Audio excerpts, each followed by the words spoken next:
and not giving away too much about him, whereas South Park, very, very stable quantity. We know about him, he's a really, really good player. But not to say Reaper can't pull a bit of an upset here in the group stage. Yep. As you said, South Park definitely the more well-known, more higher caliber player.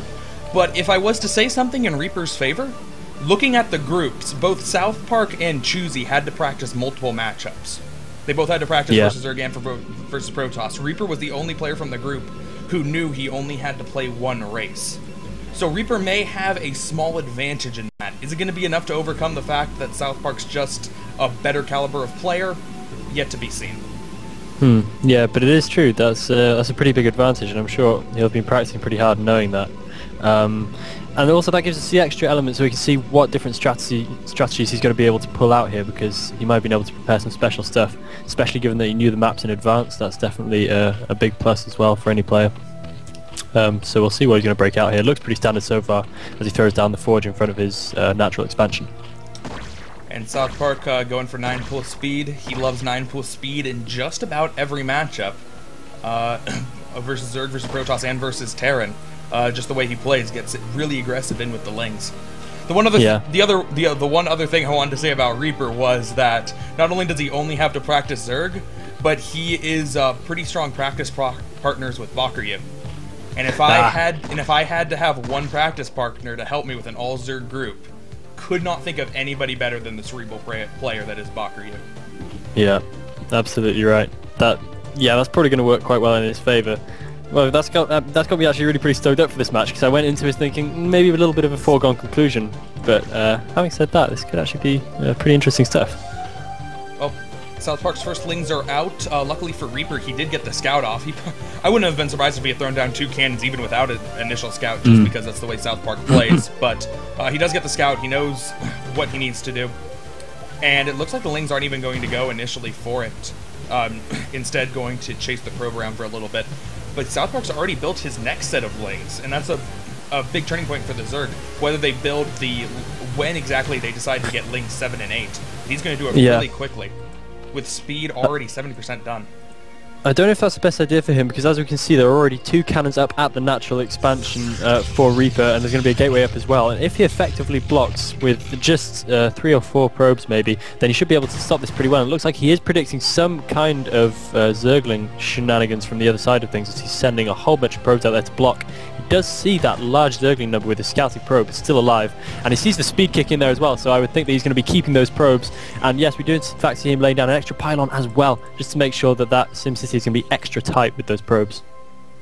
Well, 12 speedlings, this wall is going to be tested. Are the Zerglings to be able to break in? Pulling back a probe to try to save it from dying, but it allows the Zerglings to slip in, and South Park is going to be able to get in with a huge number of Lings. Still 6. That's going to be very difficult for Reaper to try to defend against. Yeah, incredibly. I can't help but feel that was a little bit of an error on the part of Reaper. I mean, if he'd have just kept those probes, he could have sacked a couple of probes in order just to keep those Lings at bay, but he didn't do that. He was a little bit too keen on trying to keep them all alive, which I think is a main mistake. He could actually lose the Nexus here with the number of Lings that South Park has in his base. That Nexus goes down extremely fast. All the shields are already gone. The probes are milling around trying to do something, but those Lings just darting in and out, managing to get a whole lot of damage, and it looks like this could be it already in Game 1 for Reaper. Yeah, this...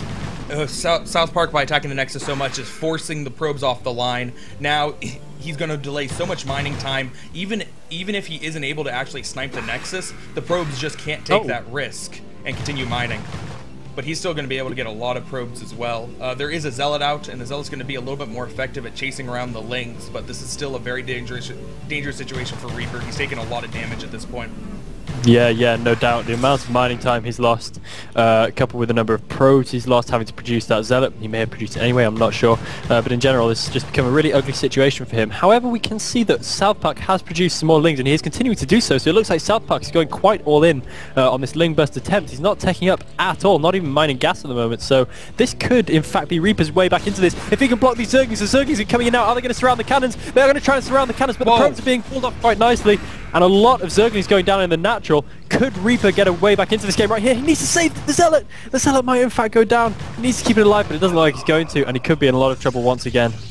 South Park's indecision with the cannons is going to cost him an extra 3, maybe 4 Zerglings, but he still managed to get 5 into the main. The Nexus is certainly going to go down. Reaper does have mining at his natural, but losing your main nexus, obviously, so far behind, I don't think there's a way for Reaper to come back into this. Unless the South Park's continuing Unless that's a magic zealot. Yeah. South Park's continuing to build lings, which is a little bit surprising. There's a lot of probes there, so it's gonna be pretty easy for him to make walls, and there's already 2 cannons down. I think the safer... 3 cannons, excuse me. I think the safer play from South Park would just be tech up and eventually get Hydralisks and win a little bit of a later game. But he may just be able to break it with lings. He's in such a good position. That's a completely legitimate option as well.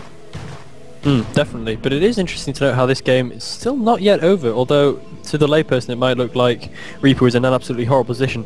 Not in a great position, but it's not over yet if we take into account South Park's complete lack of economy and the fact that he's still pumping out lings against what is quite a solid defense. He might go in for 2 angles here, but the lings coming in from the back have been seen off. We'll see how South Park continues to proceed, and once again managing to fend off those lings. Reaper looking in a fairly decent position for the moment. Yeah.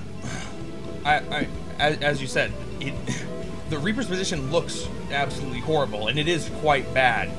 But South Park, with his limited economy, might not be as in a greater position, and he is now droning up. And that's what I was saying before. I think that if he was just to take this time of droning up, he's in no danger, but he's actually going in with the lings. He's trying to focus down the cannons because the Zealot wasn't completely blocking with the probes anymore, and now the cannons focus down 2 gateways, focusing down the 3rd cannon. All the cannons have gone down, but he does lose his lings and no probe kills. Oh, yeah, that's quite an important fact to note. Literally not a single probe went down, and of course now Reaper is going to throw down 1 or 2 more cannons just to make safe, but he has 3 zealots just kicking around. Curious to see whether he tries to go and apply a little bit of pressure with them. I think it might be misguided if he were to do so, given that, of course, we can see a lot of lings very quickly from the other side of things, but even still, that might be a little bit of a misjudgment on South Park's part, especially with no tech really behind him. He does have a Hydralisk den, and we'll see how quickly that Hydra Bus can come for him. The sooner the better. Yeah. Reaper getting out of probe, he wants to see exactly what South Park's follow-up is, because Reaper has to be very calculated in what kind of defense at this point. He doesn't have the economy to do a smorgasbord across the entire spectrum kind of defense. He needs to figure out exactly what is coming so that he can build exactly what he needs. Yeah, I've never heard a defense referred to as a smorgasbord. That's quite inventive of you. I like the analogy. Very, very good. Ideally, we'd see Reavers, I suppose, in this situation. What was that up on the high ground that was just cancelled for Reaper? Did you see it? No. I think it... I'm wondering if it was a Robo, because a Robo would be pretty much the ideal thing at the moment. Ah, it's a Citadel. He's throwing down a Citadel. I wonder if he just cancelled a Robo, which he might live to regret, I think, given their Hydralisk already on the way. You'll definitely not have Speed Zealots in time for those guys. Yeah. South Park's economy is bad enough that he might be able to live long enough to get Storm out. Yeah. But that's a pretty big if. Yeah, but... Yeah, I think that's going to take a little while yet. I mean, it's possible, especially given that he's throwing down a couple of extra cannons. We can see, interestingly enough, over on the right-hand side of the map, we've got 3 Zealots just camping out there, and I think they're waiting to do a little bit of a backstab when all the units are out trying to do some kind of bust on the natural, which could be a pretty cool idea. They could manage to catch a fair few numbers of drones if they get them off guard. The grouping of South Park's units just outside the sight range of that group of Zealots might just discover them. No, it looks like they're not going to. Oh, will he see the Zealots? He might just see the Zealots. He's going to, and we'll see how this is dealt with. Very nice play from South Park. He could scout the base with the Overlord. He saw that there was not as many Zealots as he knew Reaper had built, and knew that if he fanned out with his units, he'd eventually find them. Very heads-up gameplay right there. Great call from him. Probe is killed off after seeing another hatchery go down. And this is... Well, he's getting a lair, and he does have 5 hatcheries. The saturation's actually not horrible. I mean, the natural saturation is bad, but the other 2 bases are pretty okay. So South Park's recovered to a pretty decent economy, and Reaper, meanwhile, just started the main nexus again, so he's still only on 1 base. Yeah, if he can live a little bit longer, I think his best option going into the mid-game is... is perhaps a really big 2-base timing burst with a big number of gateways behind him.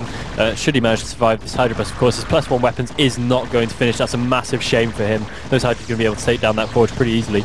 But we can see that he's going to be pretty well saturated in his main right away, as he's going to be able to transfer a lot of probes in from his natural. And these Hydras shouldn't be too much of a threat against the number of cannons he has at the moment. Yeah, speed has just finished for Reaper. That he was just getting the Citadel to get speed, not the Templar. But with only 3 speed lots and not even a gateway. He does now have a gateway. No +1. He hit a Templar Archives higher up and is now getting a DT, but without Corsairs, there's nothing to chase away the slow Overlords. No, So, that DT won't even get out beyond the bridges, I wouldn't think. yeah. I mean, if you're in this kind of position, you might as well go for the desperation play with the DT. If he doesn't have his Overlords in correct position, makes a small mistake, you can really turn the game around, but South Park's on top of it. Yeah, South Park knows this. If we go around and have a look at his natural expansion and his third expansion, we can see Overlords positioned directly over the mineral lines. At the natural expansion, we can also see an Overlord in the middle, protecting that channel through to the main base. So anything short of a DT drop will be pretty well covered here by the Zerg player. Definitely a smart play on his part. And a big number of Hydras coming in now. I think he is going to try and burst with Hydralists and Zerglings, and this could go pretty well for him. A lot of Zerglings coming in from the back. The probes are having to be pulled off again, and realistically, he's going to have to do a fantastic job with these probes to actually do any damage to this little bit of a push coming in. He's doing an okay, but there it is. There's the GG, and yeah, he was never really going to hold that off, I'm afraid. Yeah, there was no way to micro that. No. Yeah. Man, those Speedling run-bys. They're good. Yeah, they're pretty good. They are pretty good. I mean, there's a reason that South Park can be a top-tier player and go 9 full speed every game. Because it works. Yeah. But Reaper was so close to holding that off. If he'd just been a little more confident with his probe drilling at the start, I just think he could have really got away with that. It's a bit of a shame for him. He could have even drilled back towards the ramp and just blocked right on the ramp and stopped those Zerglings moving up. I think that might have been the best option. Yeah. Game magically changing my overlay he's already put in. That is Choosy versus Castro in the next round. Or Choosy versus South Park in the next round. Then Castro versus Reaper in the losers bracket. Which Fantastic. Castro's not here, so Reaper will advance from that game and go on to the final game. The next game we will watch is Choosy versus South Park. The winner will move on to the round of 32 in the ISL. So let's get that next game. This is my first time as somebody who's actually hosting the game, so I have to like intuitively remember to host the game and then start talking about the next matchup, giving you a chance to download the replay immediately. Yeah. So, excuse me. You're in. Change the names.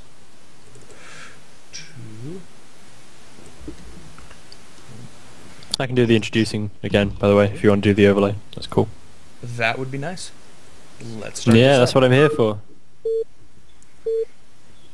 That's not really what I'm here for, but since I'm here, why not? Okay, so looking at it, we have ISL 3 South Park spawning in the bottom right-hand corner as the red Zerg player, and at the top of the map, spawning in as the blue Protoss, we have Choosy coming in. So I'm just going to take a quick look at the map, and I can honestly say I haven't played this map too much. Have you got any idea what the balance stats are for this map? Aztec? Yeah. Yeah, Aztec. Aztec is traditionally a really bad map for Terran, but pretty even for PvZ. Okay, that makes good sense then. Right now, anyway. So, South Park, same 9 pooling speed player we just saw last game, and Choosy is a Polish race picker. Plays Zerg in most of his matchups, but plays PvZ instead of ZVZ.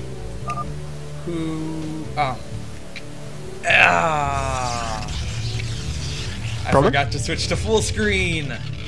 Nah. I called it, man, because as soon as Fola sent me the splash that everybody was just looking at, I was like, man, that's awesome. I'm totally gonna mess up and not change it back at least once, most likely twice.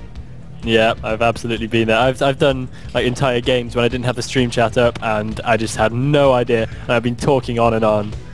What a nightmare. I've had games where my stream has died after like 40 minutes and I've gone on for another 20 minutes. It's been horrible. I feel your pain. I feel your pain. Technology, man.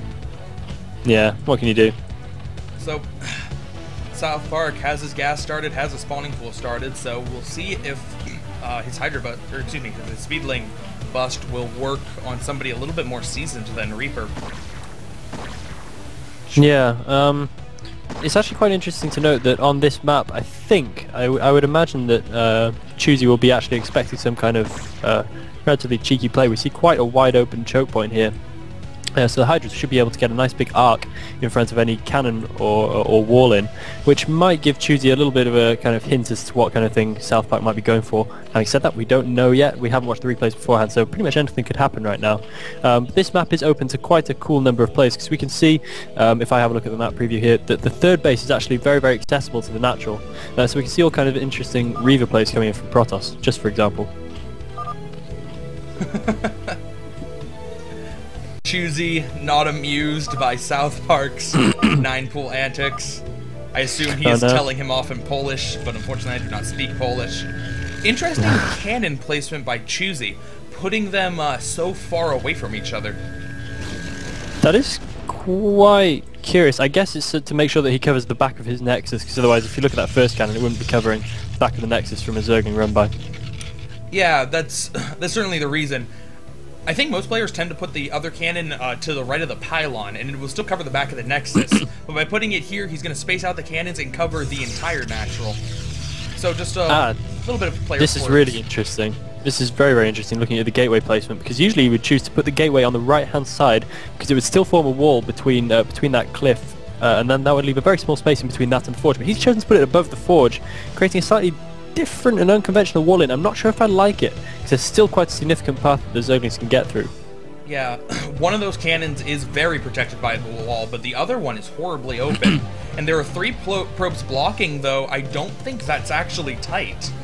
I think you're going to need a 4th probe to make that completely safe, and South Park up to 14-ish lings.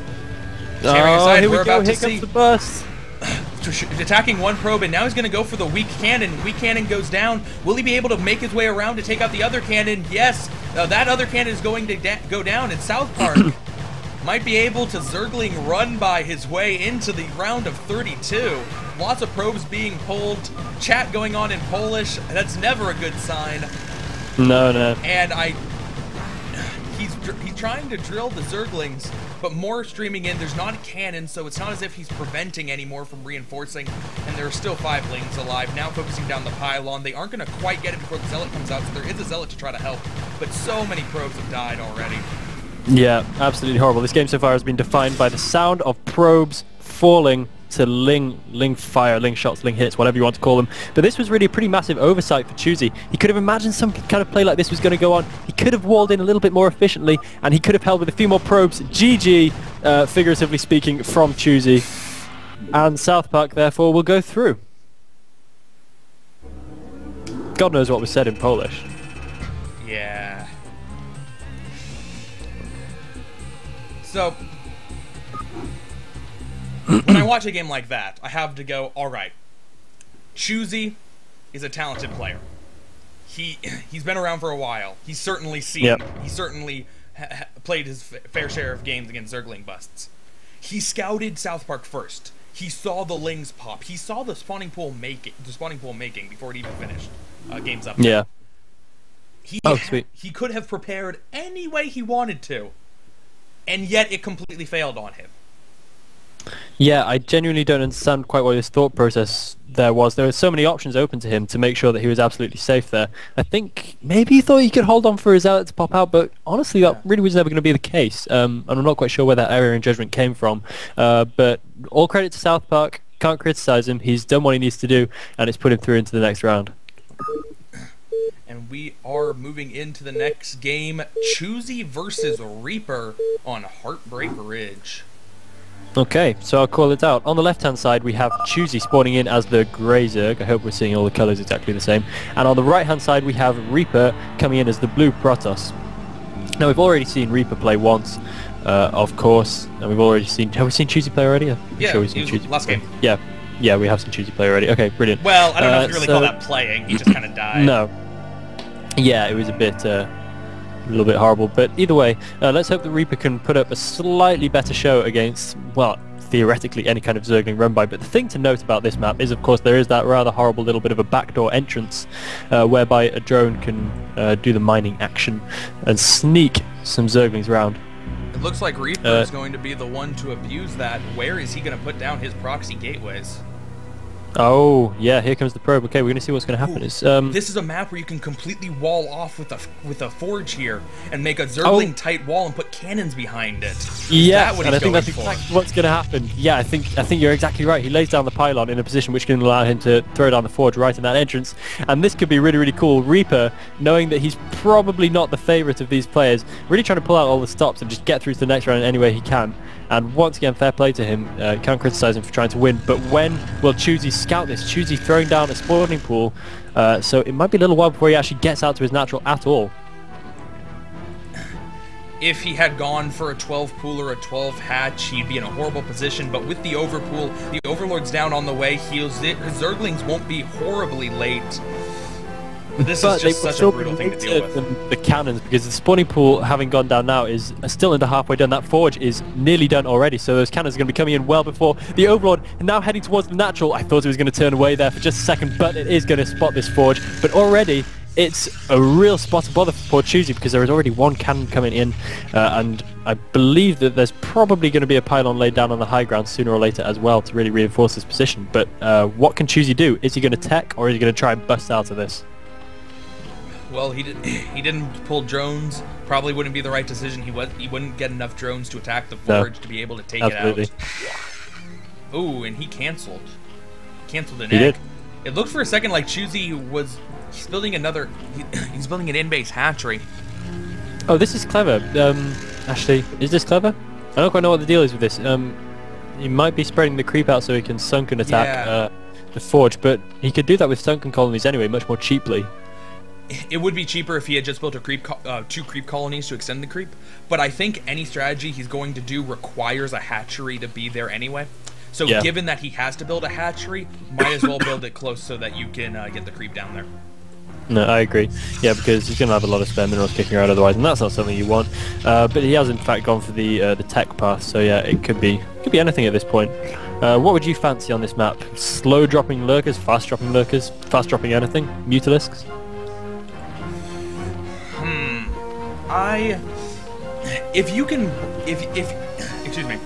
If Choosy can break out, then slow dropping lurkers is obviously a big threat.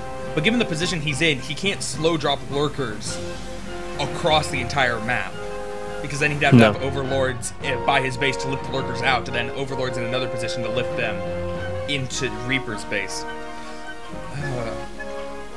Man. Yeah. I think that Choosy has the right idea going for this. You just got to break it fast. I assume he's going to use a sunken to take down the forge, and then run in with speedlings to clear out the cannons. Try to get up some quick hatcheries. And whoa! Oh! What? What? What? For the walling? Has Reaper never done this before?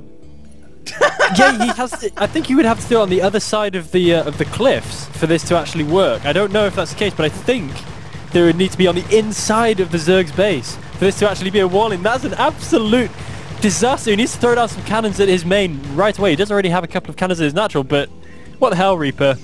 Oh, and he does not have a wall at his front, so he's going to be able to very easily run by with those lings. Reaper. And here's me sitting here thinking that Reaper has been practicing this build and he's got it all nicely and sorted for this just so he can try and beat out his player. But actually all he's done is off the cuff he's thought, can I beat Choosy? I cannot beat Choosy. Do something crazy. And he's done it wrong. Oh. Man, Choosy has a huge number of speedlings again. Pull probes. Is it going to be enough to hold off? He's going to go directly at the cannons. There's absolutely nothing guarding the cannons, so the cannons will fall relatively quickly. A good number of speedlings have died, though, but another wave coming in and run by... Oh, pretty good pulling with the probe. Stops them momentarily, but doesn't actually kill any of them off, and now there are 8 speedlings in the main. Ugh. No, dear, that Zealot needs to get back there right away to confuse the Ling AI, because at the moment they are just laying into the probes. Oh. That Zealot, why is the Zealot? The Zealot decided to take a little bit of a detour up the ramp behind the natural for Reaper, and as such he's lost a whole bunch of probes. And why are all the probes going out to the natural? Reaper not microing this correctly at all, and that Zealot's simply going to be left to die. Pretty horribly disastrous little run of play for poor Reaper, and he's indeed looking like he's in a huge amount of trouble. And the Musa is going to be coming out any second now as well. I don't think there's anything he can do anymore.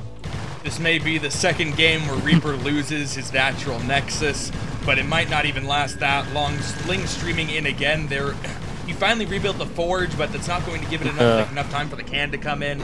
And all the probes are going down. There are no zealots. He's now just getting another one out, but it's too late. Too much damage done to Reaper. Only 9 supply and has nothing to guard against Mutalisks. Yeah, and I can genuinely say GG from Reaper.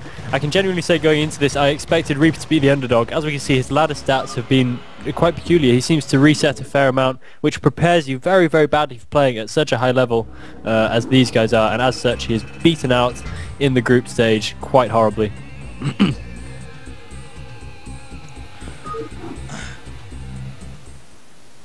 You know what? Props to Choosy. Because we both saw that wall, and we both said, oh man, that's so brutal. It's going to be really hard for Choosy to break out of that. And Choosy saw it and went, he did that wrong. I can totally get out of here with 6 Lings, and then I will laugh at him. Yeah. So, very impressive by him to not panic. Yeah, he knew the deal. Yeah, to assess the situation and just make Reaper feel really bad. Reaper has to feel really bad right now. Yeah, and I wouldn't blame him for doing so. I mean, yeah, he just didn't quite seem up to the challenge. That's really all there is to it. He was just outclassed. Oh man, Brood War walls. But let's hope for some longer games in these next groups so we can see the A game coming out. So we will be moving on to group number 2. Unfortunately, somebody's a little bit slow in updating my fancy overlay, so I'll just have to tell people about it. It is the... Which group is it? I know this. There are no walkovers in this group, except for one. Bibian Plumbum. Yeah, Bibian Plumbum, the Shad, and the Shad's opponent. Alfio? Alfio. Okay.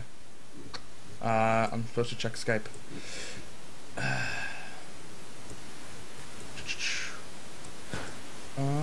Checking Skype momentarily.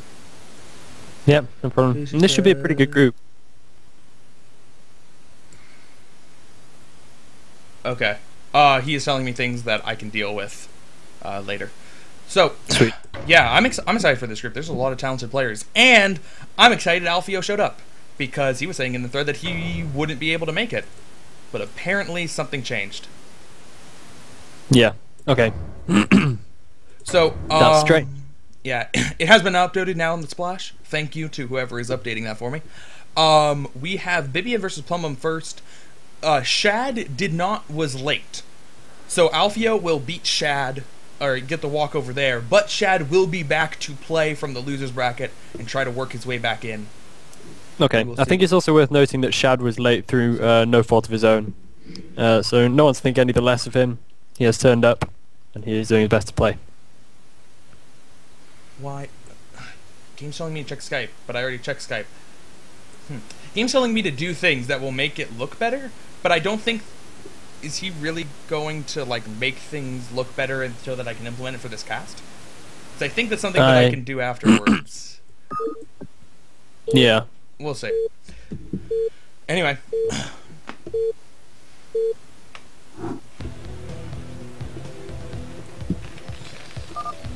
Alright. So, would you call out the players, please? I would call out the players, but I'm not in the game. You're not in the game? How's it going? Oh, no. Wow. I've just been sitting here trying to get into the game and it's just been saying, no, no. Alright.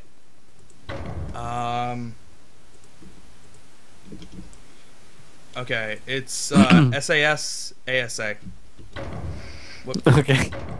Oh, SAS is a game name that already exists. Sweet. S-A-S-A-A-S. Sasa-as. Yes. Okay, I'm in. Second time lucky, eh, man? Awesome. You made a boo-boo. It's okay. boo-boo. We'll get through it.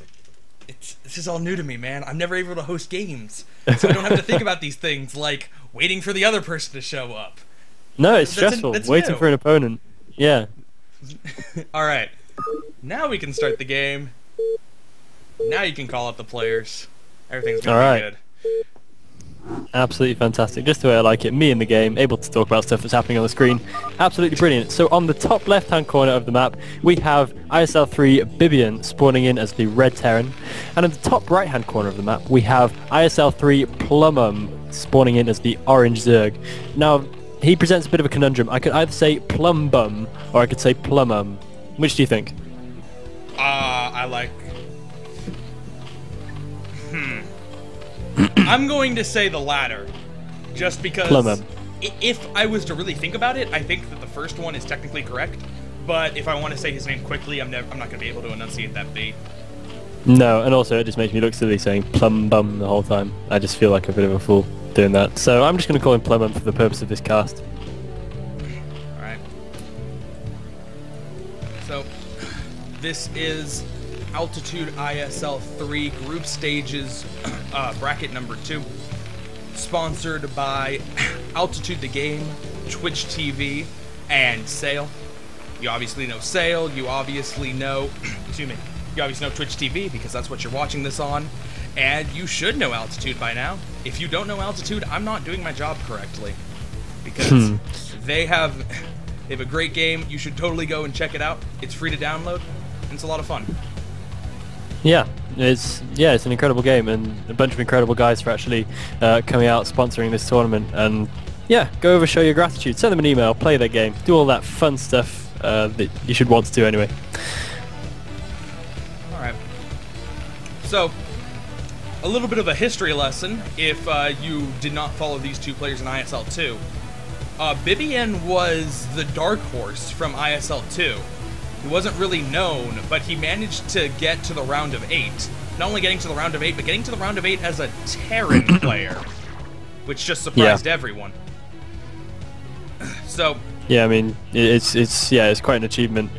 So yeah, we'll see what you can pull out here. We have already a hatchery having gone down at the far side of the map for Plumum, now laying down the spawning pool as well, and some pretty standard in-base stuff happening. Top left from Bibian, not choosing to do any kind of wall in. But he should be absolutely fine. And on the other side of Bibian is Plumum, who will forever be remembered for 5 pool into Proxy Sunken Rush. Yeah. And anything else he does in his StarCraft career will never be able to compare to 5 pool into Proxy Sunken Rush. Yeah, you can't really shake off that legacy once you've done something crazy as that. We do have the first Marine coming out to chase off that nasty drone. Just having a look at the stream chat. Apparently it would be good if you were a slight bit louder compared to me. Is that possible? I will put the mic closer to my face. It sounds like it just happened. Okay. Mic's closer to my face, so I should be louder. Okay, yeah, the face is where the noise is happening, so that's good. Good idea. The face is where the noise is happening, man. No, you can quote me on that. It's scientific. I will. I will. Anytime somebody asks me about where the general noise is coming from people, I'll be like, boom. the face. yeah, no, I know about this kind of thing. I've commentated a lot, you see.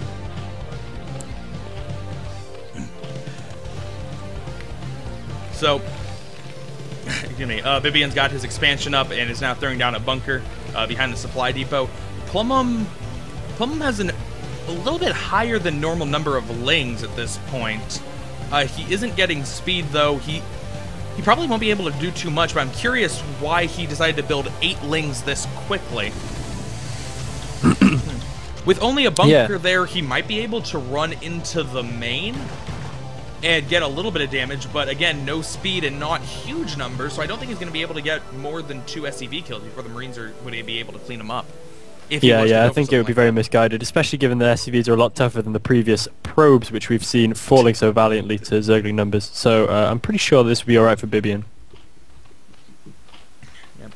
Bibian scouting out once again. He's going to see the third hatchery done. He's going to see the lair. Yeah, he managed to get in.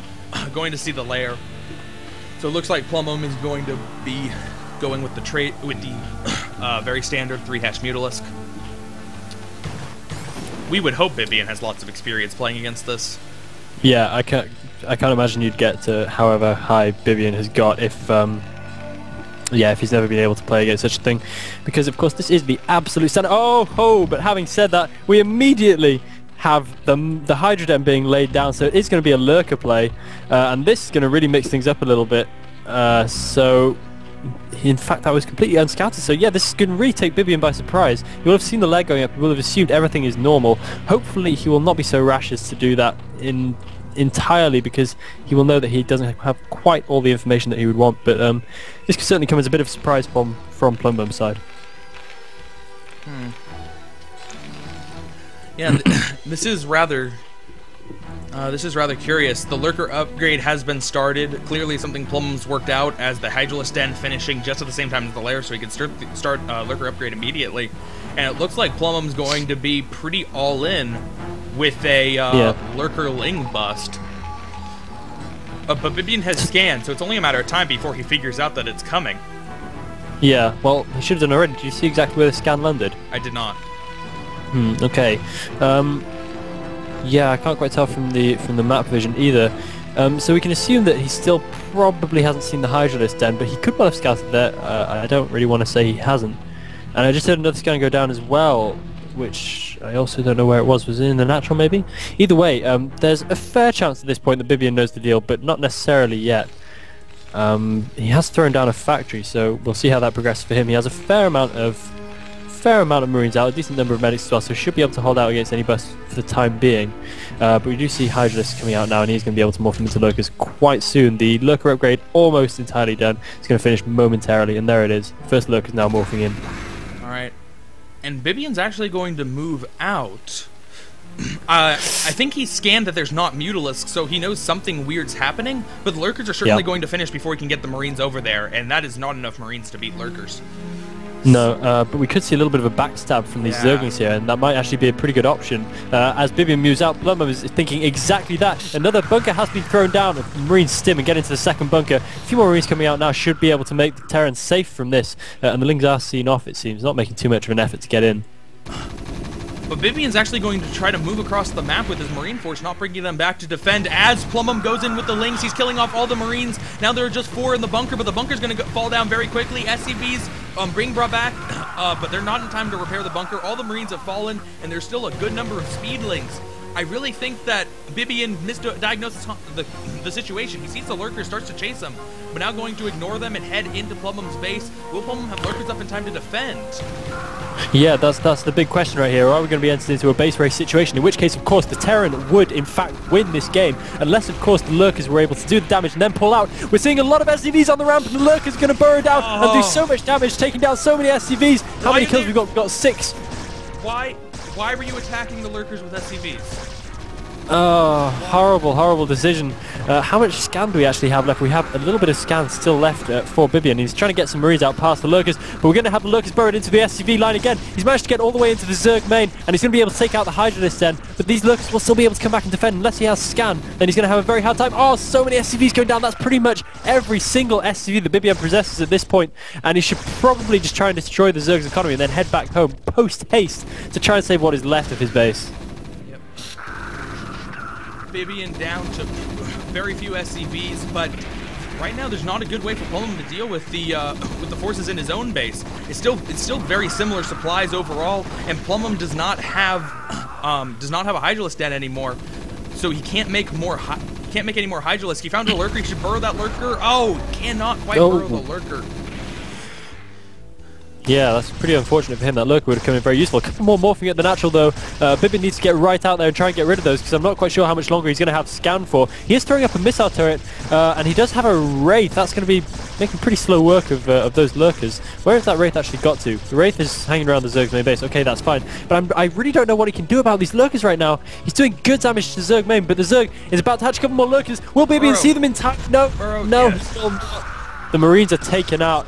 And I think that's probably going to seal the deal. A couple of Mutalisks coming out as well, and Plumham should be able to clean up Bibian quite effectively at this point. Plumham has lost all of his drones in the main, all of his drones in the natural, so he's only mining with 6-7 drones at this point. But 6-7 drones is still more than Bibian has, and Bibian forced the GG.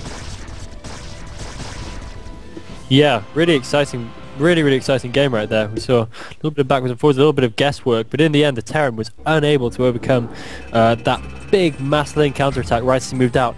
Probably a misguided attempt to push out on the map there. He should have known how many links there were. I'm sure he saw them at some point, and he should have really taken that into account before he pushed out wantonly to try and kill the Zerg off.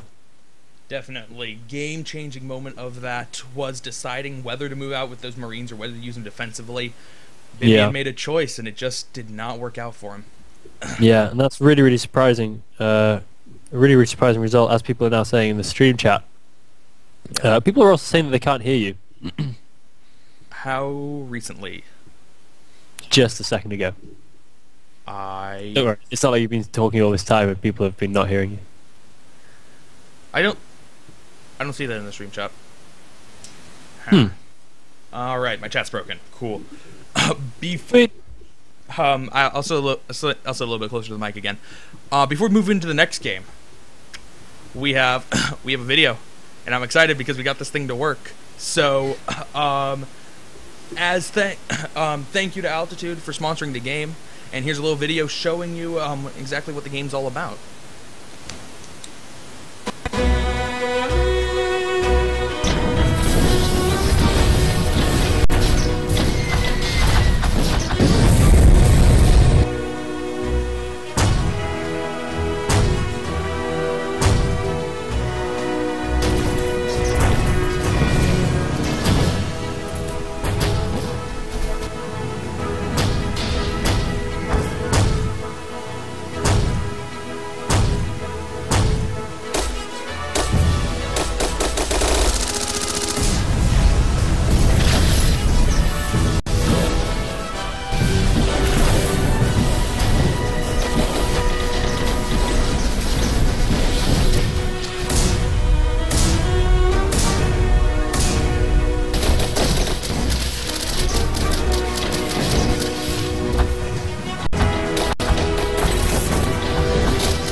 So that is Altitude. I'm glad that they were able to get us a video because we want them to do well because they want us to do well. Then everybody will be happy. Exactly. It's win-win because Foreign Brood was no charity case, man. We can bring people viewers, we can bring people players, and they need to see that and how grateful we are for their sponsorship. So big thanks to them. And congratulations on making such an awesome game. I can say without bias that I've played Altitude and I continue to play Altitude. Really good fun. I recommend anyone goes to check it out. Yep. So, you'll see altitudeisl.net on pretty much every screen that I have. That is the website that's connected to the wiki. So if you go to that, you'll find a lot of information about the ISL itself. But then there are links from there that you can go on to the game after you're done reading interviews with the invite players, which are all out now, Zeke, Ace, Project, and Michael. And also looking at results from qualifiers or what the groups look like, what have you. So, let's make the new game.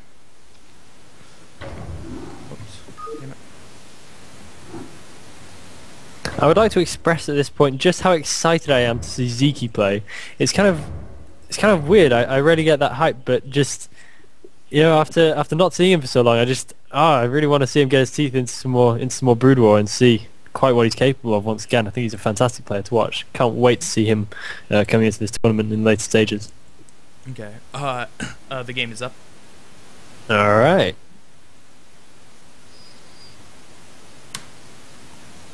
What's it called now? I completely forget.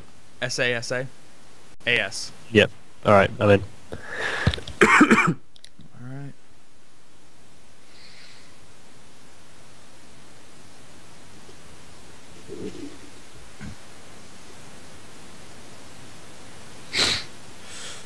So, as you can see by the fancy overlay, then we are skipping Shad versus Alfio because Shad was late, so he forfeited his first game. We are moving directly on to Plumum versus Alfio.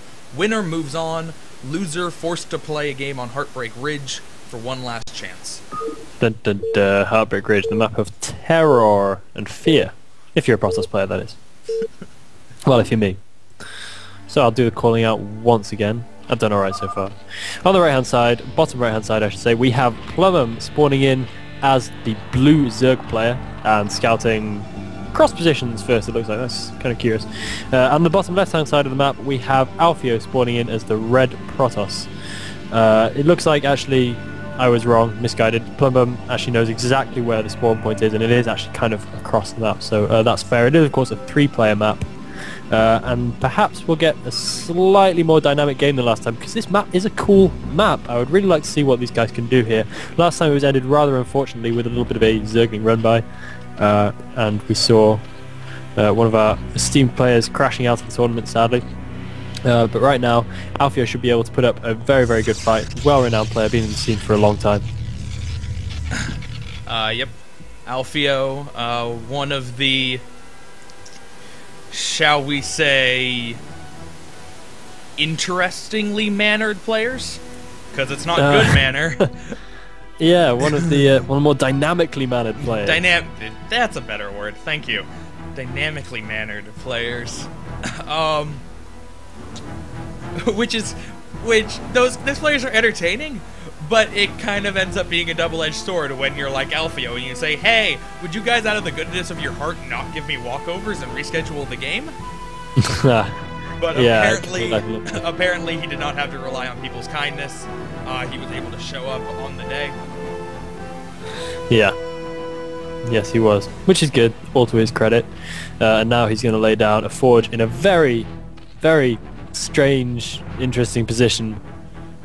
Kind of at the top of his natural, far away from his pylon. I'm very curious to see how that walling's going to work, actually. That's not good. I thought that at first, but I didn't want to say it, because I don't like to pretend that I know better than Alfio, but ugh, I don't even know. Where's the gateway going to go? Is he gonna... I presume next to the forge. I don't know. I'm just making it up. I think it's gonna be like sticking out of the middle to the right of the cannon, but ugh. that's not tight anywhere. Like obviously not tight between the cannon and the pylon. Obviously not tight between the cannon and the forge. I don't think that's tight on forge top. And the wall. No, definitely not. I mean, yeah. I know that this kind of thing can be very deceptive, but just look at that gap there. That's not going to be ultralist tight. That's going to be just. He's going to bleed units through that. And I think the pylon with the bottom is tight, so that's one. Yeah. Anyway, Plumum went for a 12 pull, and his hatchery's on the way. He does have a couple of early lings out, and he's going to see the funky wall, but I don't know if... Actually, 6 lings might be able to take it out. He doesn't quite have the gateway down yet, and the probes are protecting the cannon. 6 slowlings could take it out. He does lose 1, and he doesn't have all 6 with him. Looks like one of them went away. Jason Pro probably. Yeah. You were right about the gateway, but why? Why is that there? I don't know what he's even thinking. It seems he had a little bit of a crack at his own cannon right there with one of his probes. I actually thought he was going to have to take that out for some strange reason and couldn't quite fathom it, but didn't go all the way with that. Probably wouldn't have been a very good strategy. I thought we were going to have an Elky-esque moment. We watched the probe just like whittle it down, and after 30 minutes, it's like, and it's dead! Yeah, I had one of those moments once when scouting SCV actually killed the pylon that was powering my gateways, and I couldn't believe it. Fortunately, it wasn't one of the days when I was streaming, but I was in shock, man. Couldn't stand it. So, yeah, that's... Like, that wall, not only... Okay, clearly it's a horrible wall versus Zerglings, but it's also a terrible wall versus to defend against Hydralisks, because if you think about places he can put cannons, he can put, like, 4 more cannons in there, bottom left, and that's it. Yeah, I'm really, really not keen on this wall. I don't know why he wouldn't create some kind of further back wall, because look at that gap that there is behind that wall where he could get a kind of wider spread of cannons, but as it is, he just leaves himself very, very few options. One Zealot going out now. He's having a little bit of a wander. A little misguided fellow having a look at that scouting overlord. He's got another probe going into the Zerg's main base as well. That's some quite intelligent scouting by him. And we see a very odd move right now. Plumbum sending 3 drones, transferring them all the way across the map to that base at the top, and that's very, very unusual. You would usually just see him drone up separately at that base, because that's a whole lot of mining time going down the drain. But whatever. Yeah, that's a bit peculiar. Yeah, very strange. Yeah, I'm trying to think of reasons why he would do that. He wanted to get buildings down there fast, but that doesn't make a lot of sense. No. I don't know. Maybe it's not something that maybe it's not something he's just quite as rigorously tested. Yeah. Just to see the exact efficiency of mining. Yeah. Very, very strange. I thought it was kind of common knowledge, but I'll just assume he knows best. I'll say no more about it. Sending out the Dragoon, Alfio may be able to pick off the scouting overlord. He has the Zealot blocking the Zerglings from the Dragoon. Oh, the Zerglings might be able to catch the Zealot. Will the Zealot be able to make it back? He should be able to make it home, but there is Link speed in now, and the Zealot gets trapped. What a shame.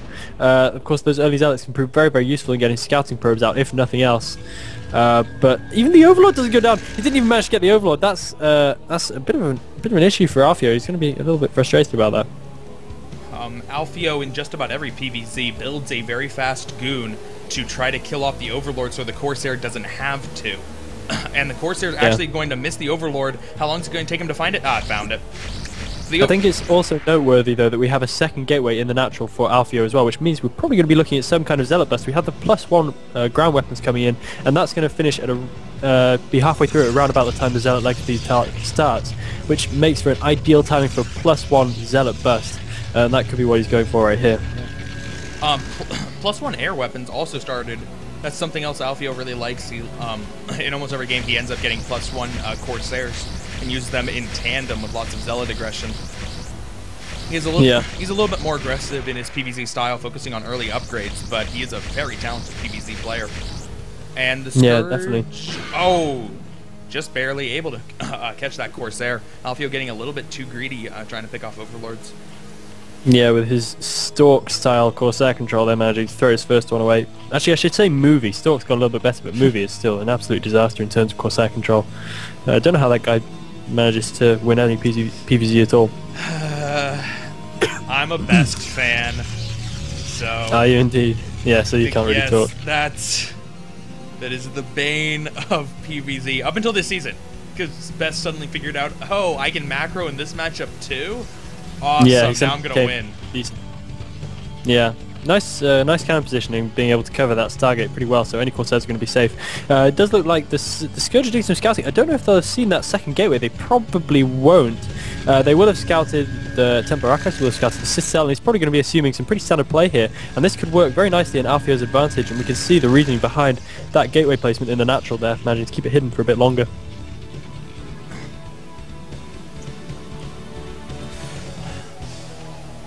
So, Plumbum looking like he's going to transition into a lot more standard of a style. This Maztek's pretty much the map that made Turtle Zerg popular. It's just such a devastating map to take 4 bases off of 2 chokes, turtle up, eventually have 2/3 of the map, and just frustrate the Protoss into making a mistake and winning the game. Yep. Yeah, that could be a very good way forward for him. We do have the Zealots out now. Probably won't be able to do too much damage we see pretty good SimCities at all the bases, and no fourth down yet for Plumham.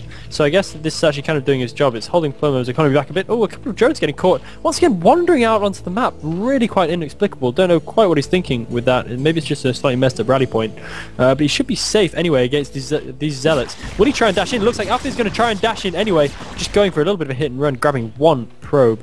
Just trying to do damage wherever he can. Plumham with a very nice SimCity, although it is only with one sunken because he instead decided to make that other one into a spore. So it's a little bit weak in that sense, but with good enough positioning and with proper Hydralisk positions, I think he should be able to hold off any of these Zealot aggressions. Ooh, the Zealots look like they're going to catch 4 Hydralisks out in the middle of the map. Are they going to be able to retreat? Zealots trying to cut them off. No, they don't quite cut them off at the ramp, and it looks like he won't be able to get any of the Hydralisks. Just picking up a circle. No. I think this is quite good situation for Alfio though. He's managing. Oh, loses a Corsair needlessly. Forgot to hold position in a clump. I think Alfio's managing to keep some pretty good map control, managing to keep Plumham's presence out on the map pretty low, so that's good. He could have used this opportunity to get a third base up and throw down some cannons. He hasn't, interestingly enough, but he has got a good solid core of Dragoons behind him, which will be useful in any kind of timing burst, which could be what we're seeing here. He's already gone up to 1, 2, 3, 4, 5, 6, 7 gateways, so I really do expect to see a strong mid-game attempt. And does he have Storm yet? He does have Storm. Nice Storm being laid down on the Hydra's. Got a second one in there as well. He could be taking down all these Hydras right here. He does take down a fair amount. He should be able to push the Zerg army back, doing a huge amount of damage, taking down an Overlord as well into the bargain. Nice bit of battling there from Alfio. Yep. Plumham actually wasn't too bad with the storm dodgings in that engagement, but Alfio with the bigger army and still did manage to do a good amount of damage with the storms. Going to force Plumham back, and as you said, Alfio's gearing up for a very scary timing attack. +2 is going to finish right around the same time as the range for the Dragoons, and and he's going to have a large core of gateway units, even in Archon, and the +1 Sayers are still there. Yeah. It's really going to put Plumham's wall to the test. Yeah, I think putting it to the test is a very light way of putting it. Plumham has a halfway decent Hydralisk army, but really not looking too strong against the very superior number of units out from Alfio. Alfio is going to be fighting on superior ground here as well against a lot of those Hydralisks on the low ground still. The battle comes in, and this is pretty much Plumham's last chance to do big damage to Alfio's army. Alfio managing to push him back, however, and if we take a look at the supply here, 132 to 71, that is a massive supply swing. Alfio is just going to be bashing through the Hydralisk army. Will be able to land a Side Storm. No, not quite being able to get that Templar in time, but either way, the army from Plumham is looking a little bit screwed as Alfio pushes out with that really strong core of Dragoons and Zealots there. Lurker upgrade is at 70% done, and I think that's really what Plumham needs at this point to try to hold off this aggression.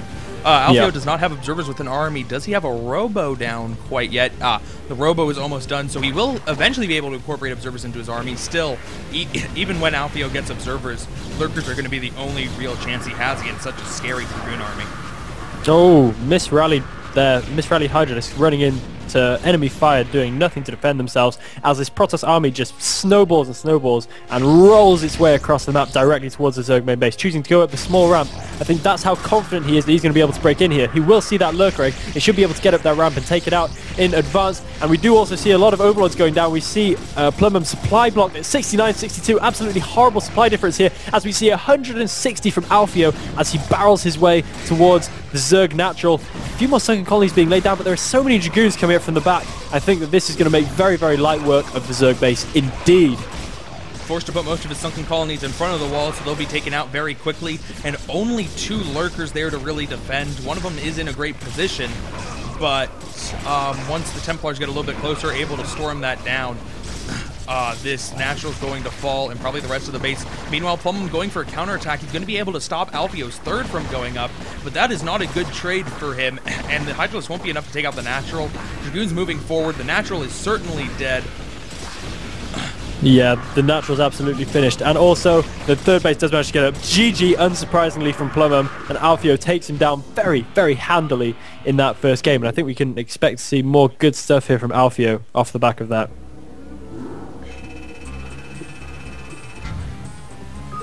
Very nice game from Alfio. He will be moving on. He will be moving on to the round of 32, and let's find out if Fish is up. Might have to switch over to IC Cap, but we're looking okay. It looks like Fish is back up by now. Good.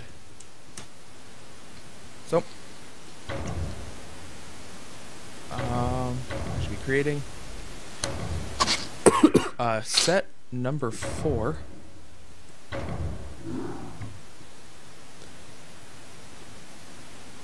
So, this next game will be Bibian versus Shad. Shad, the player we haven't seen yet. Now, in the losers match, winner will go on to play Plumum on Heartbreak Ridge. And I'm excited to see what kind of cheese Plumum has planned for Heartbreak Ridge. Yeah. Game is up. I'm on my way.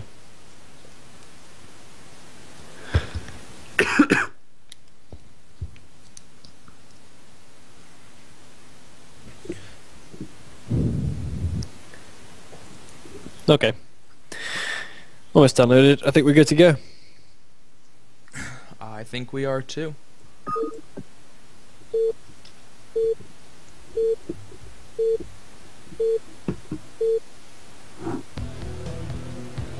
Okay, fantastic.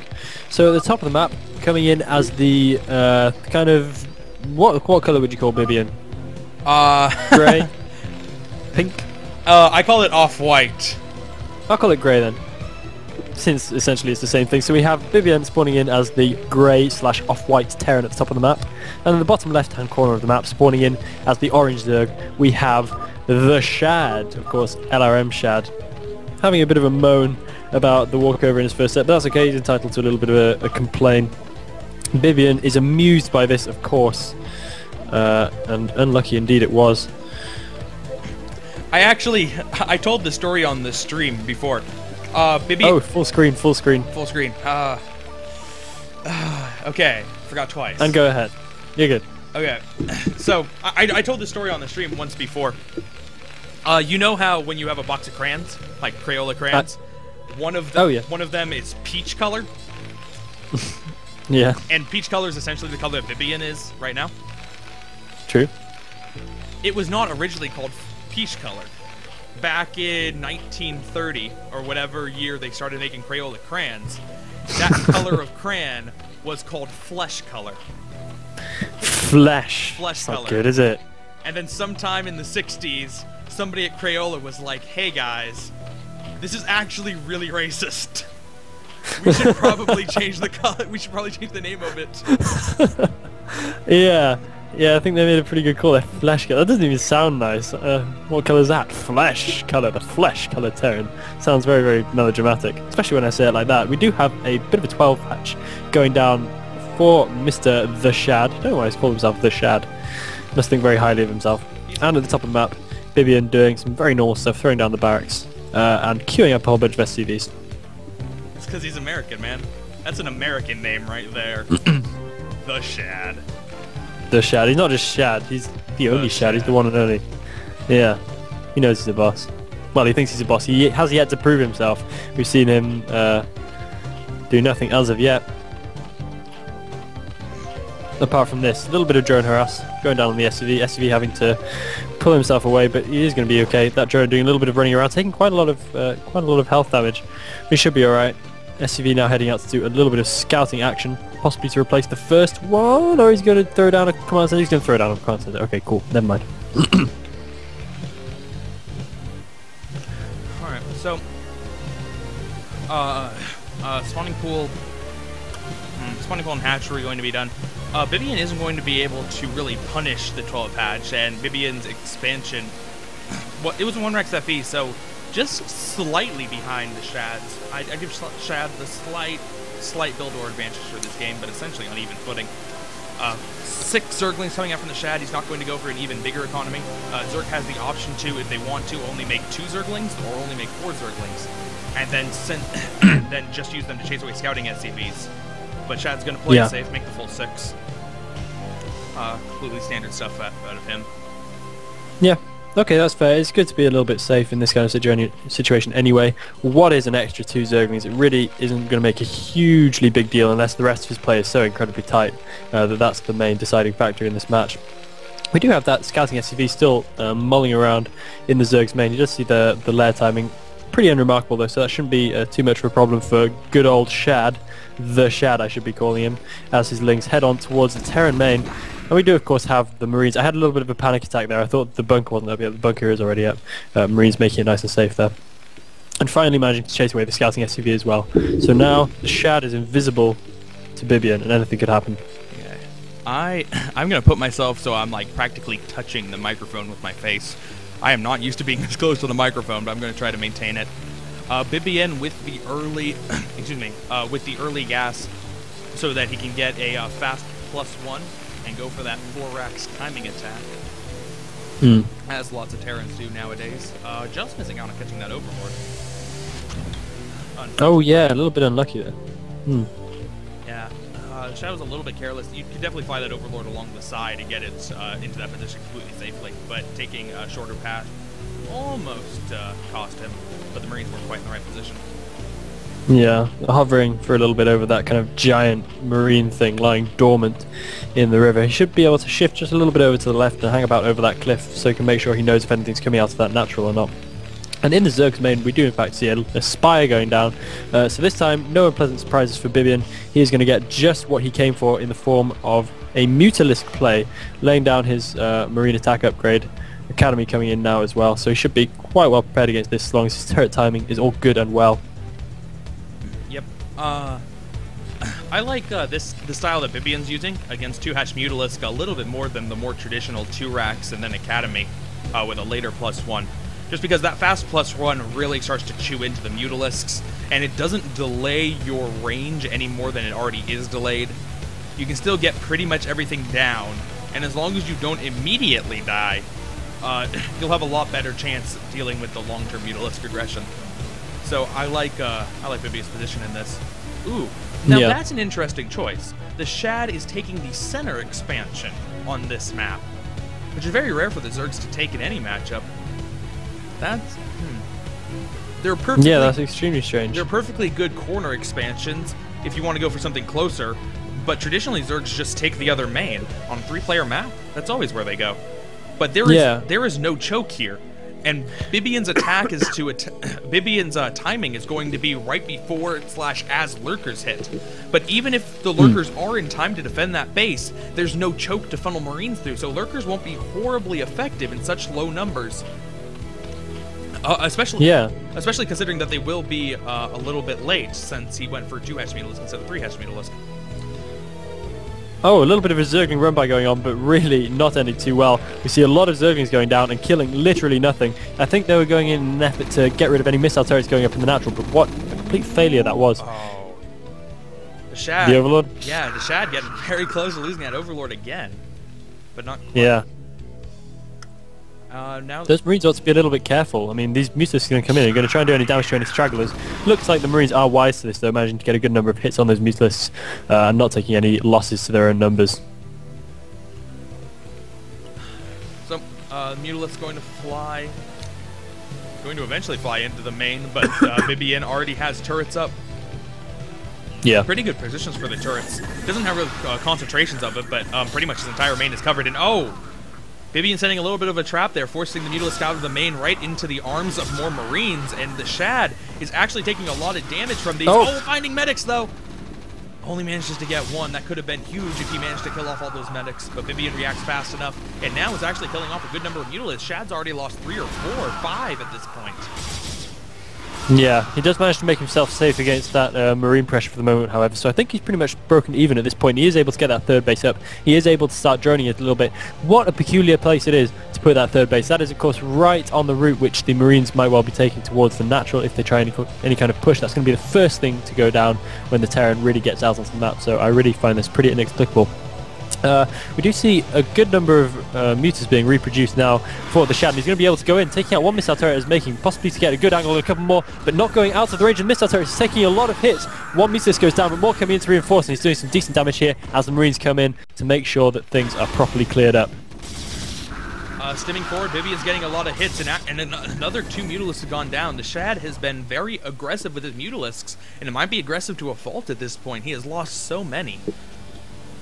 Yeah, he has lost a fair few, but he's able to reproduce them pretty quickly, and he is still managing to drone up, and that's the important thing. His economy is not in too bad of a shape. His natural looking a little bit thin on the ground, but also managing to drone up there as well, so he's doing okay. Mutalisk still darting in and out, trying to do any damage, but losing quite a lot, and those Marines are in a fantastic position. He really should be saving his Mutalisk a little bit, possibly trying to do some damage at the back of the natural instead, because he's going nowhere right there.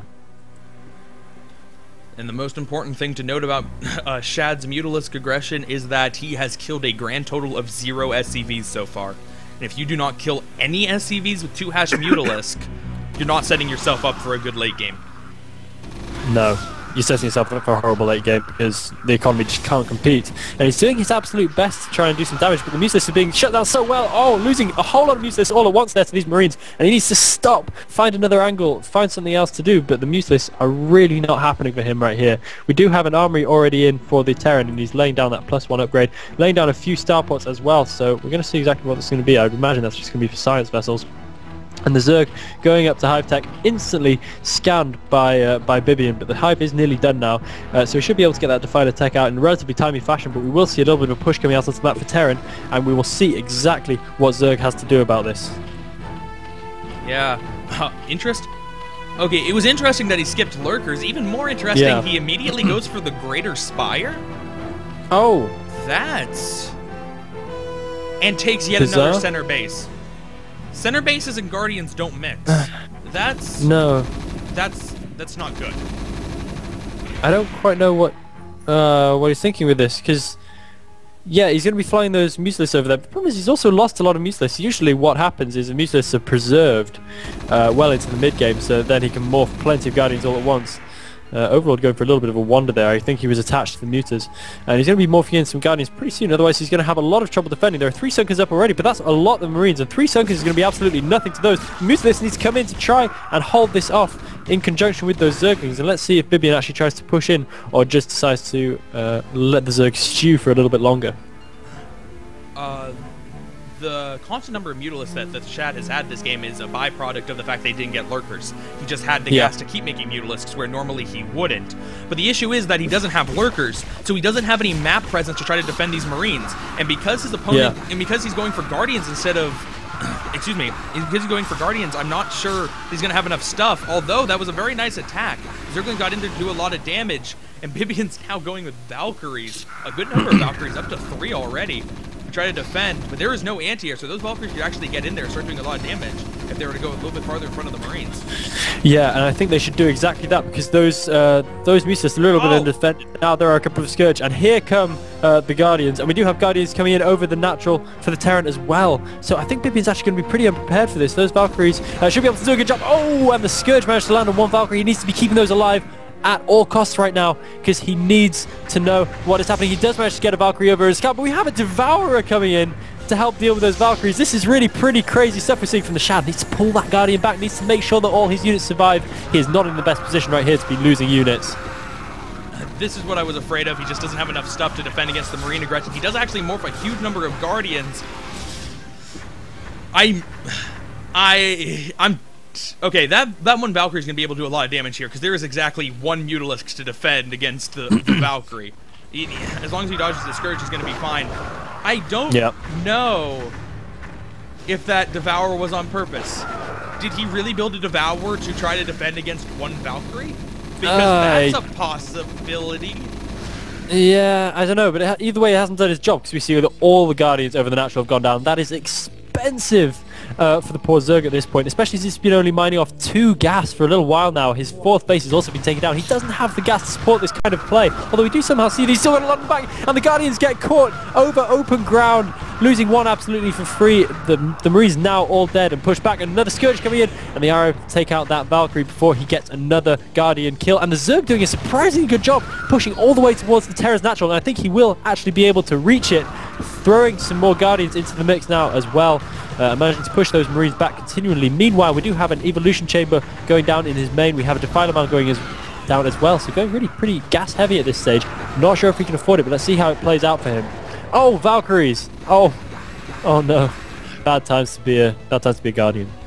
The Shad has had excellent Scourge use this game, and if it wasn't for his constant scourging of Valkyries, he would have already lost it 3 times over. but he's managed to preserve his Guardians. They did enough damage. Oh, that's unfortunate. They've managed to do enough damage that they weren't a complete waste. But, man, he's still taking center expos. And that is amazing. I think he doesn't really know the map very well. I'm having a look at the stream chat now, and apparently he doesn't know the map. Apparently he doesn't quite know where to place his hatcheries either. That hatchery is a little bit far away from the minerals, I think. It doesn't, shouldn't be too much of a problem. It doesn't look like it's on the same space as the one that he already built there. Yeah. It looks a bit squiffy, and another scan goes down, and Bibian's going to see that hatchery coming in. I'm not quite sure why he wouldn't know the map. But either way, it seems he's pretty much in the dark about this, and the Marines do manage to get in. He should be cancelling that hatchery any second now. A good number of Zerglings coming out, equipped with 1 Devourer and 2 Scourge. What a hodgepodge army this is. You remember when you first got Brood War and you looked at the back of the box and you saw an army with 1 of everything in it? I think that's what Shad's going for here. I think we've got this nailed. The Shad has built Devourers number 2 and 3 all 3 of them in separate cages. Actually, number 4 as well. These can't be mistakes. These are purposeful Guardians. But this is a disaster. I mean, the Defiler's getting there so incredibly late. The Zergling's just dashing in, absolutely getting destroyed by all those Marines. And Bibian now continuing to push across, has still a good number of Valkyries managing to take out all the air support for poor Shad. And that Defiler's going to try and do something, but honestly, don't fancy his chance to take on the entire Terran army right here. Finally moving forward with the Marines, there are a couple of Lings under the swarm, but not enough to do damage. There's a Firebat now. Reinforcement Lings force the Marines to pull back out of the swarm. He's going to delay this from going down a little bit longer, but there are so many Valkyries out that they're just going to essentially become Corsairs. And there is no anti-air for Shad at all. He needs to start getting a lot of hits with Scourge. Yeah, he really, really does. But economically, I don't know that this game's really viable for him anymore. If you have a look at the saturation in his natural, not so good. Saturation in his main, absolutely abominable. Saturation in his third, not brilliant, not as bad as the other bases, of course. I need to get a nice swarm down on these Marines and push them back a little bit further. But there's already a 4th base going down from Bibian, and when the Terran starts getting ahead in bases in a TVZ, you know you're in trouble. And the Valkyries doing a nice little dash into the natural, managing to take out a whole load of fresh Mutalisks. Scourge getting taken down as well. Honestly, the Shad is in more trouble than I even care to voice at this point. Yeah. Unfortunately for Bibian, the rockets take so long to deploy that they can't actually kill Scourge if the Scourge are directly attacking them and not running away. So he can do something against it, but yet another Devourer being morphed. I believe that is number 5. Yeah.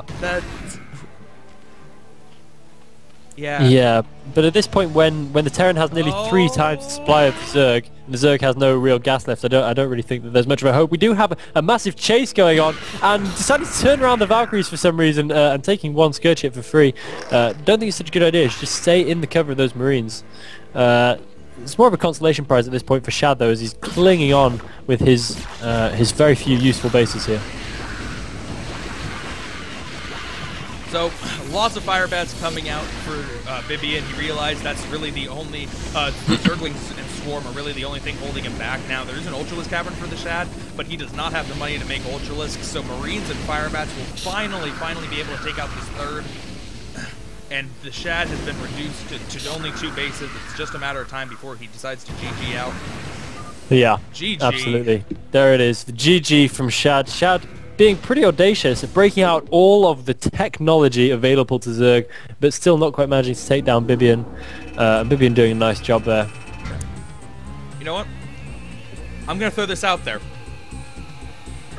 If you told me the Shad will build 5 Devourers and be going on Hive at 65 supply, build absolutely no Lurkers, I would say that he's a terrible player and there's no way that could possibly work.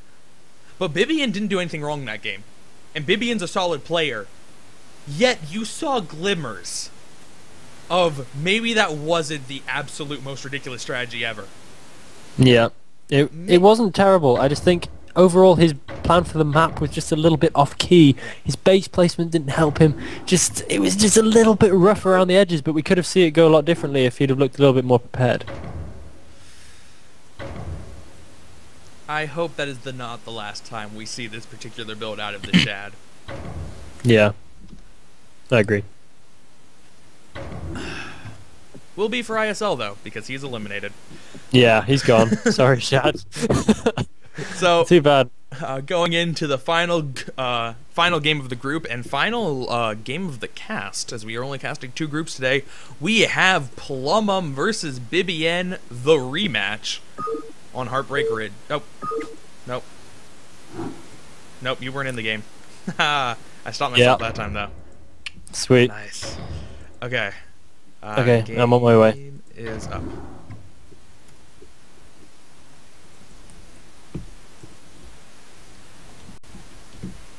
Okay, brilliant.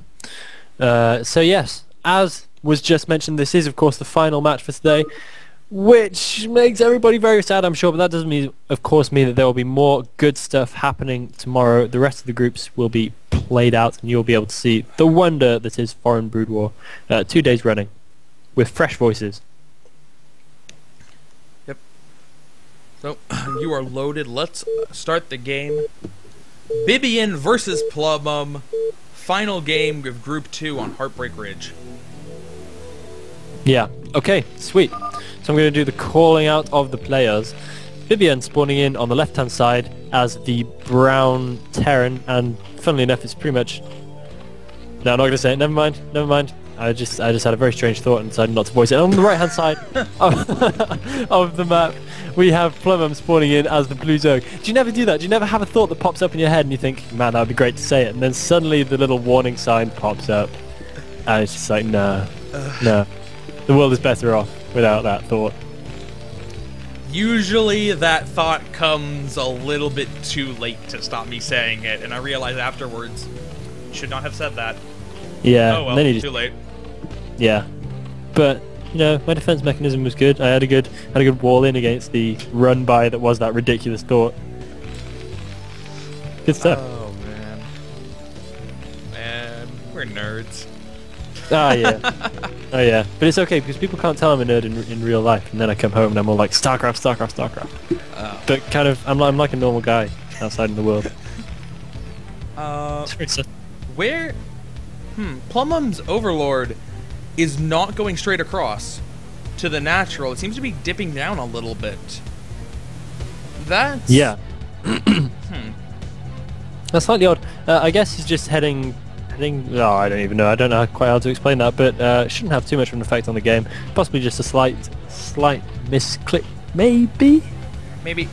Yeah, I'm wondering about that, actually. If it is a misclick, maybe he's scouting that location for something? Or maybe he's having a look for proxy gates along that pathway. Yeah. Maybe. Not sure. Anyway, as you said, it really won't delay the actual Overlord getting to the natural too long. So, yeah. If it is a mistake, it will not be a costly one. No. But, yeah, that Overlord's going to have trouble getting any scouting information. He's just going to hang out over the natural, I suppose, but that's a little bit strange. Bibian sending an SCV through the center to scout. That also is a little bit peculiar. That's not the normal pathing for units. They, starting from the left side, they always go up and around. But yeah. But whatever. He's gonna scout the center for proxy hatcheries. Hey man, it's Plumum. You gotta. He could be doing anything. Yeah. But he does scout out the 12 hatch. So no such shenanigans this game. And Bibian immediately throws down his 1-rack Sephi. Yeah. I've been quite impressed with Plumum so far. I mean, he's a bit of a dark horse for me. I don't really know too much about him. Have you got any knowledge of this guy? Any previous knowledge? Of which one? Plumum. Plumum? No, man. His entire StarCraft career is the fact that he 5-hatched into proxy Sunkens. That's everything, man. That's all you need to know. I could say he's the leader of reps. I could say he's like a B. I'm pretty sure he's a B level Zerg, but that does not describe him as well as saying that he 5-pooled into Sunken proxy Sunken and won that game. Yeah. Well, it just doesn't do justice in the same way, you know? I mean, that's all you need to know about this guy. This guy is boss for that exact reason which you just heard. A little bit of scouting going down with the SCV, being a little bit cheeky, managing to evade the Zerglings in the middle of the map and head on back round to get it back into the Zerg main.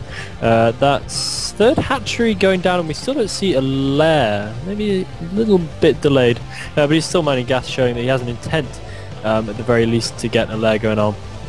And on the other side of things, we do have a command center already up. We do have a bunker already up, making things quite safe. And that's quite an early engineering bay. So any thoughts as to what this might entail? He's gonna get his +1 really fast. He's gonna go up to 4 or 5 racks and try to hit the pre-lurker timing. And then switch into mech afterwards. Bibian does that every game, and it's quite an effective build. Now, this game is going exactly the same as the first game against these two, in that Bibian gets the scout off with the SCV and leaves when the lair is about 30% of the way done.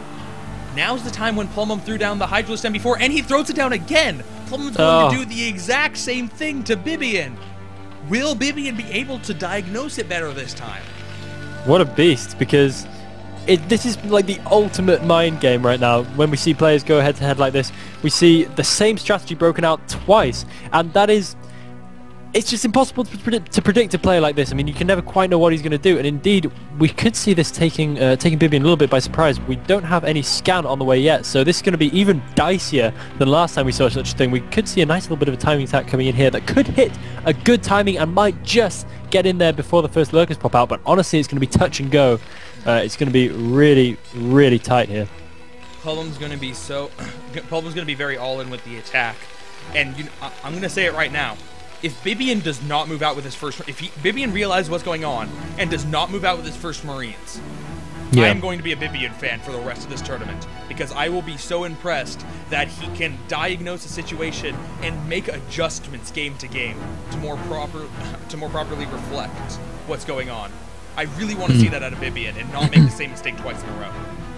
Yeah, I like to think that he's going to be a little bit wiser this time. We had the first scan going down. Any idea where it went? Nope. I keep not quite knowing where the scans land. It would be pretty handy.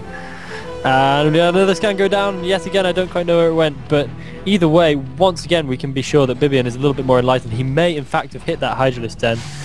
We just don't know. Oh no. Go on. This is what Bibian did last time. He waited for that second scan and then moved out with this army.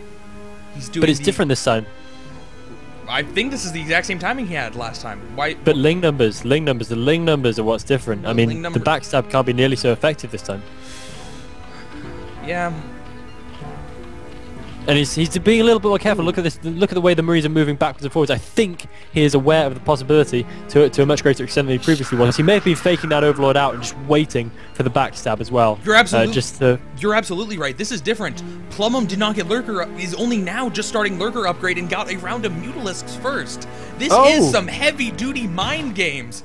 Faking the 3-hatch Lurker and then going Mutalisks. Oh, that is sick. By Plumum. He is trying to fake the hell out of Bibian.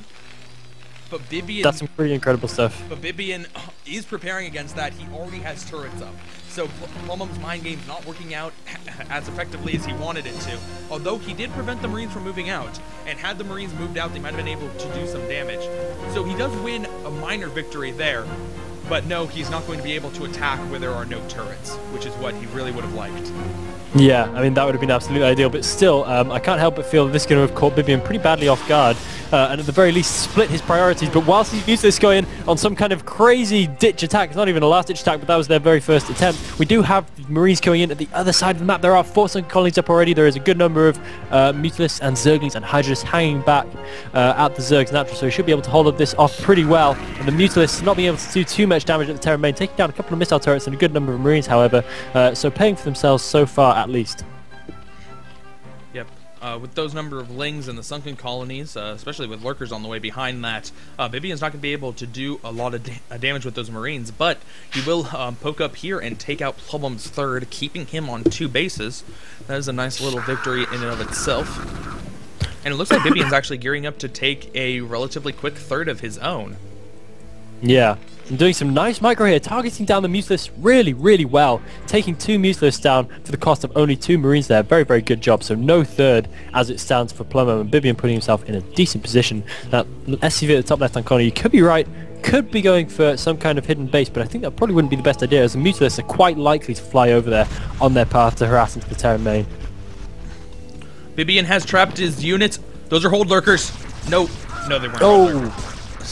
I misjudged They lurker could have range. been. If they were the hold lurkers, then he jumped the gun a little bit. He could have gotten a lot more kills there. But the point is that the lurkers were coming in to trap the Marines, and now after killing off a few of them, he can attack with all of his forces and kill off what's left, sending another drone to immediately retake that expansion. He realizes he's a little bit behind the ball economics-wise. Yeah. As well he might, because, yeah, it's true. We have a lot of bunkers at the natural for Bibian. It seems you were right. He has learned from his previous mistake. He does not want to be backstabbed in this game. He's not having any of that nonsense. So if he needs to do any last-ditch defense, he should be okay. The first science battle is now out. We can hear more scans being dropped all over the map, just as they should be. So Bibian managing to keep well on top of things here. And we could see another push coming out of his base right now and try and take out that Zerg third once again, moseying around a little bit in his natural first, just to try and collect himself together. Are they gonna see it? Yeah, they're gonna see the SCV. Pretty sure the SCV was just scouting there to look for the expansion timing, and I don't know how Plumum knew that there'd be an SCV there, but those Mutalisks got there just around the same time. So, yeah, lucky or not, good for him. I guess that's the magic of game sense. I mean, good game sense always appears to be kind of mysterious magical power, but realistically it's just one player getting well into the mindset of the other player, thinking, what would I be doing now if I were him? And that's the kind of thing that we can see from these high-level players. Bibian moving out with a very scary-looking push. The only thing it's missing, the only thing it was missing was the Science Vessel, but the Science Vessel now joining up with the rest of the force, and this is going to be hard for Plumum to hold off. He needs to control his units very carefully to be able to do damage to this, because if he does need to control them very well, but however, we can see that he has got a pretty good unit number and he could get a nice flank off here as a Terran army, and I think that's why we're seeing Bibian pretty hesitantly moving out here. Heartbreak Ridge is a very positional map, and let's see how they're going to do. They're going to engage where Plumum gets the luxury of the high ground, but the tanks were not completely through the choke. They were not sieged up, so that will not be used. D-Makes are going down on the front tank, but all the Marines have gone down, and it looks like, yes, Plumum did have enough stuff to just come through and crush this. And even better than that, if you saw what units were being killed, it was not a whole lot of Mutalisks and not a lot of Lurkers. Most of the losses for Plumum were just the cheap Zerglings. And he's eager to get the Science Vessel.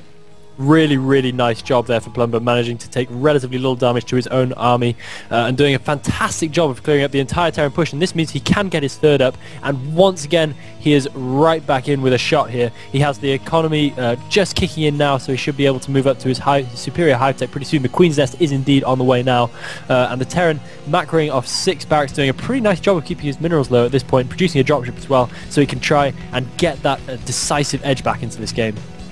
Yep. So, yeah, that's what I was saying when I said Plumum needs to be really careful. He totally recognized that, and he knew he wanted to engage the Terran as they were coming through that choke, and that would be the best opportunity to do it. And he hit the Terran there, he got it there before siege mode was in, and he got a crushing victory where it would have been maybe close to even if Bibian had a chance to siege up and get in a good spot. Yeah. Bibian now moving out with a similarly sized force, 2 tanks and a Science Vessel, not quite with it, but lagging just a little bit behind. Radiate is done. No. Oh, wow. Radiate's really late for Bibian. Incredibly late, yeah. Huh. I just kind of assumed that Radiate would be done now because it wasn't done for the last battle, but no. Maybe forgot it? That's late enough that you must have forgotten it. Yeah, there's no other reason why it wouldn't have kicked in yet, because he would usually have needed that to try and push through that lurker line. Might have had a significant effect on how that first battle went as well. And Plumum forgetting important stuff himself a little bit. That is still a lair, despite the fact that the Queen's Nest has been done for a while. It's not as if he doesn't have money for it. He's a little bit low on gas. That's pretty slow. Either way, we should see that hive coming in pretty soon, at which point he can start to go to the next level of tech. I doubt we're going to be seeing anything quite as crazy as we saw from the Shad, And finally the Terran is able to move out and throw down the command center at the third base, and this should enable him to make himself safe a little bit further into the game, moving in, doing a nice bit of a push out, managing to do some good micro against Scourge, keeping that all-important science vessel alive, and he's got a good position here in that nice little bit of a choke, but it looks like the Zerg is gearing up to try and do another big push. There are a lot of lurkers coming in, burrowing down in good time, managing to push those Marines all the way back and separate them from the tanks, and those Mutas will be able to easily go in and take out that expensive and necessary tank support. The Terran army being absolutely destroyed here by so many lurkers coming in, doing a good amount of damage to the lurkers though, lots of them all exploding at once there, and more Marines coming in from the back. He might just be able to clean up the Zerg army if he micros the rest of this smartly. More Zerglings coming in, however, are going to seal the deal for good old Plumbum here. Bibian realized it was essentially the same position as he just fought, so instead of bringing the tanks through, he sieged them up in the back so that they would already be in siege mode when Plumbum engaged. But Plumbum changed his attacking strategy just a little bit, cutting the Marines away from the tanks, and was able to kill off Bibian's force still. But Bibian did manage to do damage of his own because he made that adjustment and sieged the tanks up first instead of trying to get them onto the high ground ridge. And that is a very nice move by Bibian to take out all those lurkers. And now, without defilers... Yeah, extremely strange timings coming in here from Plumbum. Bibian did a fantastic job in that battle. He really looked a little bit outnumbered, but the positioning really saved him there, and he was able to pull his Marines back very effectively and ultimately take the battle for himself. That lurker egg taking a few hits on the way forward, but it's going to morph into full health anyway. And the third base now completely exposed for Plumbum. If there was ever a time for him to try and take out this Terran army from the back, it is now, before all those drones go down. He's going to take down the hatchery anyway, and a couple of siege tank shells are going to be able to finish off these drones pretty efficiently. Will he be able to get in there and save them? All the drones are going down, and he needs a last-ditch attempt to kill this army. Lurker's a bit slow to go in, but they do finally go in. They burrow down, and he should be able to deal with this Terran army here, getting a nice spread. However, the hatchery is gone, so the economy lies in tatters for the poor Zerg, and all the drones going down now as well. Not quite out of range of the Marines, and only one surviving ultimately for him. Bibian doing very good damage with his attacks, taking out that third, keeping Plumbum on 2 bases, even managing to snipe the spawning pool with the drop, and I do not see the spawning pool restarted yet. No. Which is a bit peculiar. Still, man, not only is the spawning pool not started, but he still doesn't have a defiler mound, so it's just Hydralisks at this point? Okay, now the spawning pool is at least restarted, but still. Very odd to see him not use his hive tech to get anything. He definitely, the Terran army is big enough and scary enough at this point in the game. He absolutely needs it. Is Bibian going for the trademark mech switch? Yes. Factory's going down, numbers 3 and 4. So mech will be the next stage in this.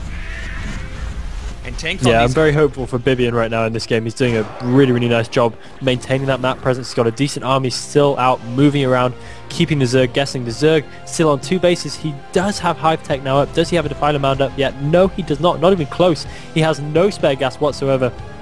A few Scourge hanging around a little bit dangerously as those science vessels stray from the beaten path just a little bit. He needs to be a little bit careful with those because they're a real game changer. Scourge going in now, able to take out 2 science vessels for free, but honestly that's a massive Terran army, and we'll see if he can bust through the Zerg now or not. Entire lurker field's going to go down, even the one that wasn't directly irradiated. Yeah. And there's just, Plumbum has so little to try to defend against this. 44 supply, no tech. Yeah, he's trying to defend a tank Marine pushing with nothing but sunk colonies. GG, good luck in ISL. Mana drop out of the tournament there for Plumbum. GG from Bibian too. We see Bibian go through. Very impressive games. Very nice. Now, Elegant. Hello. We have been, I've been asked by Game if we would like to cast sets 3 and 4 right now. Would you like to cast sets 3 and 4? Sets 3 and 4, or groups 3 and 4. I would be happy to do that. You'd be happy to do that? I would be happy to talk a little bit more. All right. It's going to be just a minute for us to get all of that ready. So in the meantime, I'm going to replay the altitude video. Okay, sweet. And then more Brood War coming up.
So, group number 3. Awesome. I noticed that you were in chat. I assume Elegant AOV is you and not some Smurf. Yeah. All right. No Smurf in here. You are the real deal. You are modded for the record. Oh, sweet. So, feel free to use the banhammer liberally. Oh yes. Okay. So, in ISL 3 tradition, because ISL 1 was all about the supply block, ISL 1 was all about 2 drones on gas. ISL 2 was all about the supply block. ISL 3, all about the walkovers. So we got walkovers in this group. Elena did not show up. Apparently he made an effort to try to get some PPs / pre-played games, but could not work it out. So Elena, unfortunately, will not be participating, which makes me quite sad. I have been vocal about my support for Elena. Yeah, I was pretty psyched about him too. But what can you do? Yeah. And Rams showed up late. So DeWalt gets an automatic walkover. So DeWalt over Rams, Terror over Elena, DeWalt versus Terror in the finals. But Rams did show back up. So Rams gets a walkover over Elena in losers and will be on Heartbreak Ridge. So this set only has 2 games. DeWalt versus Terror, loser plays Rams. Boom, shit's magically updating. God, I love technology. Let's make some games.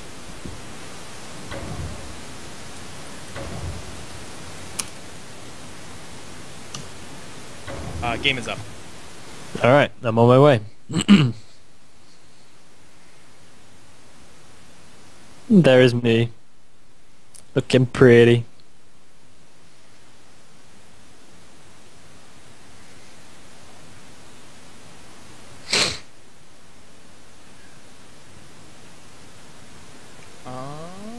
Yep. Okay, game's just confirming what I knew about this set. Cool. So, I'm going to change the titles of this as we have a little bit of a loading time. We have Terror versus...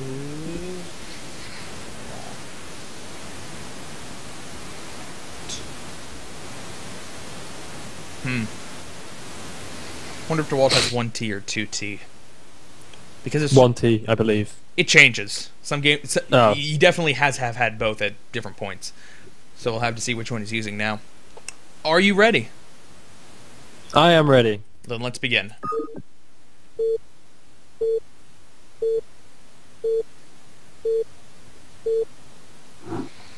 Okay, awesome. We're in the next game. So on the bottom right hand side of the map, spawning in as the teal Terran, we have ISL 3 Terror. And on the bottom left hand side of the map, spawning in as the green Protoss, we have ISL 3 DeWalt. And these players are ready to bring the hurt. We'll do some good stuff. We should hope so. Now, I'll start with Terror. Terror is a Peruvian Terran player. Full screen, full screen, full screen. Duh. Okay. Duh. Okay. If I had forgotten twice, it was okay. 1 would have been good for me, and 3 would have been bad. It was a par 2. If this is a golf course, it was par 2. So I just missed my par, and I have a bogey. Shame, okay. Shame. But you're still doing alright. Wait. It's not a bogey because I only forgot twice for what was supposed to be the normal cast. This is bonus cast, so I would have to readjust. Yeah, we're off the edge of the map now. What? Oh, right. Okay. So we all good. Getting back to what I was trying to say about Terror. Terror is a Peruvian Terran player. Probably the only person in the entire country that doesn't play Zerg. But he's a Peruvian Terran player. And Terror is known for, above all else, vultures. Terror builds so many vultures, has good vulture control, and has pretty good mine spreadage, considering exactly how many vultures he kills. Despite the fact that he builds way more than anybody else, except for maybe Project, he still manages to get most of his mines down. That gateway placement, that's weird, because that gateway placement is so very, very vulnerable to the high ground. I mean, if he gets rushed...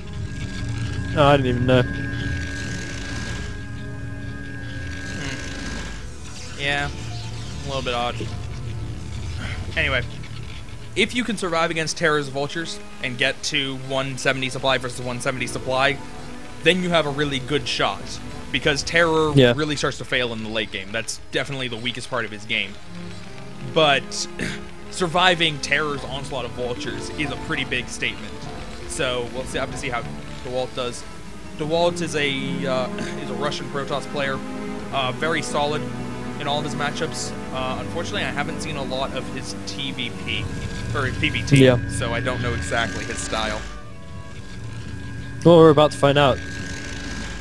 That's like the ideal thing for watching Brood War. You actually find out what's going on. It looks like he goes for a range style, so he's going pretty standard so far. Not going to see any crazy stuff, but let's see what happens once that SCV makes its way out of the base. But it is going to be wait to be chased off, not leaving quite yet. Why is there not a Dragoon building? I was just wondering that myself. What? Because is he going to lay down a Nexus? Wow. No Dragoon Nexus. 18 Nexus with no Dragoon. And the SCV hasn't scouted it yet, but the Dragoon would be popping right about now. Yeah, literally now. That SCV has to know something's up. So maybe he'll assume that the Dragoon's gone straight to his base, so it'll take him a little bit of time to figure out what's happening. But there are 3 Marines kind of threatening to move out. I think Terra's a little bit confused at this point. He doesn't exactly know what's going on. As soon as he gets up, though, he will see that the Nexus is there. The Dragoon has now started, but that SCV definitely has enough time to throw down a bunker if that's what Terra wants to try. He's moving out with his 4 Marines now. Will the bunker be started? Well, I don't know why he wouldn't try it, because at this stage we're going to see 1 Dragoon out by the time those Marines arrive, which is not even anything like enough to beat them without bunker, let alone in. But it seems like Terra not too keen on that kind of thing. Probably just going to take an expansion for himself, laying down a bunker at his natural instead. Slightly odd decision. Well, first, excuse me, Terra getting a Vulture before, essentially doing a siege expand, but instead getting a Vulture before throwing down the machine shop. Oh, I remember this build. Sorry, completely interrupting you there, but I remember this build. This build materialized early this season, in fact, in Pro League. And I in fact, do definitely remember BC doing it. And I was, in fact, doing it on ladder for a little bit of time as well. I seem to remember I was quite vulnerable, though, to any kind of mass Vulture, Spider-Mine kind of thing.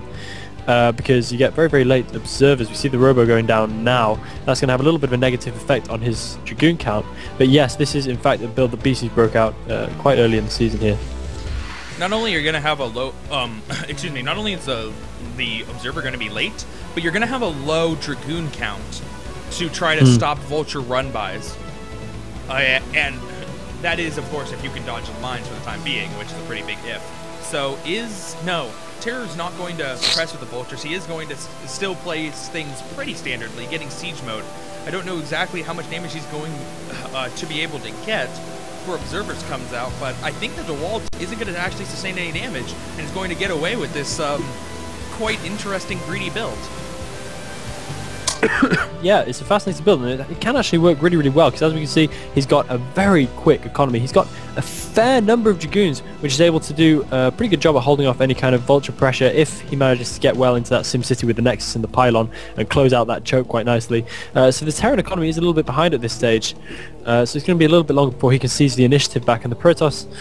Now a little bit ahead on tech, doing quite well in terms of unit count as well, so to all intents and purposes so far, this build is looking like quite a nice success in getting DeWalt a little bit of a nice advantage.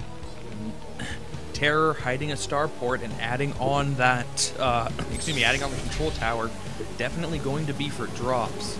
This is something that pisses me off about Aztec. It grinds my gears. That Aztec, original Aztec was a horrible, horrible map for Terran. Then Kespa says, okay, we realize it's a horrible map. We're going to change it, and we're going to make Neo Aztec. The only change is that we're going to allow you to do tank drops. We're going to make a little patch there so that Terran can do tank drops. All of a sudden, it's a balanced map. And I'm like, that's not fair. You shouldn't have one strategy that is so good that can make a map go from horrible to balanced. Incredible, isn't it?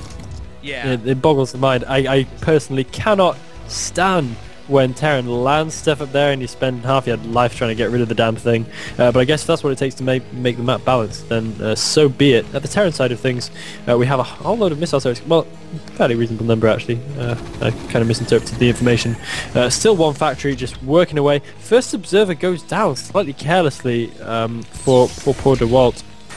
And in fact, he looks like he's now able to clear out those mines at his third base, so that gets rid of the final frontier of Terran vision. Scan's now going up though, so he shouldn't be in the dark for too long. We'll see how this game progresses. The Protoss has already taken up the Citadel of Adun, throwing down more gateways as well, so it looks like it's going to be a big mid game from him, which could be quite a good idea if the Terran decides to go for an early third, especially as we can see that early third is very accessible to a Protoss army dashing up that big ramp there. DeWalt very nicely diagnosed the situation, had 4 goons and a nice arc in his base to look for that dropship, and Terror scans and forced to retreat, and now again 3 Dragoons right in the path that the dropship wants to go on. So DeWalt didn't get an observer into the base just based on what he's seen, based on Terror games, predicted dropship play, and he predicted it very well. Yeah. Stopping Terror first from dropping vultures into the main, then stopping him from dropping the tank up onto the high ground. Didn't quite get the dropship killed, so he'll be able to get back, but still, very nice damage. And that is a fast Arbiter Tribunal. Yeah, absolutely. I mean, fast Arbiter is not too much of a crazy strategy. We don't see the Zealot leg speed. We do, in fact, just see him going straight up to Arbiters instead and laying down a third base as well. He could be a little bit short on gas, given that is a mineral-only expansion, but if he saves up his gas from these 2 guys for just a little bit, he should be able to afford at least 1 Arbiter pretty quickly.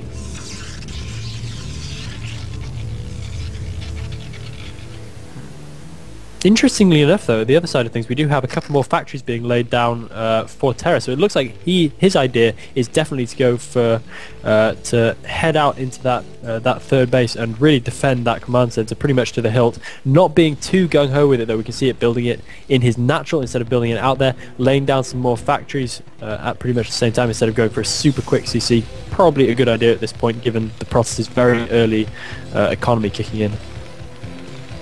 Cute building arrangement by Terror, spreading them out in case his opponent had gone Reavers, so that they couldn't attack 4 supply depots at once. And yeah, at the beginning of the game, I was toting up about how awesome Terror is with his vultures, how awesome he is with his mines. Has not built in a lot of vultures, has absolutely no mine presence on the map, so not quite the game I wanted to see out of Terror. Finally, a couple vultures moving out and starting to lay down some mines, but it's a little bit late in the game for that. Yeah, we did already see him attempt to lay down some mine presence at the third base of the Protoss, but that was so easily cleaned up. Right. A little bit slow on the transfer for DeWalt, but I'm sure he'll get some probes over there to that. Now complete a Nexus just as soon as possible.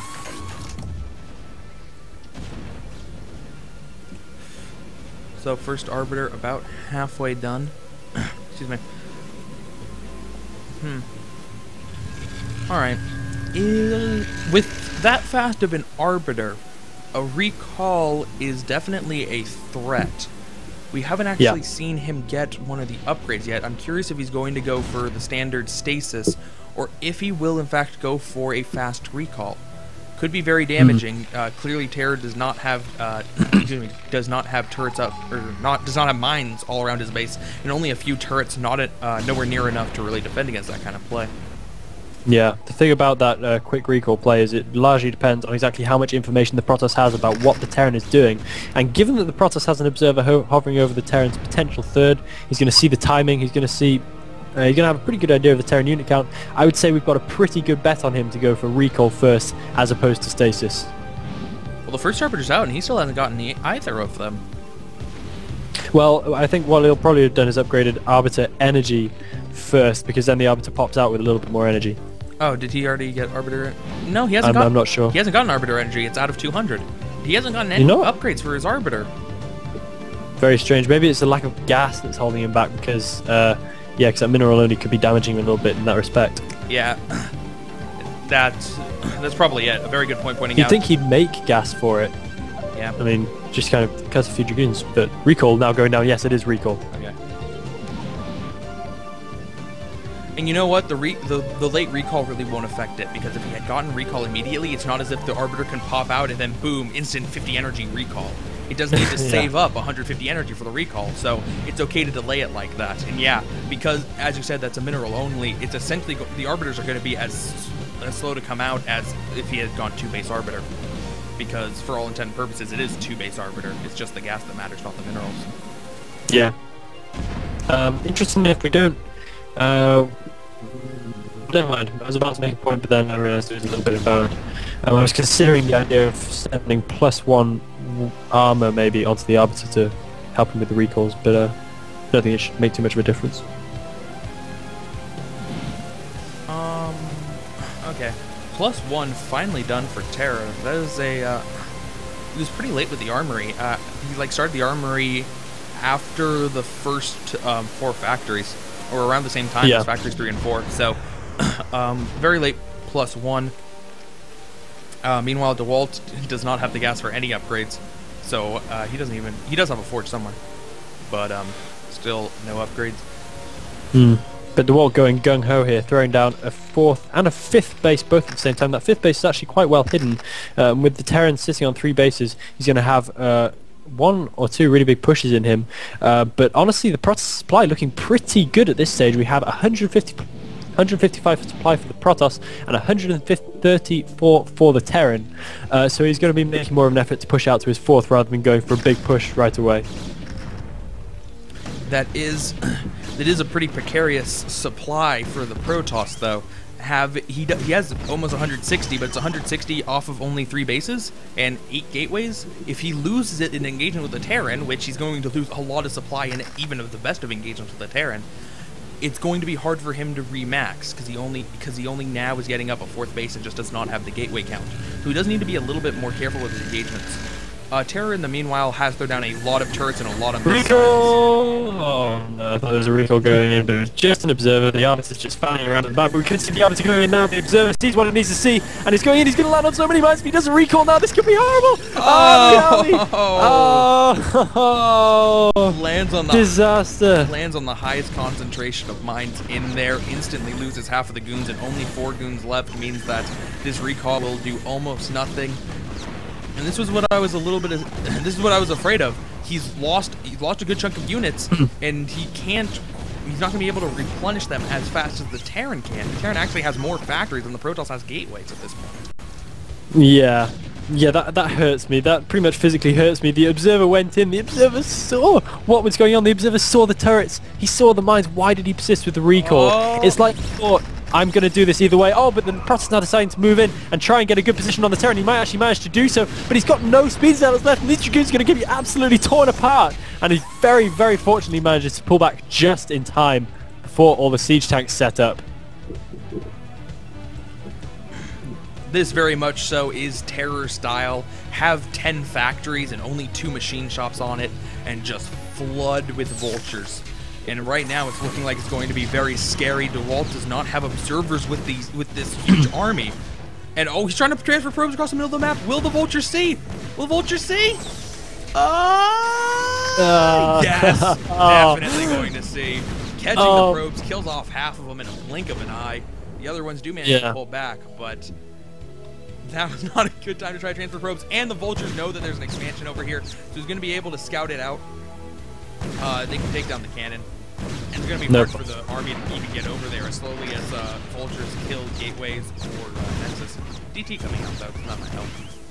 Yeah, if that DT ever actually makes it out, but it seems that vultures are actually really, really good against gateways. They're absolutely destroying that gateway pretty quickly. But the Protoss decides it is now his time, and he may in fact be right. A big Protoss army just dashing in all over the Terran. A few tanks caught out pretty loose from the main army. It looks like this may do a pretty good job from Protoss if he has the backbone of speed zealots to do the trick. Will he be able to? It looks like he won't quite have enough. The Terran army holds out, and Protoss really needs to pull back now. He doesn't have enough. The blue goo starting to flood in, but just managing to get back in the nick of time before uncounterable damage was done. DeWalt had a good idea with that attack. There were so many vultures over to the right side of the map, he realized that Terror did not have a properly balanced army, and it was too tank heavy. He tried to take advantage of that, but tanks are still good even without vulture support, so it didn't quite work out for him.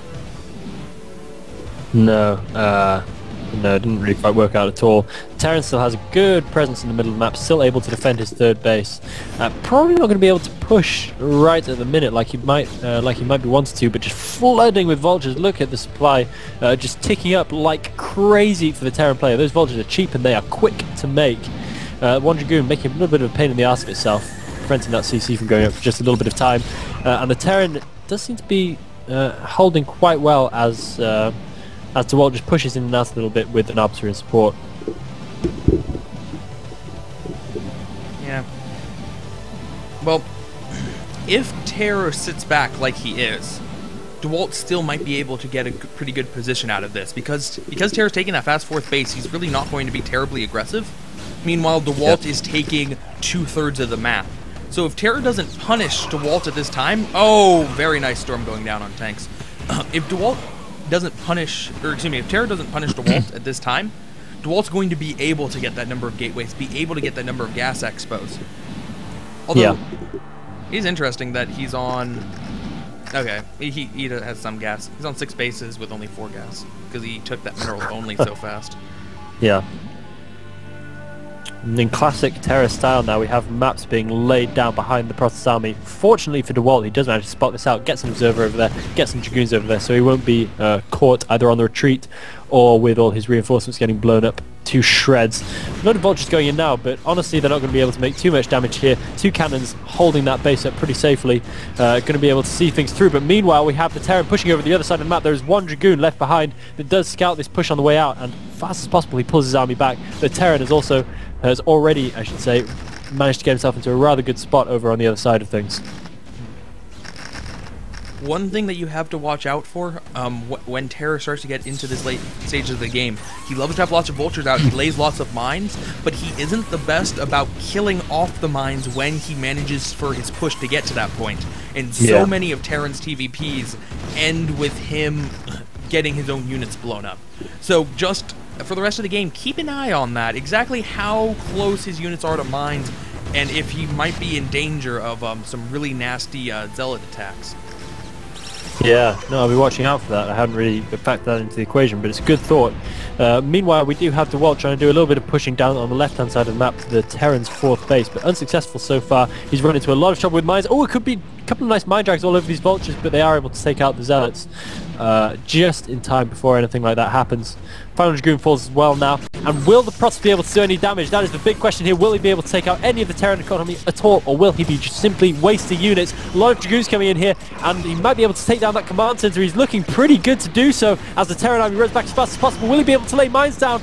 Completely invisible Protoss army doing the damage, sending those vultures running with their tails between their legs. Yep, only 2 siege tanks there, and they were stasis, so completely out of the battle, and it was not... There we go. Not quite in time to save the command center. It almost got away, but Dragoons were able to finish it off, and more importantly, DeWalt actually lost so little in that... Oh, I'm running into mines. Lost so little in that engagement. Oh, mines! Oh, 1 hit going off, but not enough to... No, not enough to deter this big Protoss army. However, DeWalt at this stage will be starting to feel the squeeze. He knows how necessary it is that this happens. Mines in the SCVs. Oh! That could be rough. There are reinforcements coming in from the back from Terror. There are a lot of tanks now. And mines active. Are they going to be able to get all the SCVs? No. I think that's a little bit of an error, though, on Terror's part, not being able to repair that CC. I think he definitely should have been able to save that. There were very few units actually doing anything in his base there. Yep. Meanwhile, Terror with another half of a push to attack DeWalt's uppermost expansion. And that's very odd to see for Terran. He has a kind of big push at the bottom and a kind of big push at the top.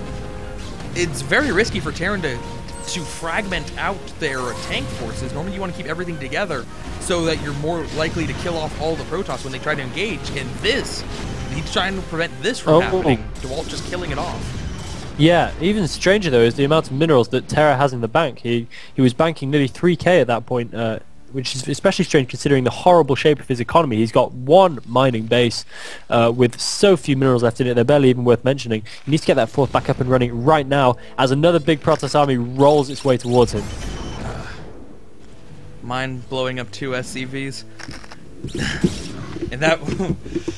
Oh, I'm still sad that Zealot did not take one more step farther forward and kill off all the SCVs with mines. But yeah, it would be fun times. DeWalt with another large army, moving up to try to secure the top place. Ooh, nice EMP. Did it hit? No, it hit 2 of the Arbiters, not quite the last one. But the army sweeping around.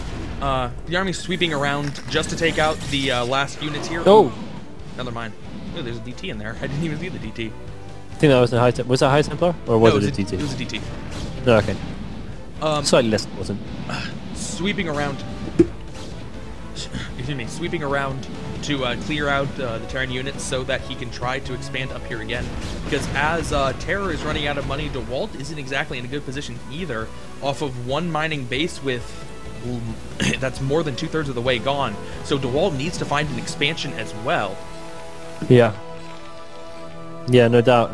The Vulture Crazy Terror running a few Vultures into that top base for DeWalt there, but the equally cannon crazy DeWalt was absolutely safe. But now he's pretty much gone gas crazy, forgetting to move his probes back onto minerals. That's actually a pretty costly mistake because he needs the minerals at this stage, and to have all his probes mining gas is really pretty hideously inefficient. I'm sure I don't need to tell you that. And we have another big army coming out right now for Terror, looking really pretty scary down the bottom left-hand side of the map. Big recall going in though, and he's able to take out... was he able to take out any SCVs? I'm not quite sure. Nice storm going down, taking out quite a few Vultures there, but this should be relatively easily cleaned up, and the CC is going to survive as the Terran army pushes in there, this time not choosing to separate his army up, and he's going to go all as one big unit here. Yep, Terror's going to be able to set that back, set the Panther back down after he removes his entire army from there. But yeah, even Terror's having a hard time keeping these 2 other bases on his 1/3 of the map safe, because there's 15 expansions on this map. He has 5. Yeah. He's having a hard time keeping just 1/3 of the map. And if you're having a hard time keeping just 1/3 of the map, even if Protoss can't quote just win the game outright, it can still essentially starve Terran out.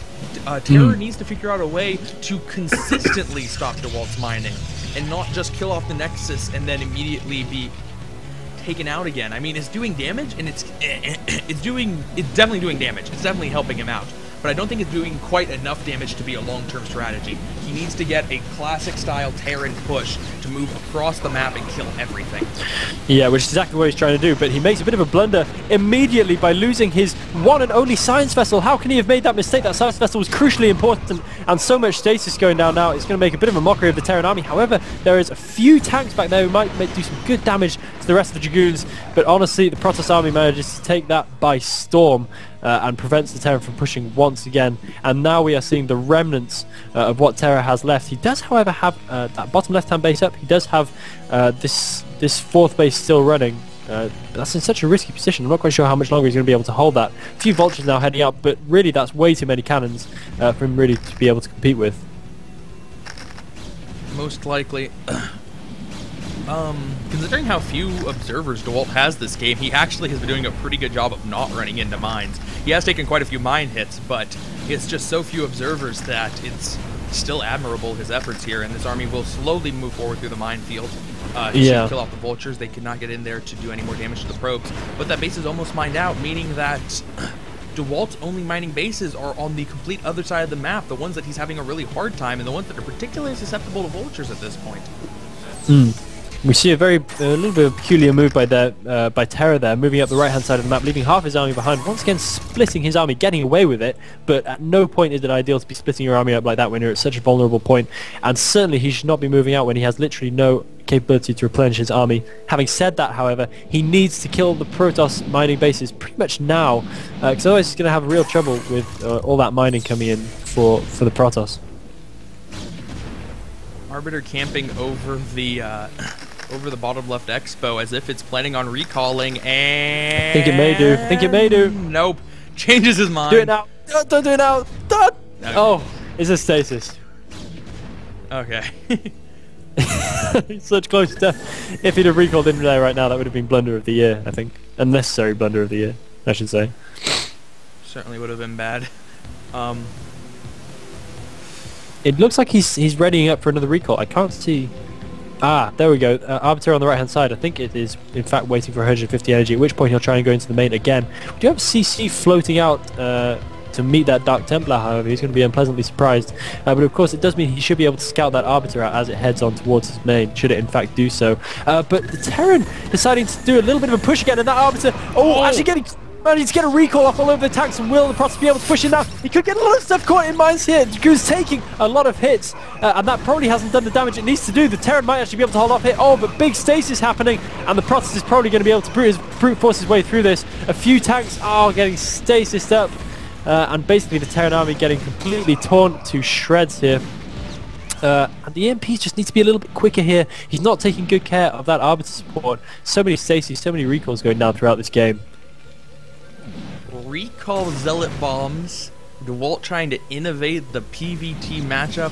I think those tanks were close. They're clumped up enough that if he had just gone for earlier stasis, that he might have been a little bit better off. But still, managing to win that battle and keeping those top right expos, all three of them, safe, as he's now retaking this mineral only. Now, the reason DeWalt is having such a hard time keeping the top right safe is because he's not playing traditional Protoss, in the sense of he didn't go and take another main and then build 8 gateways there. That's how you keep that base safe, by constantly having reinforcements flooding out of there. He finally now has only 3 gateways there that still might not be enough. And until he does throw down that big number of gateways, is just going to constantly be a liability. DeWalt still has a really small number of gateways, considering how late we are into this game and how many bases he has. Yeah, he really does. But honestly, the longer this game goes on now, the further he gets ahead of this Terran. The Terran has just been struggling for ages. It's now 182 to 200 supply with the Protoss maxed out. It looks like he's going to try and go in again. So much Arbiter support here. He could try and do some more recalls. A lot of mines going off on the Zealots at the front. Pretty damaging. And the High Templar getting taken down as well. Probably not the best push attempt from the Protoss. Storm going down mainly on stasis tanks, however, and the Protoss is forced to push back. Could this be a window at this stage for Terra to get in there and do some damage if he can quickly macro up some stuff? He does have some reinforcements coming out of his main, and could this be a way back into it for him? Already back and above the supply that he was before that battle. Yeah, Terror was a little bit too clumped up with the siege tank, so the Storm and the Stasis did do a good amount of damage, but he was in such a long line, and that's what really makes Terran pushes scary, the long line of you can keep killing stuff, but it's just never ending in the stuff that you have to kill, and eventually the Dragoons just run out. So DeWalt did pull back with most of his forces, though, keeping it alive. It wasn't a game reversing engagement, just a bit of a bad one. Meanwhile, Terror transferring SCVs to a base that no longer is there. Could the CC be taken down? No, it should be okay. It is on fire, so he'll have to remember to repair it. But yes, he certainly has time if he's on top of that. Oh, throwing away a science vessel for free once again, just as the Arbiter comes in as well. What terrible irony that is. He does have one more science vessel hanging around. Does he have the NG for an EMP? No, I don't think he does. So that's pretty much going to be a free stasis. Yeah, there we go. Stasis around the science vessel. Very, very cool. There's a good core of tanks there again, though. Terra is threatening to fight his way back into this game. I'm not going to say he's back in this just yet, as this base is being camped with a fair few Dragoons, but he should be able to clean this out relatively quickly, as long as he doesn't throw away that science vessel. Good job of EMPing that Arbiter. And that science vessel is going to go down, though. He needs to be a bit smart with his scan right now, losing a lot of SCVs unnecessarily. CC kind of vaguely threatening to burn down, but not too much danger as of yet. Oh! Nice Zealot getting in and taking out 3 tanks to its name right there before it goes down. And Terror has continued to get upgrades off of that one armory, so he finally a single armory was finally able to give him good enough upgrades. He's at 3-1. Meanwhile, DeWalt has had pretty bad upgrades at 2-0, especially considering he has a double forge, and he got a double forge a long time ago. So yeah, he should really be doing a lot better than that. Oh, nice EMP, managing to catch 2 Arbiters as they headed in. Why they were clumped, I do not know. And one Arbiter just hanging out there, having some free shots on the tanks. Nice scan being laid down directly onto the Protoss army. If we have a look at the Protoss Natural, not too many reinforcements waiting to come up. He is able to macro off only about half of his gateways. Some of his gateways still lying dormant. So it's not at the stage where he can start reproducing a 200-200 army just at the drop of a hat, whilst the Terran, his economy is on the way up, slowly but surely. He needs to transfer some SCVs out to that base, because otherwise he's mining off pretty much nothing. But he is still edging out on the map, not giving up this game just yet, and really making a good fight of this. Somehow, someway, Terror has refused to give in to DeWalt's onslaught, constant onslaught in this game, and we find ourselves in a 2 mining base versus 2 mining base situation. Yeah, and I don't even know how. And I mean, on paper, that looks good for Terran. Now, you do have to consider that it's going to be a lot easier for Protoss to take more mining bases, and nearly impossible for Terran to take anything beyond those two.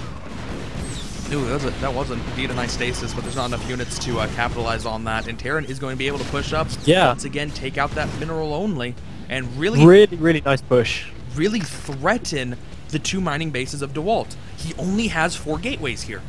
That's going to make this very hard. He needs to be very smart about how he uses his units to try to stop Terror's attack.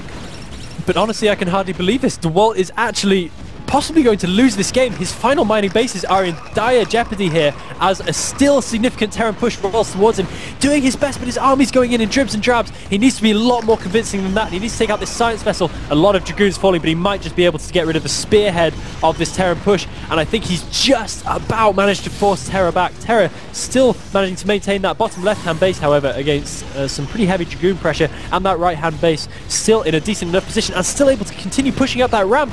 Could DeWalt be unable to hold these top right-hand bases? Terra is looking in severe danger of pushing all the way through and actually taking this game by surprise. DeWalt killed off most of the Terran push, but there's still a core of tanks just because Terra's line had been so far stretching back that he can still bring in some units. It's not that many, though. It might not quite be enough to take out that natural. Time will tell. There are a couple arbiters overhead, and I think it's an indication of how little Goliaths Terra's had this game. That arbiter has 8 kills. It's quite humorous, considering how bad arbiters are.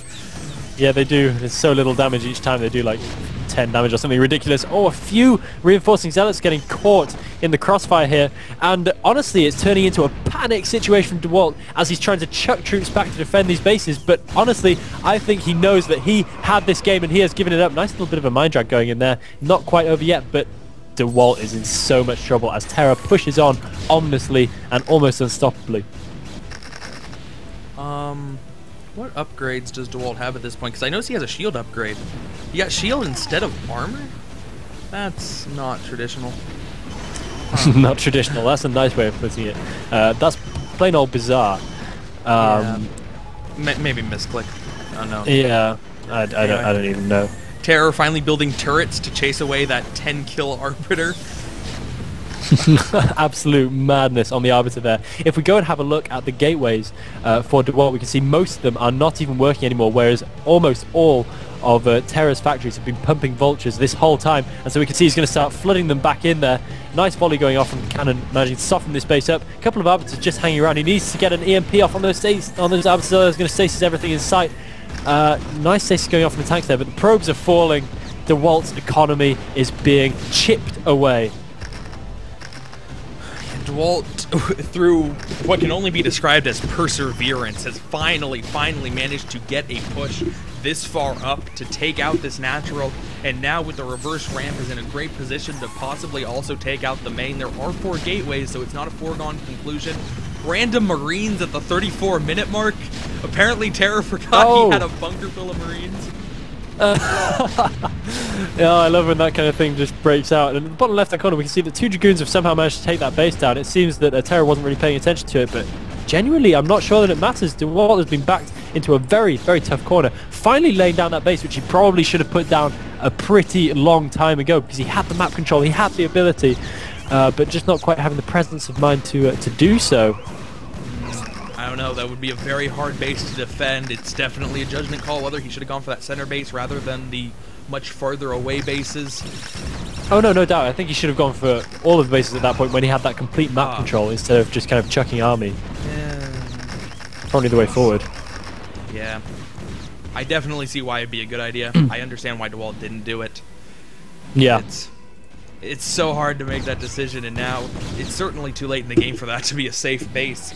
Absolutely. It's way too close as we to can Terror, and certainly not Vulture tight. But for the moment, Terror is not bearing down on DeWalt's last mining base, although DeWalt's last mining base is 70–80% mined out. So that's not even going to last very long, even if Terror doesn't go and kill it. Yeah, it's really pretty strange situation for DeWalt to find himself in. He's probably pretty much just sitting at his computer kicking himself at this point of the game. I mean, he had it in so much control. just kind of massing a few units outside his natural, and I think he's going to try and push out and save this Nexus. There's only a couple of siege tanks bashing it down, but it's going to cost him a lot of units to try and get rid of those. I think he's going to have to sack that Nexus, and he needs to try and get up to the top right-hand corner and just weaken up that Terran position, because if he reinforces that with more units, then that's going to be a whole load of trouble. This is definitely one of the best aspects of Terror. Look at how much teal is on the map. Then consider he only has 100 supply. Amazing. That is amazing spreadage of mines, amazing spreadage of just stuff around with such a low army supply. That in him having 100 supply is pretty much the saving grace of DeWalt. You do have an opponent who is on 1 mining base and 100 supply. It's still not the best of positions for Terror, but no, you're right. DeWalt was in a great position, and now we're looking at ways where he's not actually dead yet. Yeah, which is, it's strange to find ourselves in. Those 2 tanks might get a little bit cut off, but the main army is going to push up and support them. It looks like they'll make it out of stasis, having taken out that Nexus as well. And this could be pretty bad for all those Dragoons just hanging around. He needs to pull them back now, because this is an important section of his army. He needs to preserve all the units he possibly can. He does not manage to get those 2 tanks, and once again this Nexus is going to be taken out. But it looks like there's still one big push left in it for Protoss. He's got the Psy Storm to back him up as well. Where are the Science Vessels? We have nothing to EMP with, and he's laying down huge amounts of Psy Storms all over those siege tanks. Stuff exploding like crazy, and goodbye to that particular core of the Terran army. And what has Terra got in answer to this now? Both players going absolutely neck and neck at this point.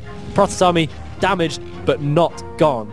A great move by DeWalt. He knows he has the gas, and he knows he has a small army, so he'll have the APM to use Templars effectively. Adding in 5 like that crushed that battle, where otherwise he probably would have lost the entire Dragoon Corps without those 5 Templar. So DeWalt, I mean, he's holding Terra back. Terra's at 80 supply compared to 120 for the Protoss. It's really anybody's game. It's a matter of who's going to have the smartest engagements, who's going to be able to secure expansions, and who's just going to play smart at this point.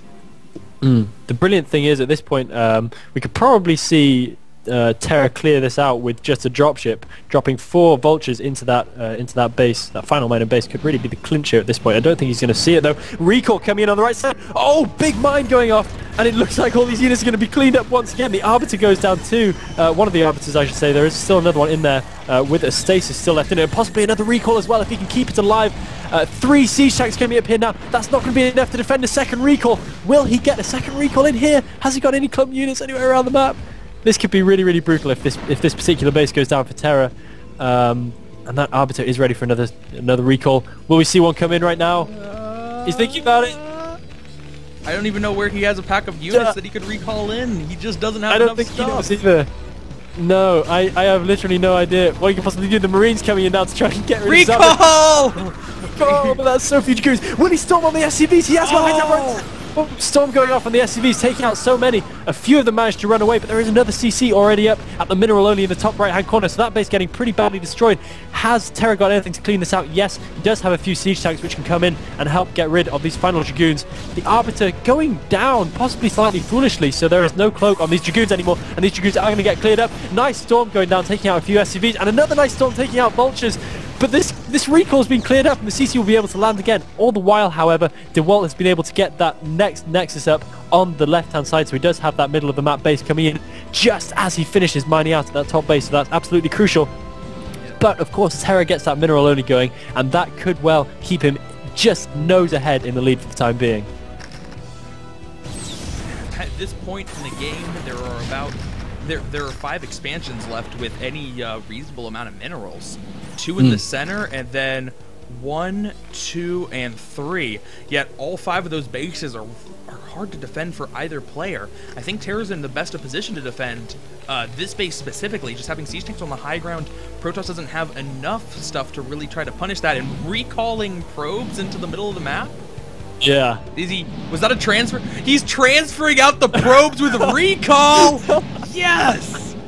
Oh! And he would have been able to get him out. There was a siege tank and a Marine there, and the Vultures would have picked him off if they had tried to transfer across the map. That was absolutely a completely reasonable thing to do, and it was awesome. Cool move from DeWalt. Even when you're in a lot of trouble, you can still break out crazy stuff like that. Very nice bit of quick thinking from him. Can it save him though? Look at this mind spread. How is he ever going to find the strength to break through that? We have a lot of vultures coming in, but will the storm be enough? He's got a lot of side storms still left in him. Laying down a whole clump of storm, thinking he was playing SC2. Not so easy to do in Brood War. Pulling back his vultures just in time. More storm being laid down though on that single tank, not quite taking it out yet. Will he be able to keep this Nexus alive? It is, of course, entirely crucial at this point. The rest of this game will absolutely come down to DeWalt's storms. If DeWalt he has so many Templar, if he can get storms in all the right locations and hit lots of vulture packs and even clump siege tanks, because Terror doesn't spread out his siege tanks, DeWalt will win. But if he whiffs on the storms or if they get EMP'd, they'll be able to kill him. Oh, Storm going down all over the vultures. A lot of vultures being taken out right there, managing to get in and get one Templar snipe. He needs some scan. Has he even got any scan? Where are all his CCs? He has one CC connected to scan, which has no scan left in it. He is officially out of scan. Oh. Two mining bases for Terror, both of them horribly saturated.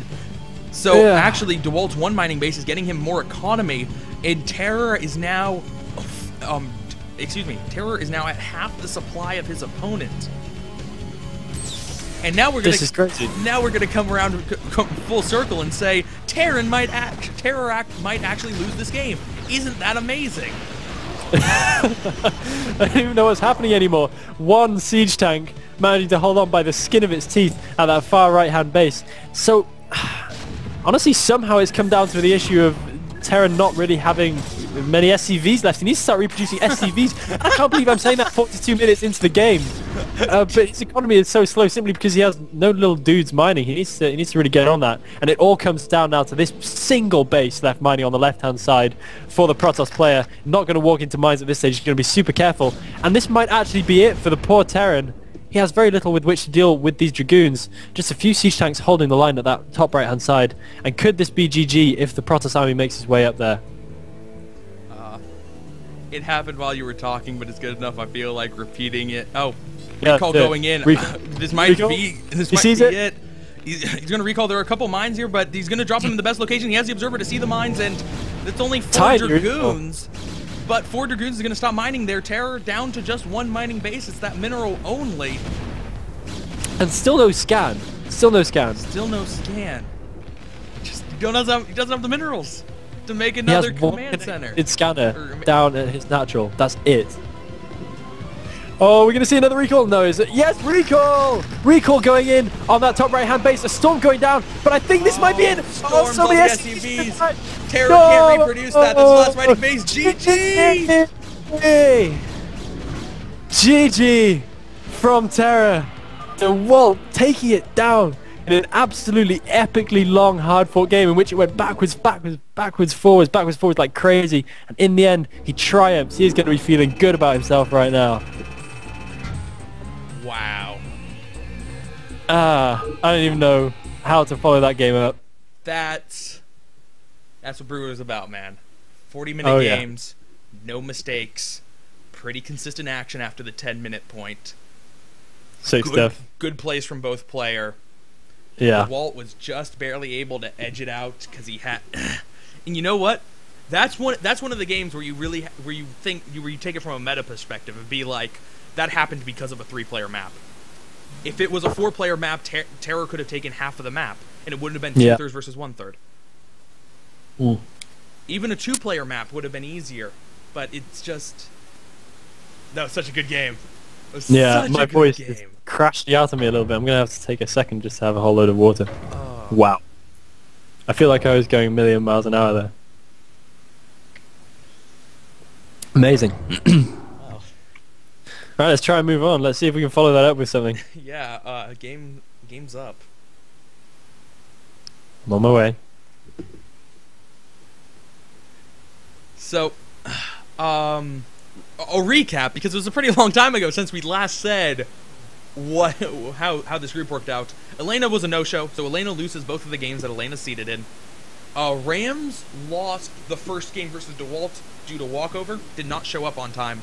So Rams lost to DeWalt.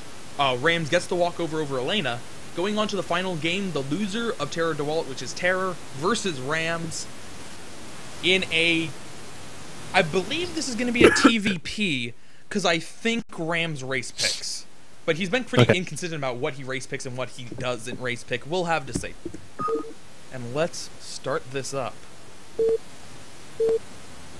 Alright, let's do it. I'm feeling entirely psyched for more goodness after that last game. Absolutely epic backwards and forwards battle. So let me announce in the players. On the right hand side of the map we have Rams spawning in as the teal Protoss. And on the left hand side of the map we have Terror spawning in as the red Terran. No doubt feeling pretty gutted after losing such an epic game as that last one was. Oh. And Rams is heading out with his probe on 6. He is going to proxy gate on Heartbreak Ridge. Alright, man. Completely swing it around. Whiplash from how different this game is going to be from the last. And, I mean, it's Heartbreak Ridge, man. And the opponent, and there's a Protoss player in Heartbreak Ridge. You have to assume proxy. You just have to. Now we get to see what exactly he proxies, how hard he's going to do, if it's 1 gate or 2 gate. Oh, okay. He's going to put it in a location that Terror will just barely miss. I like this position. Yeah. He'll just barely miss it if he isn't scouting. He will certainly find it if he scouts for a proxy at all. I like that. I like that. It's kind of this is basically Rams going for best odds. He's thinking if he wants to find the proxy, he's going to find the proxy. So he's just going to try and rely on the scouting being just a little bit sloppy, and Terror just heading straight on past that location, which I like. That's a cool play from Rams. Yep. Yeah, that's exactly why I like the proxy location there. And actually, he's moving in with the probe and keeping the probe there. So this is going to be the kind of weird proxy style that we've seen a couple of Protosses bust out recently, or at least I have in the games I've casted, where a Protoss player just proxies 1 gate. It's the reserved all-in cheese. It's not if there is such a thing. It's not quite as all-in. It flirts with all-inness.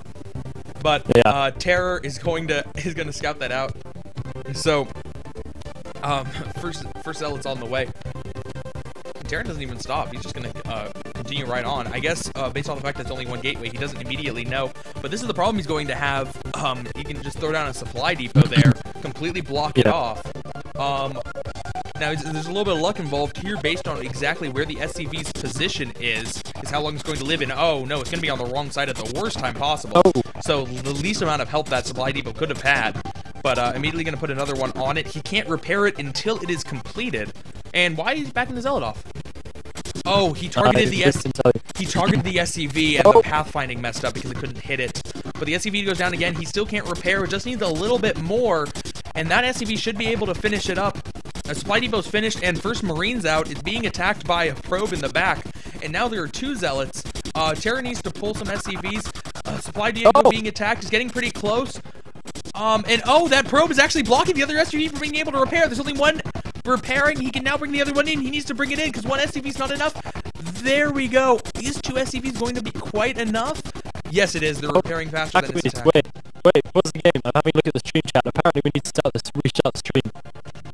Apparently we need to restart the stream. Apparently the sound is going very strange. If you do a quick stream restart, because we don't want people to miss this. Okay. Okay.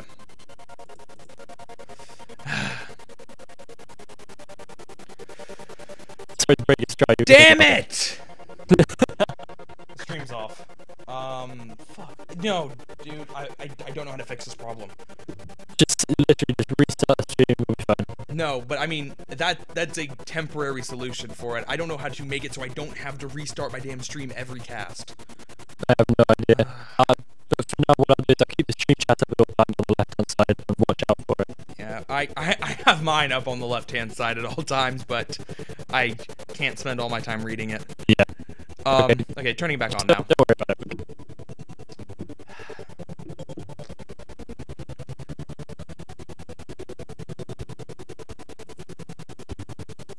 And are we back? I am refreshing my stream.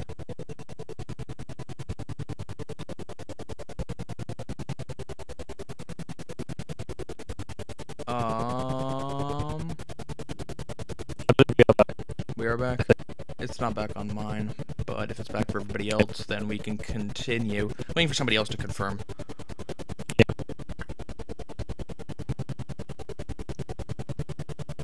Oh, somebody's saying it's still bad. Sounds still broken.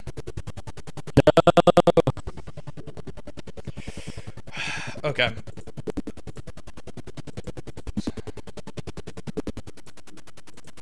Does it fix it when the so I can turn off the music, the StarCraft music itself.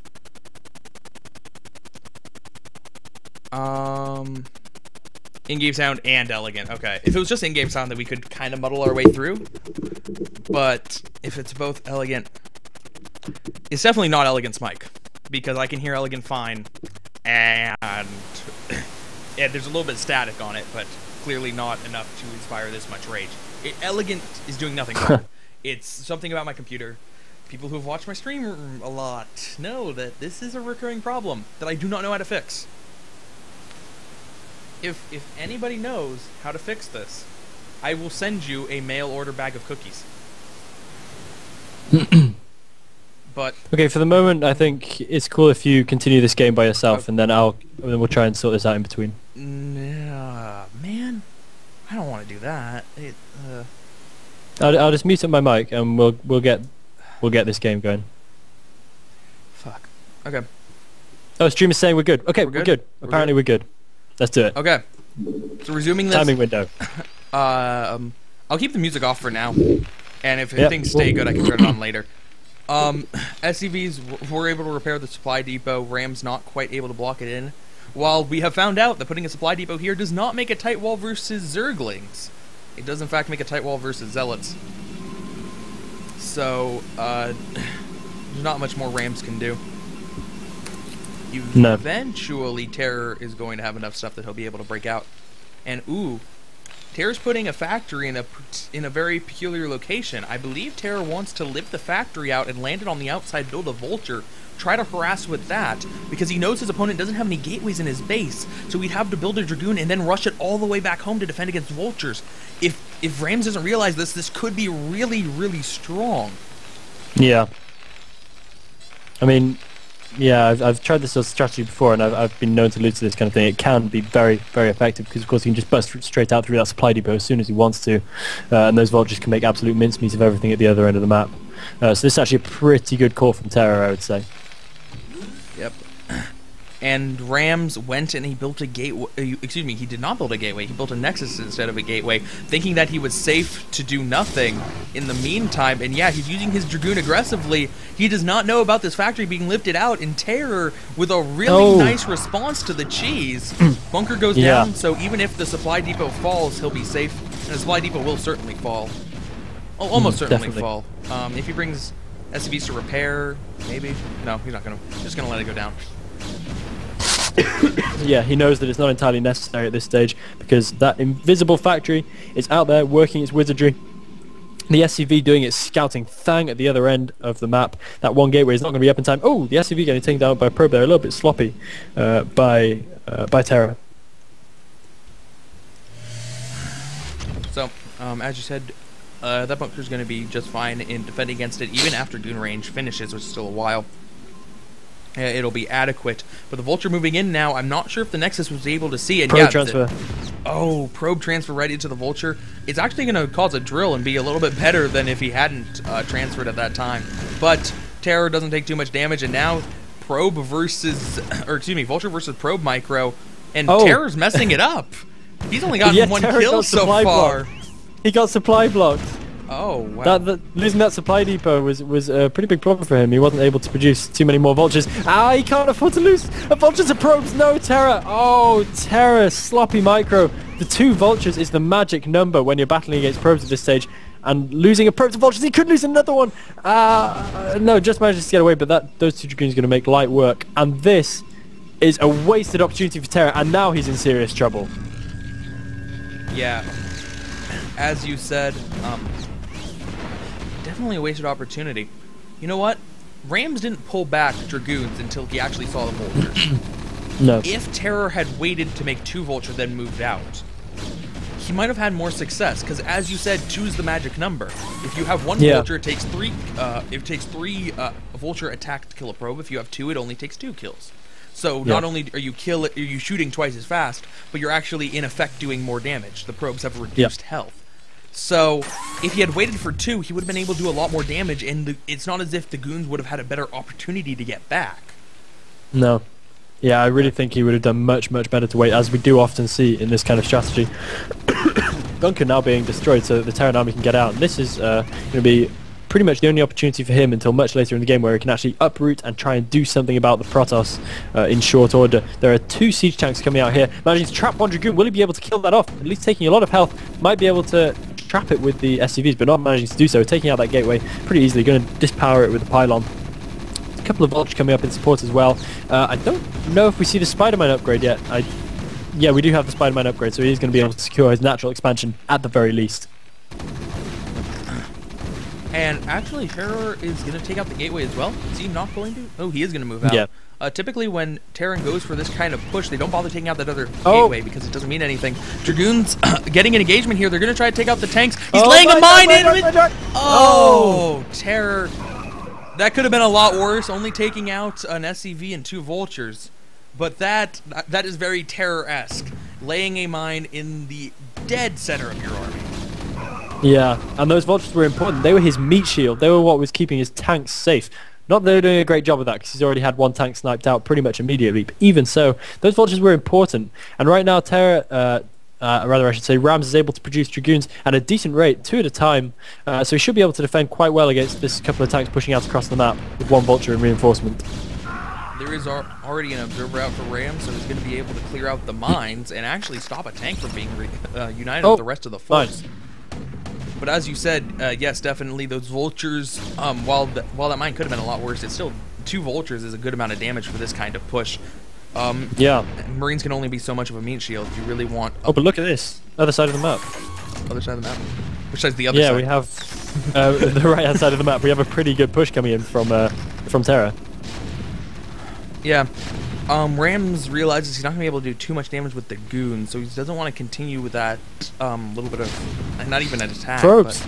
But anyway, Marines just barely getting into the bunker while the probes are all being pulled in. Oh, mines in the back hitting the dragoons perfectly. The probes are, though, able to take out the tank, so now it's just the bunker and vultures, but bunker and vulture still going to be good. Throwing down a second bunker as he advances forwards, so Terror is going to counter cheese with more cheese. Well, he already proxied a factory, so double super cheese, and managing to get 1 vulture into the base. This time has mines, and actually Rams with a very fast Stargate and an Arbiter Tribunal, so Rams is going to go for ridiculously fast Arbiters. Yeah. I don't like that decision.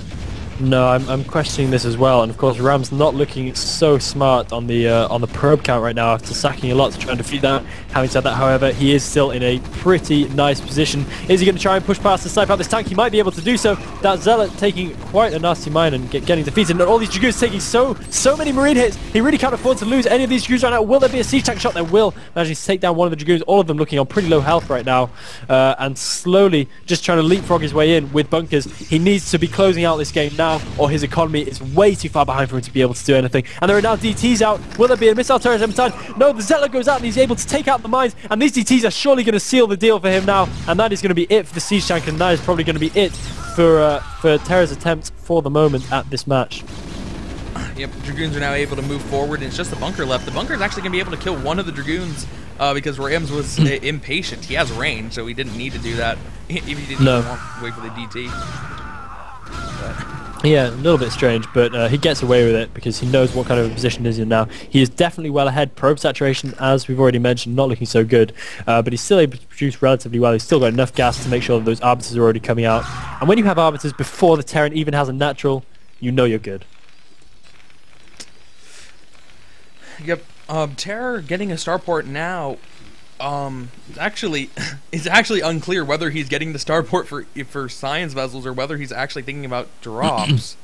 So I mean, this would be around the time to get drops in this matchup if you wanted to get a starport that early. But anyway, as you said, Arbiters are out.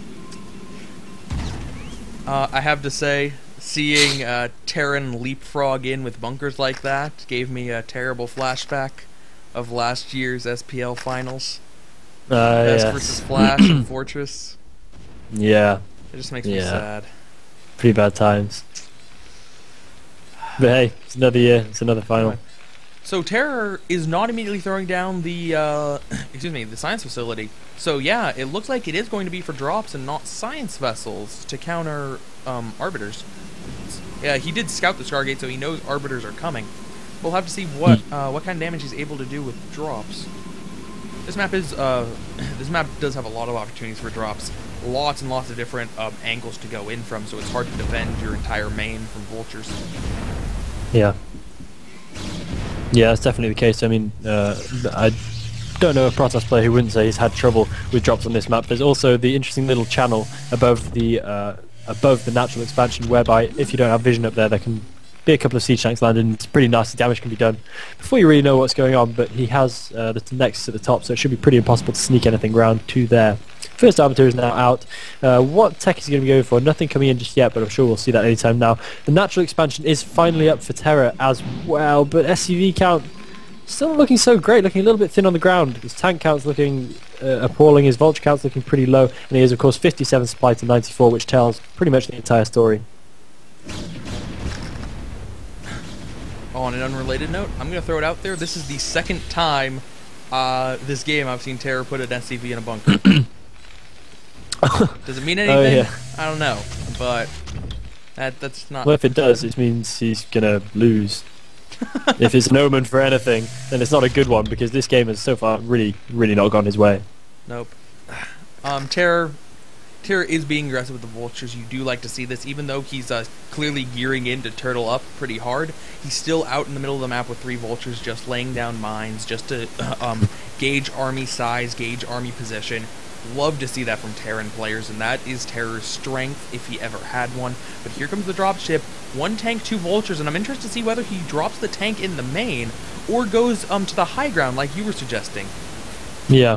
I think he's probably going to be heading for the main this time, because a few probes bugging around there trying to get to the third base and failing, because if he tries to get to the high ground, he'll probably get taken out on the way, and that would be absolutely dreadful. And indeed he does drop into the main. Will he be able to get a siege tank shut off? He does not get too many probes, manages to catch 2 with the siege tank, but this is going to be pretty easily cleaned up by the Speed Zealots and Dark Templar coming in for the Protoss. A couple of nice mines though, managing to do a fair amount of damage. He should be able to get out with his forces intact, unless the dropship gets sniped. No, won't quite manage to happen, and it does get away with the lives of all its troops within. And the dropship coming in at the top of the map as well, and this could do a lot more damage. There are no cannons, no way for any Protoss units to get through. Siege tanks landing, sieging up. Will he be able to do any damage? Bam! Oh. One big shot goes off on the probe train. He should be able to get another one right now as well. And those probes, realizing they're trapped out the back way, they have to head round and doing good damage to the economy there, dropping in on the high ground as well. Unfortunately, the Protoss was wise to that. Rams just having his head screwed on well enough to be able to prevent such damage from being done there. Natural staying intact. Nice drop coming into the main as well. Really impressive multitasking from Terra, managing to get Rams running all over the shop, trying to protect himself. And Rams' army in chaos, Rams' economy in chaos. Really nice bit of pressure here. Yeah, Terror being very effective with those drops. The reason the probes went the wrong way originally is because... recall! Recall! Recall in the main, there were not mines laid down, so this is actually going to be very effective. And while Terror doesn't have enough stuff in his base to really do damage, even though there's not exactly anything from Rams to clear it up, there are a lot of siege tanks though. He's trying to drag them in with, mines in with the DT, but doesn't quite work out for him. There's still a good number of siege tanks, but they need to get farther forward before those Dragoons can do too much damage. Yeah, definitely. Meanwhile, the drop has finally been cleared up in the main, but Rams with a very low probe count at this point. Nothing at the natural, oversaturation at the, nothing at the third, oversaturation at the natural, very low in the main. Yeah. Yeah, absolutely, completely oversaturated, but he's only just been able to clear out that tank at his third base. Unfortunately for Terra, that Nexus didn't go down. We now see the supplies sitting at 101 to 71, not quite so favourable as they were, but by no means favourable for the Terran as of yet. He's still working on clearing out that recall, which in my opinion was a pretty good decision from Rams, doing a good amount of damage in there, sucking up a lot of the highly valuable Terran army. And if we just look at it, most of the Terran supply at this point is tied up in SCVs. Very little bit is in anything valuable in terms of actually killing the Protoss. Yep.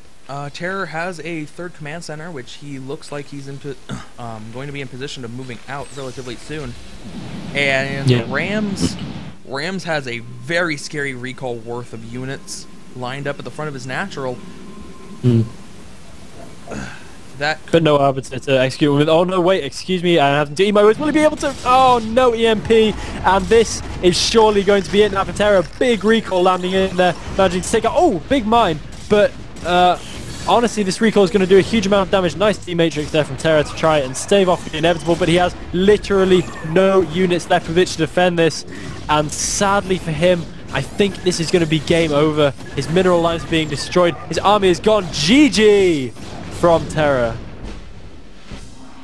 Oh man, that's definitely a situation where you want to see the players advance. Rams, unfortunate that he was late, but he's a Brood War veteran, been around forever. Was an ISL 2 invite. Or was an ISL 1 invite. He was an invite to an ISL at one point, and then Terror putting up some really good games, but yeah, really good games. Unfortunately, every week we're gonna have good people eliminated. Yeah, and this game it was Terror. That's just the way it has to be. Terra putting up a fantastic battle in that first game we saw him play, drawing it out to an incredibly long, hard-fought game full of comebacks and crazy action, and in that game doing a fairly good job of acquitting himself after performing a really pretty terrible opening, but just not quite enough to take him through. So we are moving on to the final group of day number 1. As you can see, because my overlay magically changed, it is Doty, LML, Gag, and Vanateer. We're going to play the commercial once again. Shoutouts to Altitude. And after that, we will move into this set. So stick around.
With that, we are back.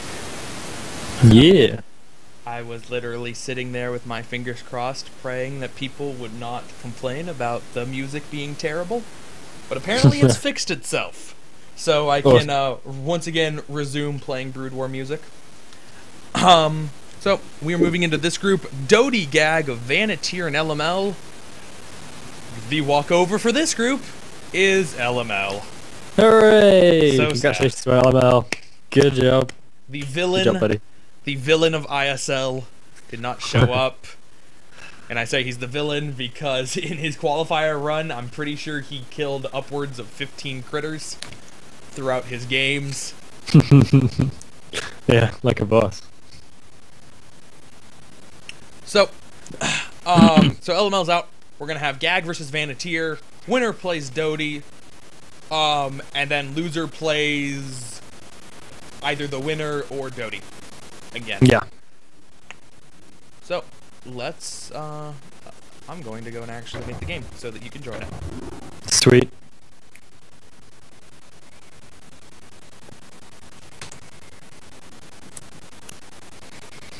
Alright, I'm present. I'm good. Okay.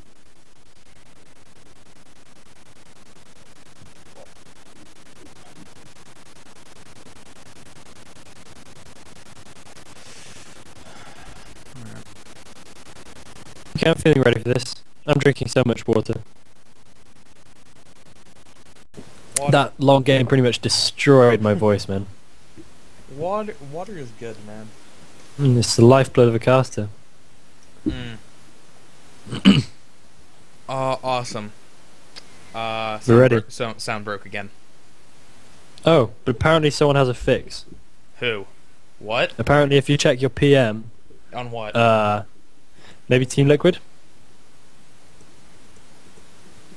The guy in the chat, 9heart, claims a fix.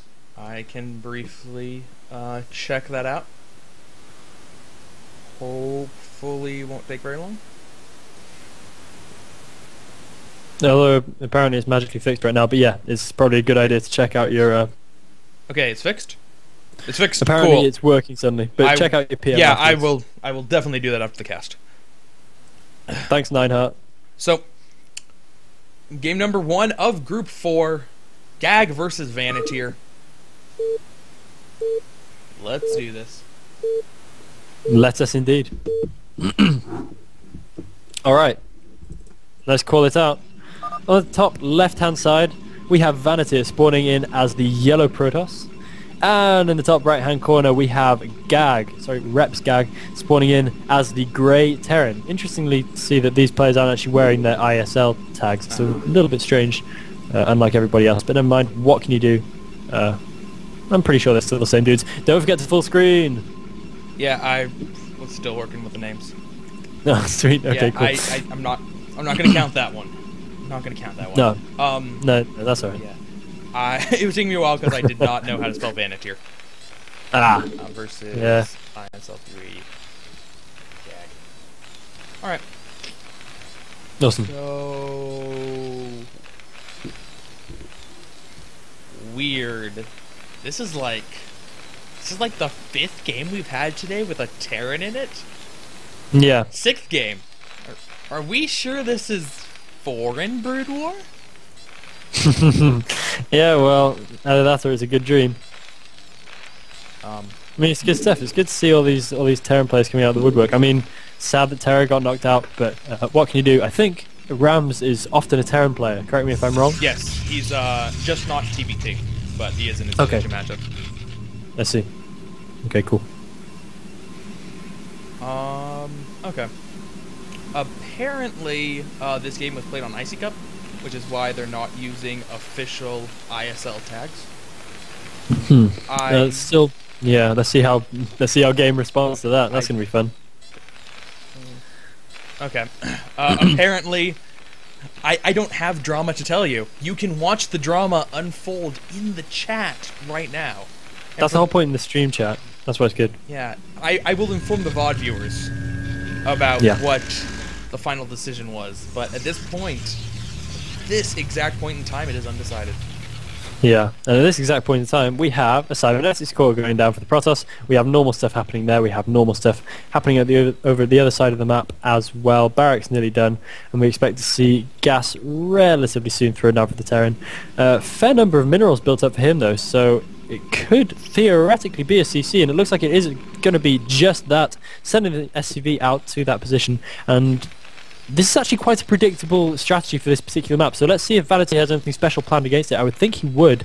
I know, speaking from the perspective of a Protoss player, I would personally prefer to have a couple of nice strategies for exactly this kind of situation planned on such a map as this.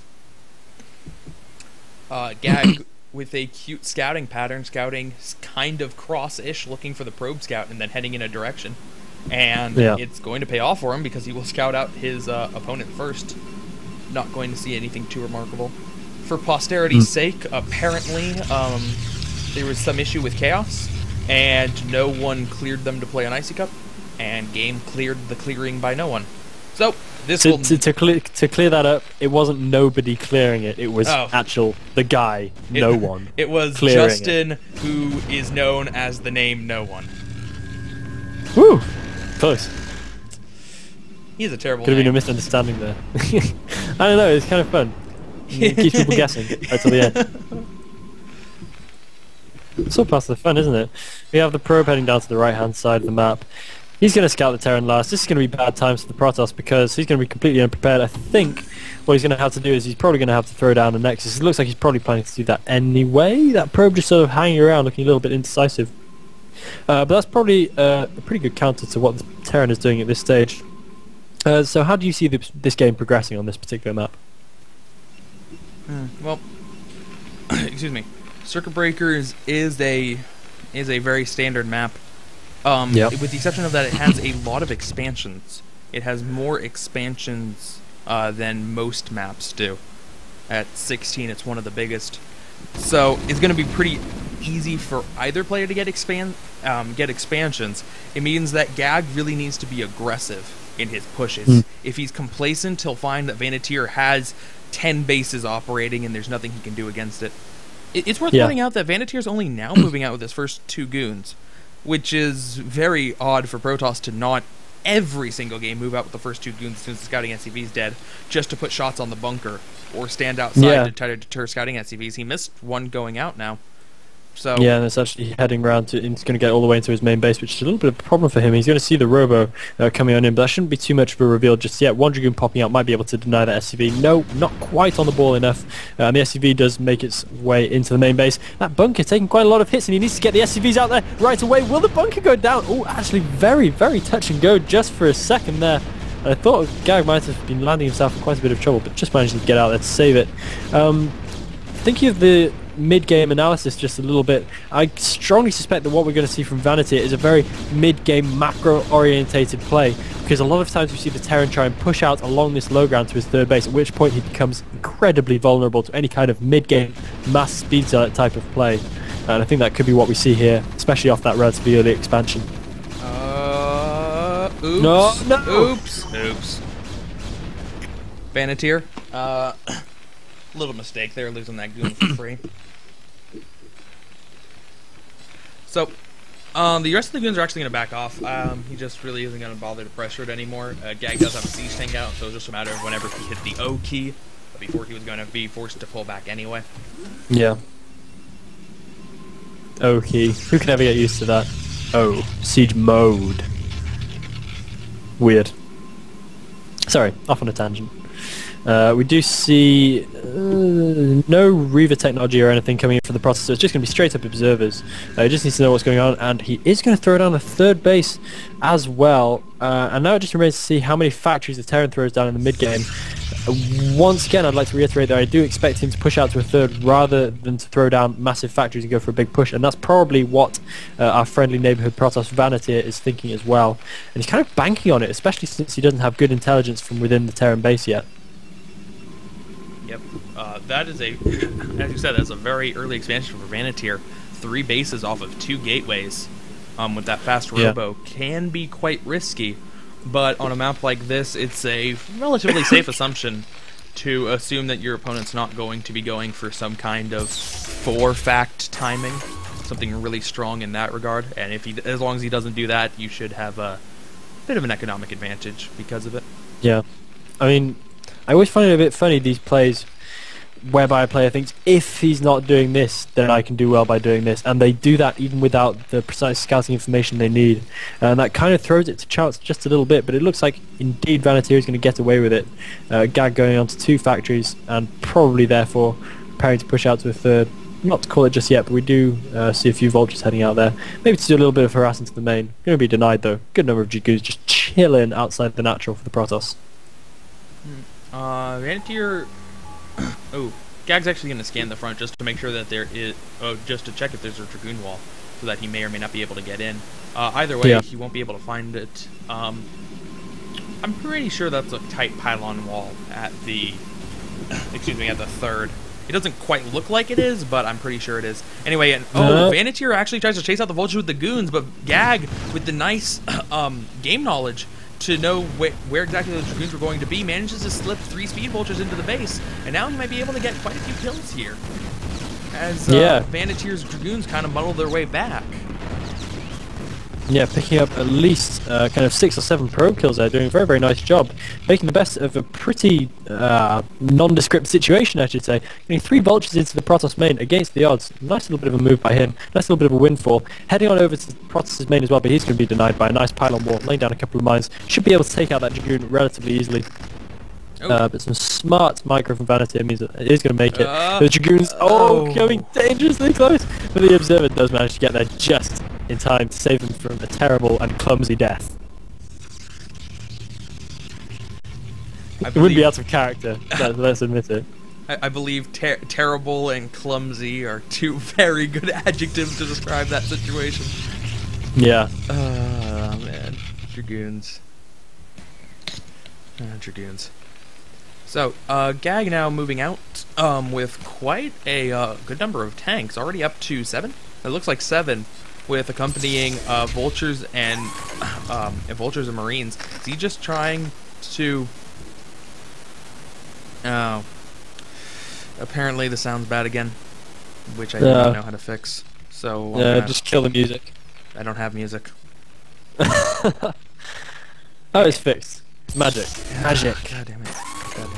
Magical hackle beast. Command center's landing, and yeah, as we said, it was a pretty safe assumption to assume that Gag was going to go for a semi-fast third. It's pretty easy to take on this particular map. It can be a little bit dangerous, considering that the opponent is going to be able to attack down such a large ramp. But in general, it's safer to take that third on this map than the third on a lot of other maps. Yeah. Well, it's kind of interesting to have a look at, but of course this is incredibly vulnerable if you just look at the plain facts. I mean, we've seen a good number of interesting builds played in amateur competitions and in pro competitions from Korea, where we've seen kind of big shuttle plays coming in, maybe 2 or 3 shuttles just zealot bombing all over the defending tanks, and that could be really super effective. Bit of a vulture harass coming in, not doing too much. But yeah, he's been able to get away with this pretty much scot-free. I think Vanity could have done a little bit better to pounce on top of this. Interesting decision by Vanity. He got that faster citadel for leg speed anyway. You're not getting the arbiter tribunal, but trying to throw in a DT there, just trying to see if he can get anything done with that. But it runs into mines. And now, yeah, both players seem really content with transitioning into that macro game. Vanatier already taking the bottom left corner, and hopefully he's a little bit better than DeWalt was about putting lots of gateways down there. We'll see if he takes advantage of that. Ooh, nice mine hit, taking out both of the guarding goons, and these vultures might be able to actually. No, they won't be able to take out the space, but they do take out the probe, and may get a Dragoon on the way up. We'll see if the observer gets a little bit too far ahead. No. Yeah, it's looking okay. Yeah, observer making its way all the way, and it's going to keep the Dragoons nice and safe, barring any over-microing errors. And it seems that the helicopter is striking my voice again, so I'm going to leave you to talk for a minute while that fixes itself. I saw probe transfer. That's a pretty risky probe transfer, just kind of hoping the vultures don't see it, and that was very close to the vultures catching the tail end of it, but Vanatier won't be punished for that. Gag now laying a lot of mines in a very nice position to try to disrupt goon movement back and forth between the bases, maybe pick up a couple. But Vanati's trying to get a pretty big army. Gag's gonna get the best engagement of this, though. A lot of Zealots coming out now, but without a lot of support. There is one High Templar. Doesn't have enough energy for Storm. I'm not even sure if Storm is researched. But these tanks aren't sieged. Only now sieging up way, way too late. There were not enough Vultures to handle that many Zealots, but the Zealots are still pretty clumped up. Will they be able to do enough damage? Yes, because the Dragoons are not being fired on, so the Dragoons are doing damage of their own. And Vanatier is going to get a great engagement here by virtue of Gag not having enough Vultures. If Gag had a proper number of Vultures there, I think that would have been horrible for Vanatier. But because so many of those Zealots were able to close, great damage done. Gag is pushed way back to just the bases that he has and the defenses he left there. But Vanatier can have all the map movement in the world. As he takes as he makes his fourth base secure, Probably with that good of an attack, I wouldn't be surprised if he takes he takes a 5th very soon. I don't know if I'm safe to talk again yet. I don't know either. We'll soon find out. Shouting in the chat.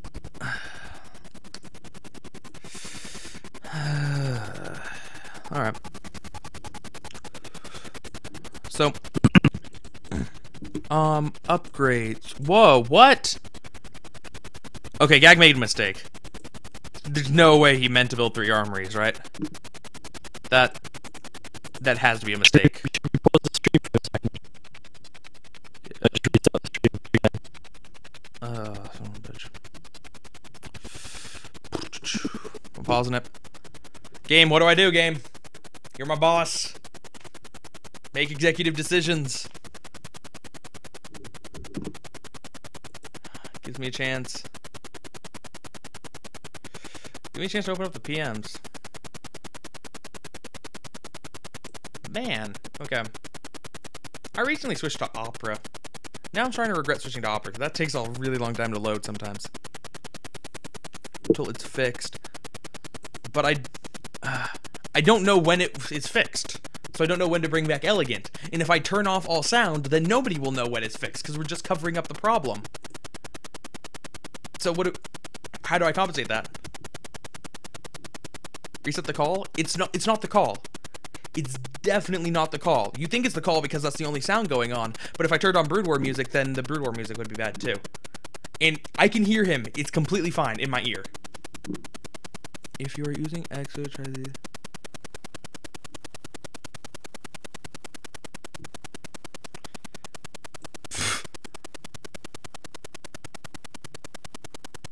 Oh, okay.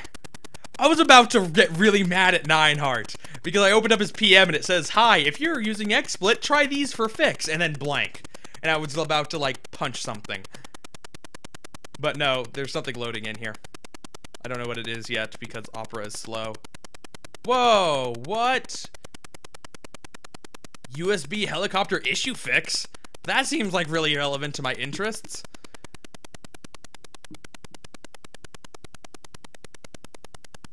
Okay. So, okay, what am I doing? Okay, finish this game without him. Am I just turning off sound? Should I just turn off all game sound to prevent that from happening? Is that what you are suggesting? There's a minute 23 video that says how to fix helicopter issue with XSplit and USB. I have both XSplit and USBs. So I could, like time out from the stream to try that for a possible solution? I don't know. Okay. Okay. It's gone, by the way. Awesome. Oh. Okay.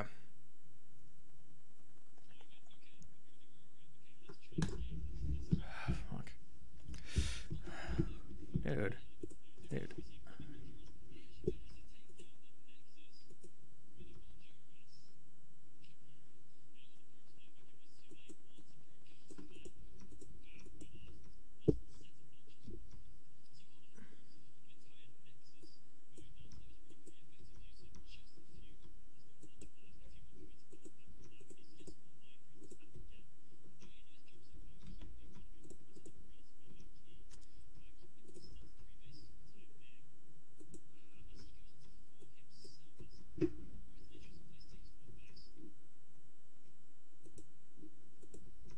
Yeah, it's kind of a double-edged sword in a way, because the idea of taking a 4th base here is that, well, I want to push along that way anyway, and as long as my entire push isn't destroyed, then everything will be fine, and this base won't die, and everything will be protected. But at the same time, it's really easy for Protoss to attack this base at certain points. Especially with Protoss taking this mineral only soak here, there's going to be quite a battle over controlling that ramp, so that Gag won't be able to siege the Nexus, or Vanetier won't be able to get Dragoons on the high ground. More Vultures sneaking around, picking off a couple of couple of lingering probes, but I don't think he's going to be able to actually do much damage inside of that base. Wait, is it broke again?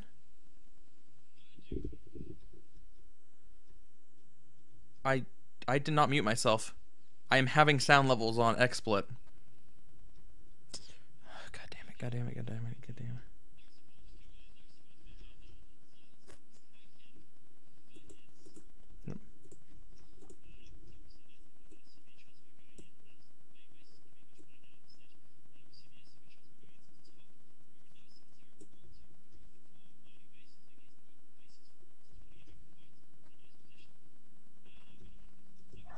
Really? Wow. So that must have been really awkward for people. There was just like 20-second block of nothingness while I listened to all that insightful stuff you had to say about exactly how this game is going to progress.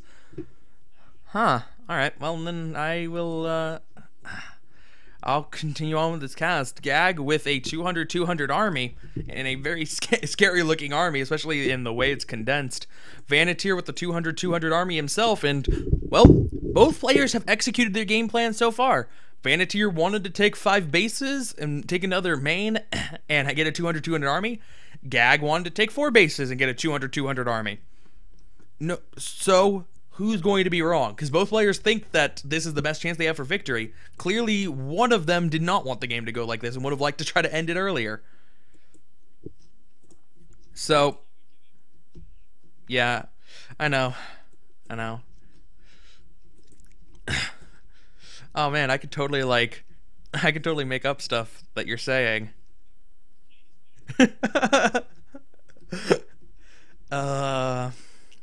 I would, but first, I'm not a mean person, and second, it'd be too hard to try to keep up with the game and be trying to come up with stuff for you to say and not immediately say that, but try to come up with responses to things that you'd be trying to say.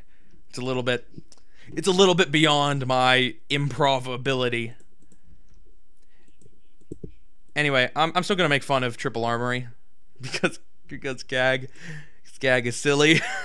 It's not even as if he spread out the armories. He put all of them like all in the same place. Maybe so if there's like a recall, they take out the armories and he's like, aha, you only took out 2 of my armories. I can still produce Goliaths. No one knows. Gag has been pretty good with vultures. That was a really nice mine lay. Just gonna throw that out there. He like perfectly did the magic box, so his entire control group threw down mines. So, excuse me. So Gag, despite the fact that he's been playing insanely turtly, he's still managing to get out with vultures, and that's nice. Turtling is okay in my book if you are at least getting out with vultures, and you're not just being turtling because you're lazy. You're turtling because it's actually a really good strategy. Anyway, here, attack for Vanetier coming in, but he's attacking Gag in a great position. This does not seem like a good engagement. He's not getting any storms down. He's not getting any... There's finally a storm, but no stasis, and that was an A-move engagement. Other than casting a single storm, there was no micro at all from Vanetier's part, and it shows 100 supply to 160 right now. Why, Vanetier? I'm back! Woo! I'm back! He's back because there's music. There's static, okay. I didn't change anything. Nothing changed. This is so frustrating. This is so frustrating. Anyway, Gag moving in. If he can get across the double bridge, that might be game over at that moment. This double bridge is pretty much the last opportunity Vanetier has to engage the Terran in a pretty good spot. Ooh, losing a science vessel. You might actually lose the cannon too, or you lose the tank to cannons. Not quite. No, but he's gonna be able to take out this mineral only. And he took out the pylon wall that was guarding that natural, but has not quite moved far enough in yet. Vanetier is in a really bad spot. Managed to get back up to 150 supply. Where is his army hiding out? Yeah, I have no idea. Looks like he stuck some of it around to take out all the turrets and turrets and supply depots here. And while that looks like it did a lot of damage, really, it was just turrets and supply depots, so not a huge loss on Gag's part. He does have a lot of gateways at the bottom corner. He is avoiding the pitfall that DeWalt fell under. So, Yeah. even though Gag is having the siege down, it's not as if his entire production ability is choked off at that point. I don't know how Vantier gets back into this. Yeah, I think it's pretty important to note that whilst he may not appear to be completely screwed as of yet, Vanitier's bank account reads roughly 1,000 minerals, whilst Gag is at 5k. This guy can remax all day long. He's going to be impossible to kill, at least for a while. Yeah, man. That's circuit breakers for you when there's no engagement in the beginning of the game. There's actually nothing that Gag can spend his money on. He already has 3 armories. What's he going to do? Build 4 armories? Yeah. Actually, I say that and he's not even getting the last armor upgrade. So he could be getting the last armor upgrade, but realistically, no. Vantier sending out a little bit of an attacking force, but it's all dying before it can even take down the first tank. And Vantier will eventually lose this. Gag is actually trying to take Vanitier's mineral only, but there's an Arbiter to prevent that SCV construction. 5 damage at a time. And it got it. It's kind of sad that the Arbiter was shooting at the SCVs as it started building, and it still managed to get the command center like 2/3 of the way done before the Arbiter could kill it. Man, Arbiter stuff. Apparently I'm helicoptering again, so I'm going to keep quiet. Okay. So, Gag's moving out. He's actually moving out very quickly with this army, just assuming that Vantier does not have a lot of stuff to try to stop him, and that's a correct assumption. Vantier only 140 supply, and it's very fragmented 140 supply. Pocket here, pocket, moving up that way, pocket here, something over here. This is almost mined out. His main is mined out. This is essentially mined out as well. So Vantier, both players are now at the point where they start running out of their initial bases. The Gag also running out of money at his expansions. Middle only is gone. And this is getting pretty close too. So Gag actually is borderline mined out. He certainly has a lot of opportunity to expand, but it's something he needs to get around to doing. And if he loses his army and can't defend an expansion, could put himself in a bit of a sticky situation. So, is it fixed? Apparently it's fixed. I'm going to try talking, see if people complain about anything anymore. Basically, this game looks quite well wrapped up for Mr. Gag. His army at the top is being quite well cleaned up, but there are still a good number of siege tanks remaining. A lot of probes transferring out. That might not be the best idea, since they're probably going to get absolutely minced up in pretty short order. Oh, Dragoon's doing the walk of death and just wandering out across the bridge, getting completely shelled up by all those siege tanks, and Gag's just able to roll on. That army just keeps on traveling, keeps on bashing through the Protoss expansion. Doesn't even need to bother with that left-hand side expansion. It's pretty much mined out at this point. He can take out middle-bottom expansion and the bottom-left expansion, and at that point he can call it a day, and a job well done. Yep. There's the bottom left and the excuse me, and the 6 o'clock expansion, and that is all Vantier has for mining. Gag will eventually be able to come up and take out this base as he slowly pushes forward, and as you had pointed out earlier, 5k minerals. Yeah. So still, the bank is not getting any smaller. He is just getting steadily richer. His army is just staying at the same huge point, and it's pretty much a matter of time until Vantier has to tap out of this.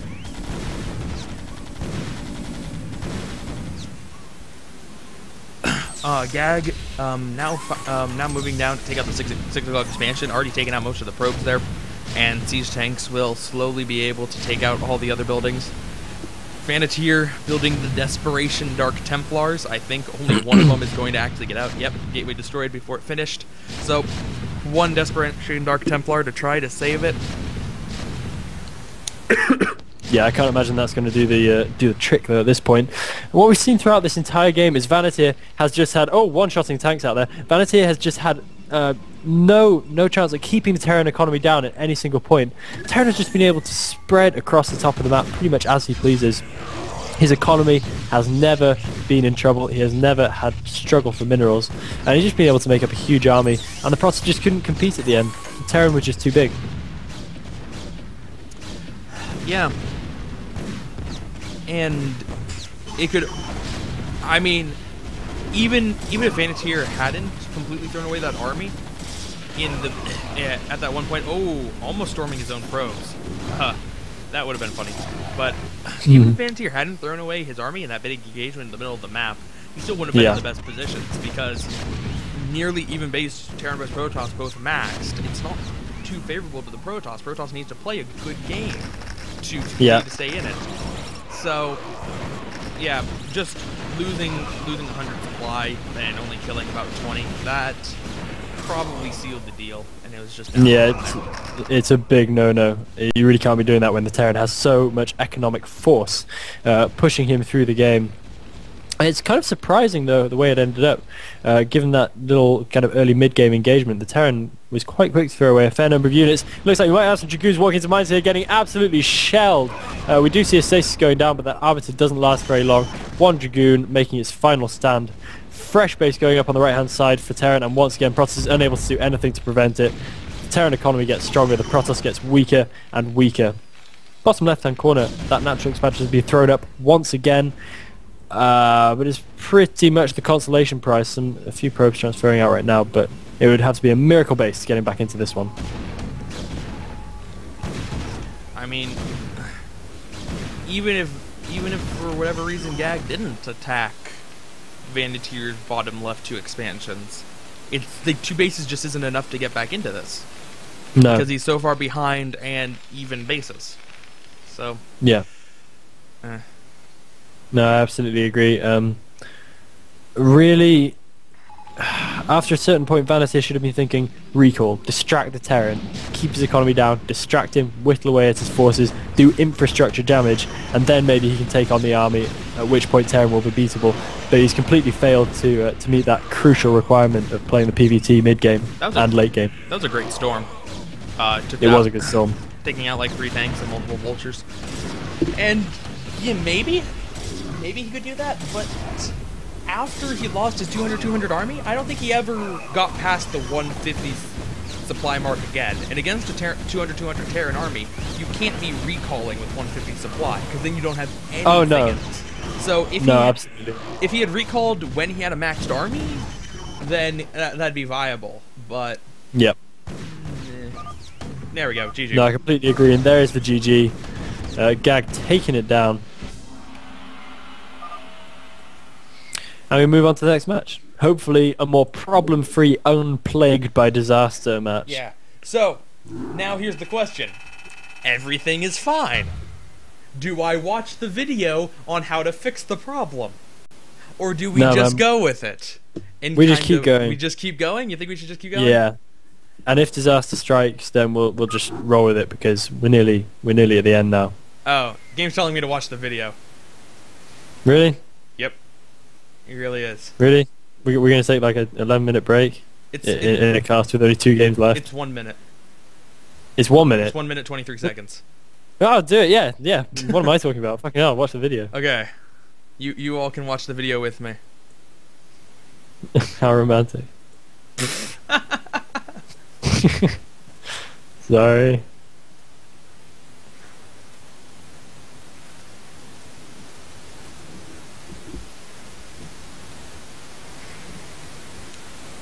So Opera just hates when I'm streaming, apparently, because I switched to Opera because Firefox is too slow. Oh, why is there no sound?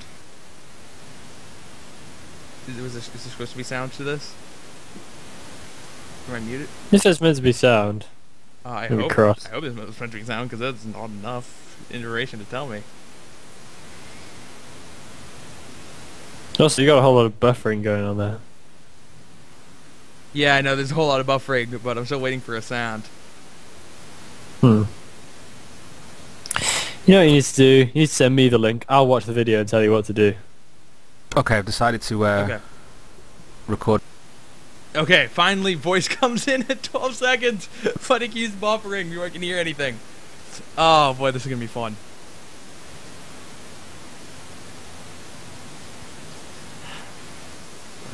Where is it? Okay, I've decided to record this tutorial through my actual stream. He decided to record a tutorial through his actual stream. And that is as far as I got. Oh my god. And we're just gonna keep listening to him say that. Okay, there's a guy in the chat telling you apparently what to do. Advanced tab. Change. Okay, I've decided to record a tutorial through my actual stream. This is going to help anyone who has issues with Okay. Playback. Playback. Devices. Wait. Click default. Properties. Properties. Advanced. Set it to this. Okay, I'm gonna turn down the hertz. Apply.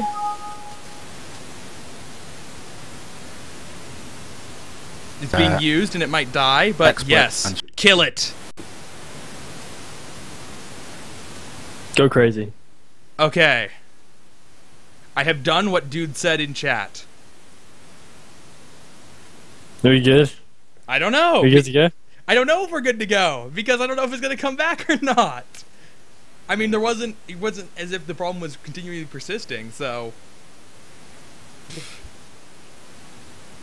on the dreaded helicopter sound bug. Basically. Okay, apparently things are better. Things are better? I thought there wasn't a problem going on. According to Sad Guy Sad, man, something's good.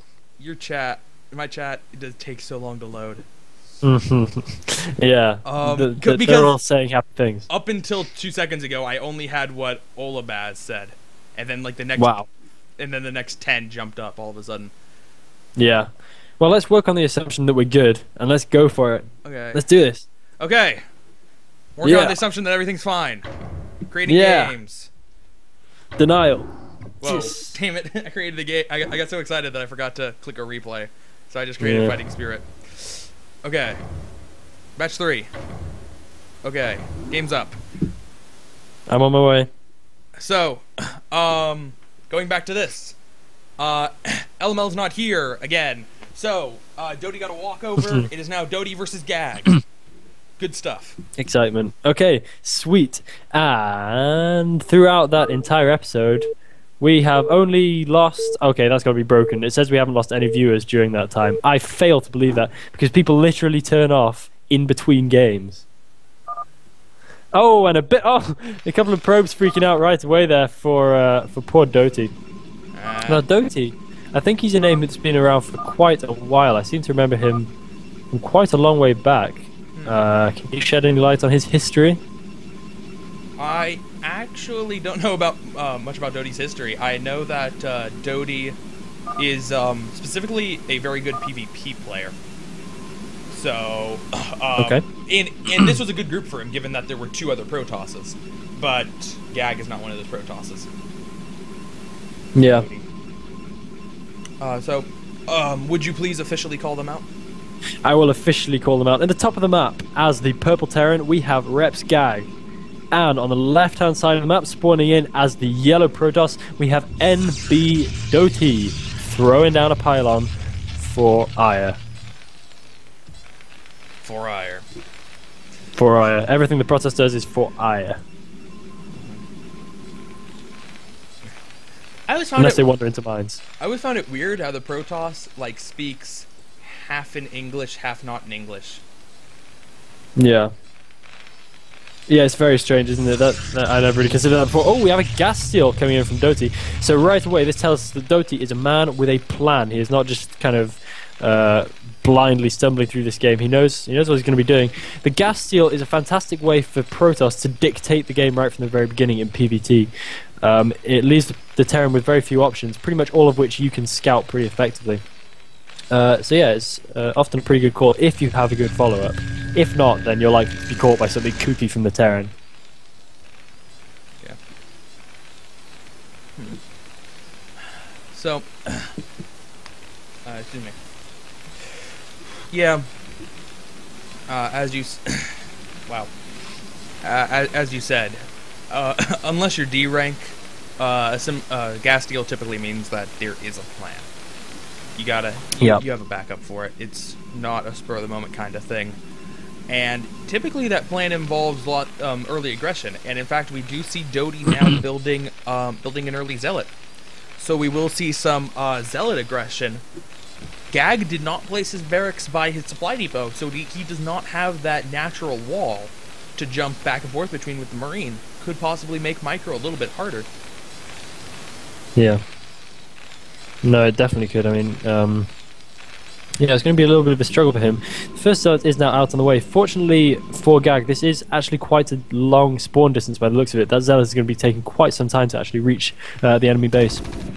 That probe choosing to not lay down its life for Aya today. Something interesting which can be done at this stage as the Protoss. You can play all kinds of silly games. You can send the probe into the mineral line, lay down a mana pylon. You can also start building gateways off that pylon. And as long as there is no factory up, it can be a really horrible way to try and close out the game. But that aside, the Zealot has nearly made its way to the Terran base. And we're going to see exactly how Gag sees fit to deal with this. The Gazer is still roughly half health, so it's going to be a little while before there are tanks out to do anything. Yeah, the idea of throwing down a manor pylon, with or without the gateways on it, is that the Marines are so distracted with dealing with the Zealot that pylon's just going to live for even longer than normal. So it will be even more effective in it, and it's worth the 100 minerals. Unfortunately, on Aztec though, there is not a double slot, which would make for a really nice place to put a pylon. There are just two little single slots, so it's a little bit harder to get it off. Would Doty have done it tried to go for that on a different map? I don't know. It takes a certain kind of player to do manor pylons, so... Yeah. But we have a very, very risky little bit of play coming in here for Gag. He almost gets his Marines caught in a very horrible position, loses a couple to the Zealot, but does manage to take out one Zealot while he's at it. But his expansion is currently out of action, and it looks like one of these Marines could go down as well. And these Marines are pretty important at this stage. Some nice SCV drilling coming out, but managing to keep that Zealot relatively safe. And another Zealot coming in now means that the Protoss is put in a really pretty strong position. Doty doing a very nice job with quite an intelligent gas steel play, moving in and out, darting, trying to get a little bit of extra damage done. If he can take out those Marines, then it is a lot of trouble for our Terran player. Now at home for Doty, we do see Dragoon range coming. We do see a second gateway thrown down as well. So that does mean this pressure is not going to ease up. He's going to keep this going until he can bash down this Terran front door, and a Dragoon coming in now as well to do the damage. And that Dragoon gets here before the bunker finishes, and if the Zealots can keep the Marines away from the bunker, then the Dragoon can step forward and prevent anything from getting in. And yes, Doty has kept the Marines away and is now moving into the main once again, this time with the Dragoon. So the SCVs cannot block the Marine away from the Dragoons. And as long as it's only one at a time, the Dragoon can do a lot of damage here. And the SCV is still not doing a good job, even though there's so many pulled. They should be focusing on the Dragoon. They can still do a lot of damage instead of just sitting around in the middle of the map like this. I don't know what Gag's trying to do with his SCVs, but whatever it is, it's not working out for him. Oh, he does capture the Zealot, though. That's nice. Second Dragoon now in.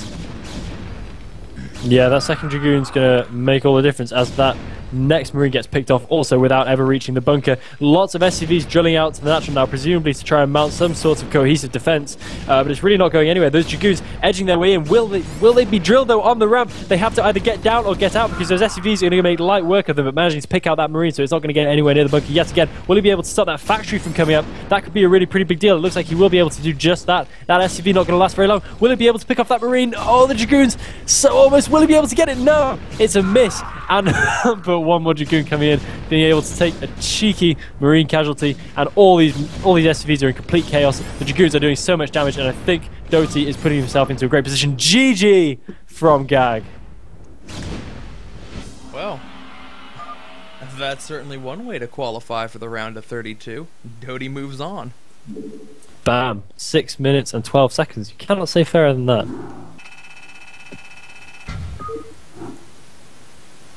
So, in the final cast of the day, we will see a rematch between LML and excuse me, not LML. We will see a rematch between Vanatyr and Gag, as Vanatyr automatically gets the win over LML, who did not show.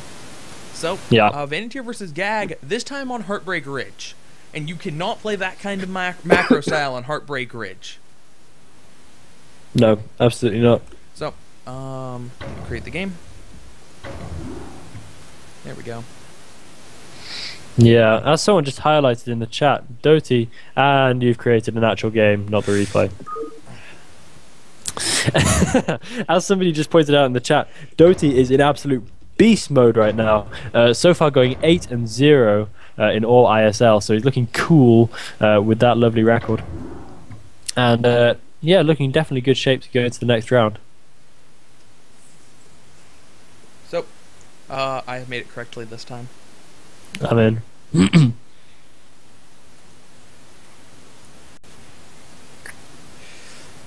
Yep.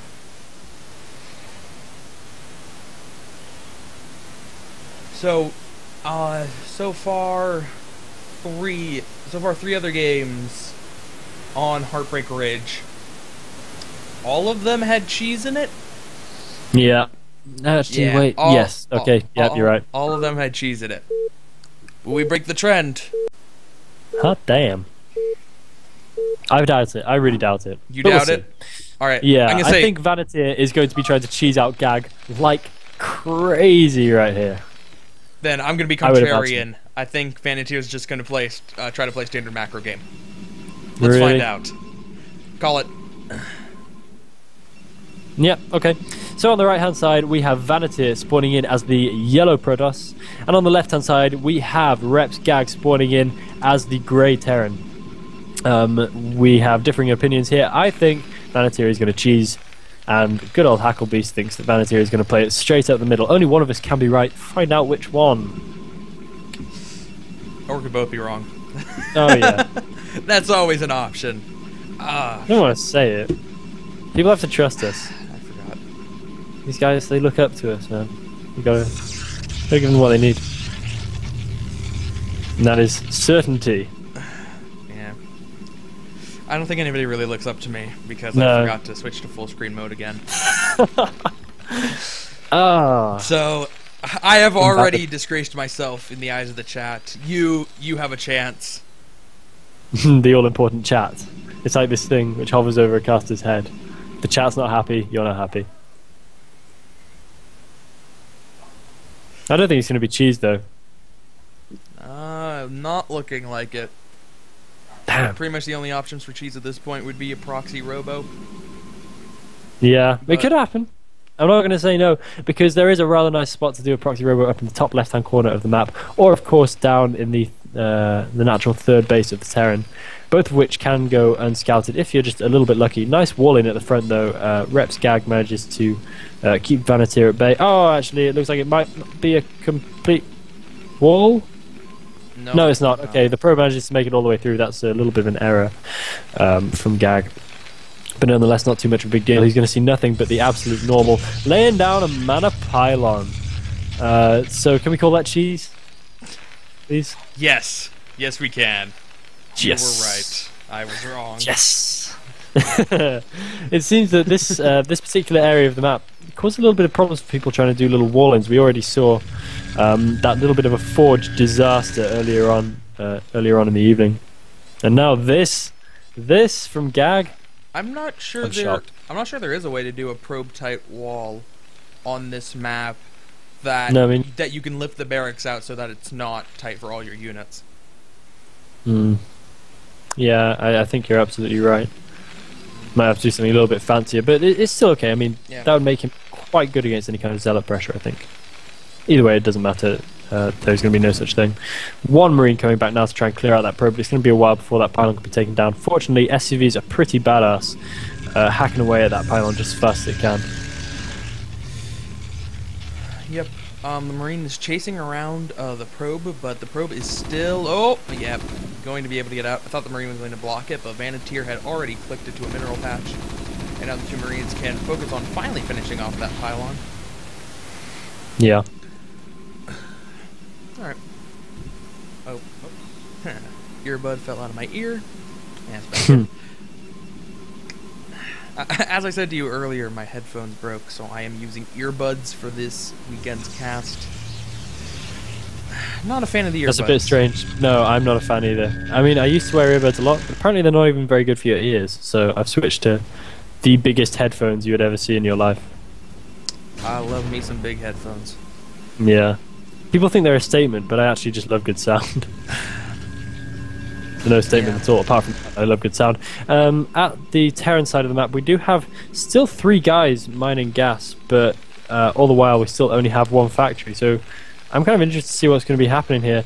Will it be dropships? Dropships could be pretty good on Heartbreak Ridge, as we've already discussed, and as we've already seen, in fact, as well. And I'm starting to feel like there's something I'm missing, because 3 guys on gas, No. 1 factory. I think you're right about the starport. It's a little bit too late for it to be a 2-fact, and he's not saving up money for an expansion. Yeah, and he's got the siege mode on the way though. Whereas usually you would expect to see some kind of vulture upgrade. So yeah, it must be just a simple expansion build. It just looks a bit strange to me for some reason. That is going to be very... Oh no, there's a second factory. There's a second factory. Okay, so it is a 2-fact, but not the 2-fact that involves rushing. No. A slightly off-center 2-fact. That's okay. So he's probably going for a lot more expansion orientated, because it's going to be a bit late for him to deal too much damage, especially when he's battling uphill against a 2-gate range build.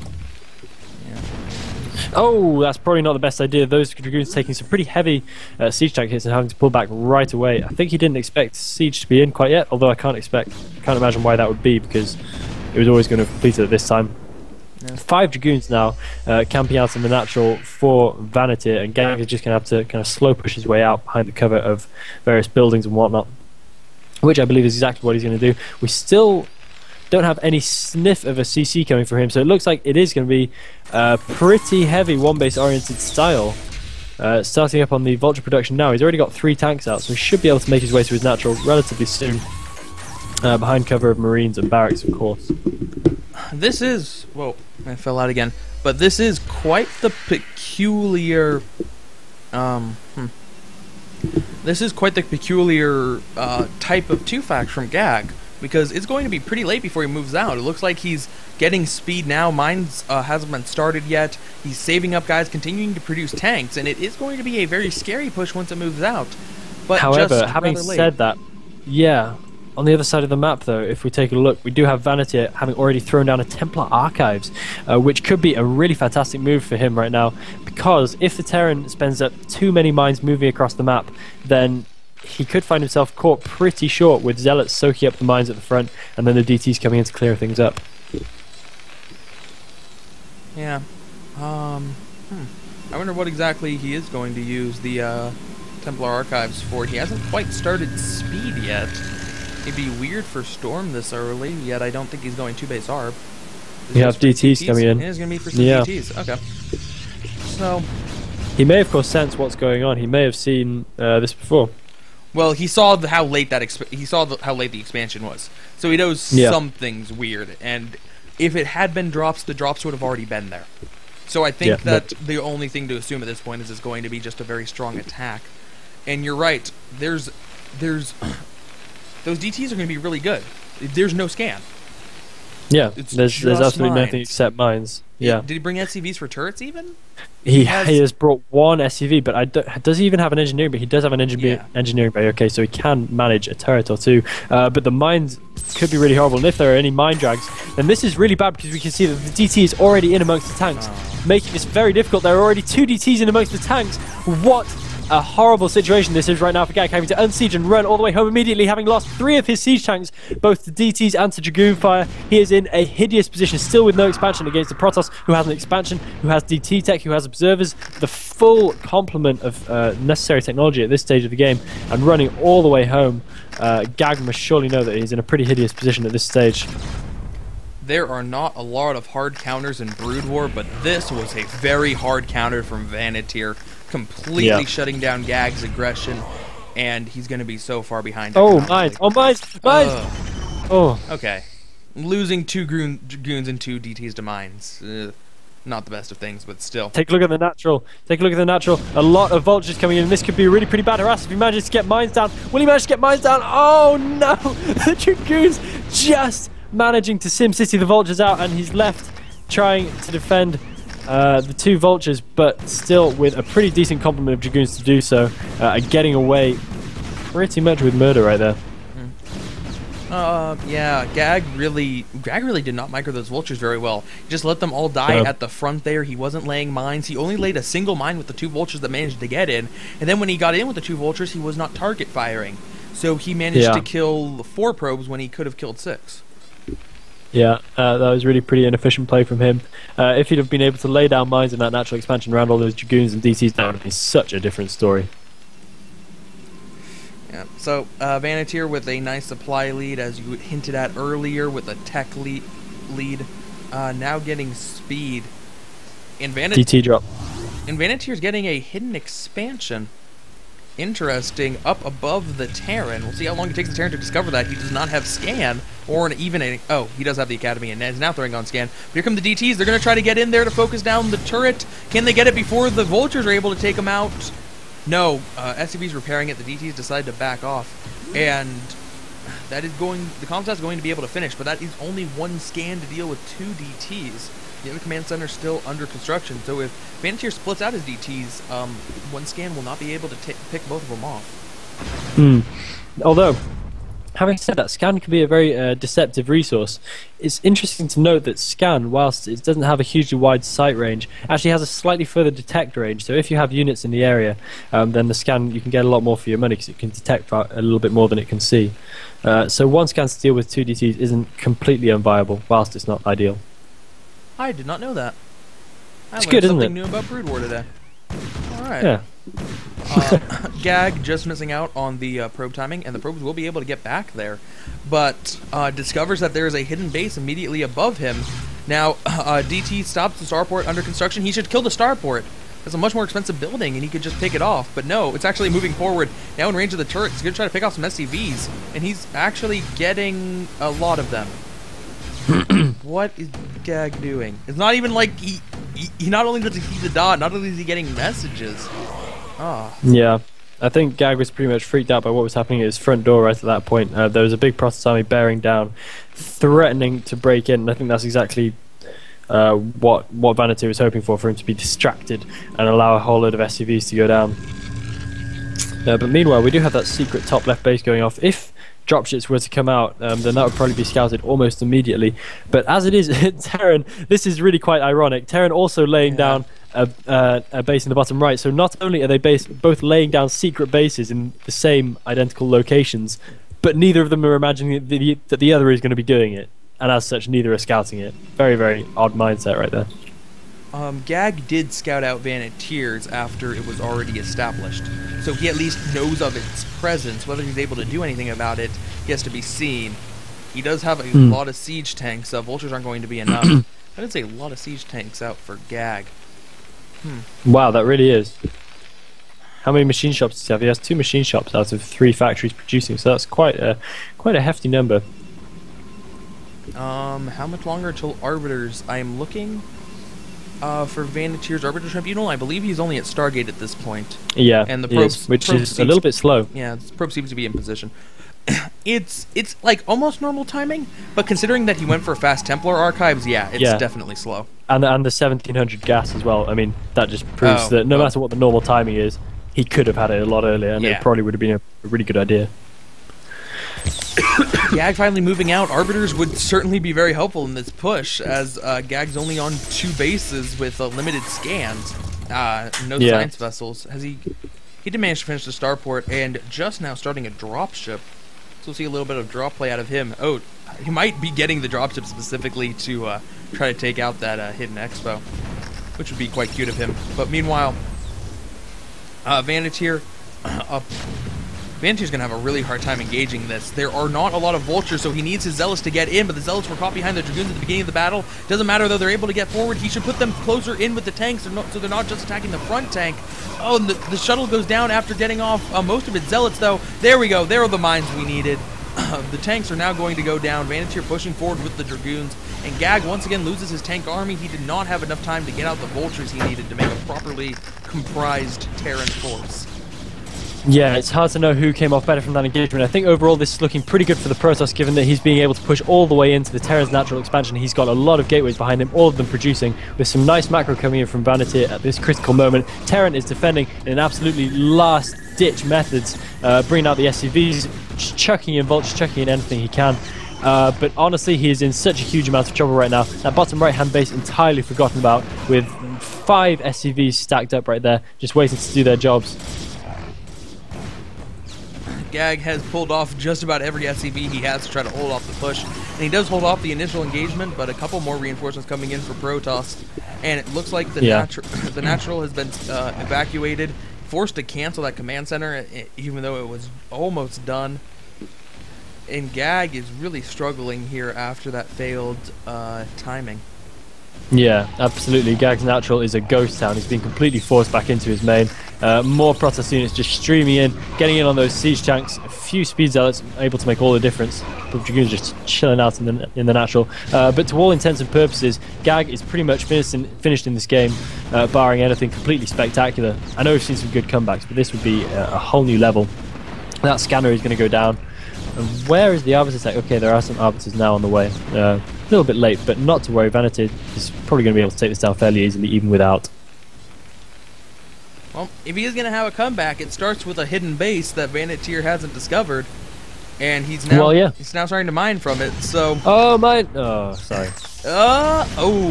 Nice. Pick it kind up. of. That's all right. Could have been better, but 5 SCVs still good anyway you slice it. Yeah. And since he's pretty much running the stage, he may as well do something cool. So just playing a little bit conservative now, making sure that he gets maximum number of Dragoons to put the maximum number of hurt on this natural expansion. Oh, this could be a pretty big mine hit! Oh, a lot of Dragoons getting... Yeah, pretty badly damaged. And these siege tanks are going to be able to make light work of them. So much blue goo in the natural right now, but Vanity just pumping off all those gateways. He could even be producing off twice as many at this point because he has so many minerals banked right now. And I think it's probably best for him to wait and just regroup a little bit because this is not going to win him the game right away. Needs to just chill, taking down one of the siege tanks there. Interesting to note that Vanity is actually ahead of the Terran on upgrades at this point, which is a pretty sorry state of affairs for the poor Terran, especially since upgrades are so good. In both of the games between Vanatier and Gag, Vanatier has not microed in any of these engagements, and I think that he is going to need to micro to actually break this natural. Yeah. But, yeah, if Gag can hold. If Gag can hold so he doesn't constantly lose his natural, doesn't constantly disrupt mining, and, oh, well, never mind, Vanatier just found the hidden expo. Yeah. So there goes that. Probe scouting it. It's going to be attacked by 4 idle SCVs. Boom. We're not going to go to mining because they are idle. But Vanatier now knows about it. He can use these 6 Arbiters queued up and just rally them into that base and eventually take it out. See, Gag's doing a halfway decent job at the top left-hand corner of preventing this third base from mining for quite some time. And Vanatier will probably be feeling a little bit silly for not having thrown down a whole bunch more bases while all this has been going on. He had the map control, and he had the complete ability to do so. So right now, kind of fuzzy thinking during battle moments is probably the only thing holding him back. But either way, he is going to be able to clear that army out eventually with a decent number of probes still remaining. He's sending a little strike force down to the bottom right hand corner as well. I doubt any of the SCV is going to be able to make it out alive. Meanwhile, macroing still pretty well off his gateways. Got rid of that bank now completely too, and throwing down a bunch more nexuses, realizing his folly in not having done so earlier. Yep. And he actually is going to be able to transfer out a lot of those SCVs. Oh, seriously? Oh. By virtue of... Whatever. By virtue of the beefiness, the inherent imbalance of SCVs. No, they're pretty good. But it doesn't matter. It's not as if he didn't have mining in his one base. It was horribly saturated to begin with, and now it probably has. I think it has 3 bases worth of SCVs. Yeah. And it would be 3 pretty okayly saturated bases. Okayly. Okayly. Okayly. Okayly's a word. Yeah, that's kind of a word. We have a big probe transfer now going across to that top right-hand base for the Protoss. We have Arbiters finally out and doing something meaningful. That bottom right-hand base is absolutely finished. CC desperately floating back, but it doesn't have its speed upgrade. So it's going to be going down pretty rapidly. And honestly, Gag on absolute life support right now. He's just kind of chilling out there with a little bit of a skeleton force, desperately trying to micro his tanks back, but honestly, it's really not going to be enough. Arbiter just having a little bit of fun, having a crack at the missile turrets, managing to get a halfway decent stasis off, taking a few tanks out of the equation, and the speed zealots just streaming in. Oh, some pretty nasty mines going off, doing some pretty bad damage, meaning that this engagement's going to delay the inevitable for just a little bit longer here for Gag. If that. Well, Vanatier almost managed to lose his army, but with enough stasis and enough units just streaming in from the back, he will be able to take out Gag's army once again. Once again, the natural is in jeopardy but this time there's little he can do about it. Gag is actually having trouble transferring SCVs back because it's blocking there. Yeah, he's just got SCVs kind of waving around the back of his natural. Gag is just holding on for some reason. I guess he really doesn't want to be out of this tournament, and as well he might not, but Vanatier is going to be laughing in his gaming chair, and he's going to be ready to go on to the next round here. All he needs to do is pump speed lots, pump a few arbiters, and he is going to be good to trash through this Terra natural expansion, which is pretty much where he's been camped all game. I picked the Ag for my fantasy team too. So that between Gag and Doe, I can see why. Yeah, I really thought he was just going to crush this group because I thought I had to agree with you. Yeah, because I thought Doty wasn't good PvT, but then just Cheese won it, and then clearly in the first game you could see why he was better, but then he did some really weird strategy. Anyway, so four arbiters harassing this expansion. Well, there's no better way to do mineral harass because arbiters are really strong, so they're actually really good at mineral light harass. Then we get enough energy. I made that up. Nobody believed me. We get enough energy, you just stasis all the SCVs, and it's like, aha, you can't mine anymore. Yeah, boss. Temporarily. A whole lot of arbiters just kind of swooping in right now in the true altitude ISL style. Air power is the winner, stasising everything within his power to do so, and just dashing units through mines. He wants to get this done now. Vanatier smelling that victory is close. He can probably do some pimp recall stuff right now, all over the Terran. In fact, he probably should. His Gag is just being a pain in the behind.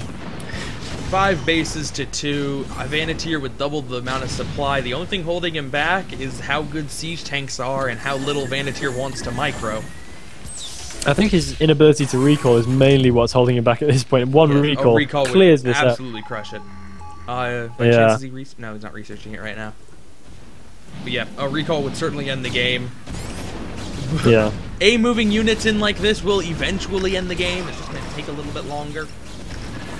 I have to admit, I would have called Gag to actually take this group down, but it just hasn't gone his way.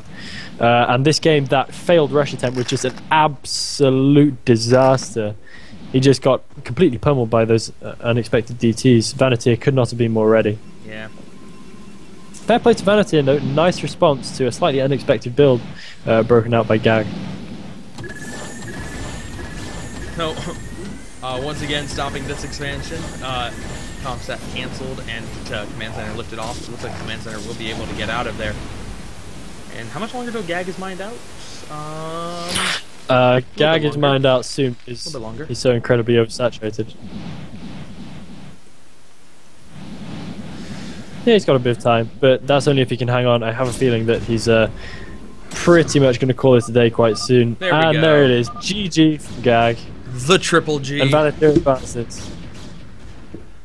Vanatier, who had a very surprising performance in ISL 2, having a very surprising performance in ISL 3, just going to skate his way into the round of 32, and he's not out of it at all.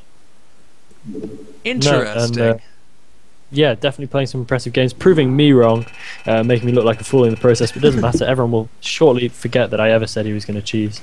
And yeah, congratulations to all the competitors today, and well done to everyone who advanced. Commiserations to everyone who went out. We've seen some really, really good stuff. Most notably, an absolutely superb 40-minute long game, taking me through my entire vocal range. Yep. Great casting today. Lots of good games. And, yeah, thank you. Lots of good games and great casting. I was really excited when I told I get to cast with Elegant for the group stages. You flatter me. Time to thank the sponsors. Altitude. Check out altitudeisl.net. If you check out altitudeisl.net to see lots of stuff about the ISL, and you can find their game from there. Thank you to Twitch TV, to Sale and his viewers, Fairyland, Noise, Prowler, Nabopolis, Ruskig, Trap, and Corum Jahalen. My casting schedule, I'm not casting ISL tomorrow, because I casted it all today. I will be casting Gambit Cup tomorrow. Right now it's scheduled for 17 CET, but since we don't have ISL, it may be bumped up. double check in a couple hours the Gambit Cup thread as to exactly what time that is, but I'll be casting it. IFU versus SAS is going to be great. Other than that, we'll be back next week, more ISL action. Elegant, you will be joining me, correct? Yes, I will. But right now, I'm going to have to run. I'm currently invading someone's bedroom who would rather I wasn't actually here. Get out! So I'm going to have to dash. Right. But thank you very much for being an awesome casting partner today, and I will speak to you next week, if not before. Cheers for watching, everybody. Great timing. And with that, thank you all for watching indeed. I'm going to sign off. Goodbye.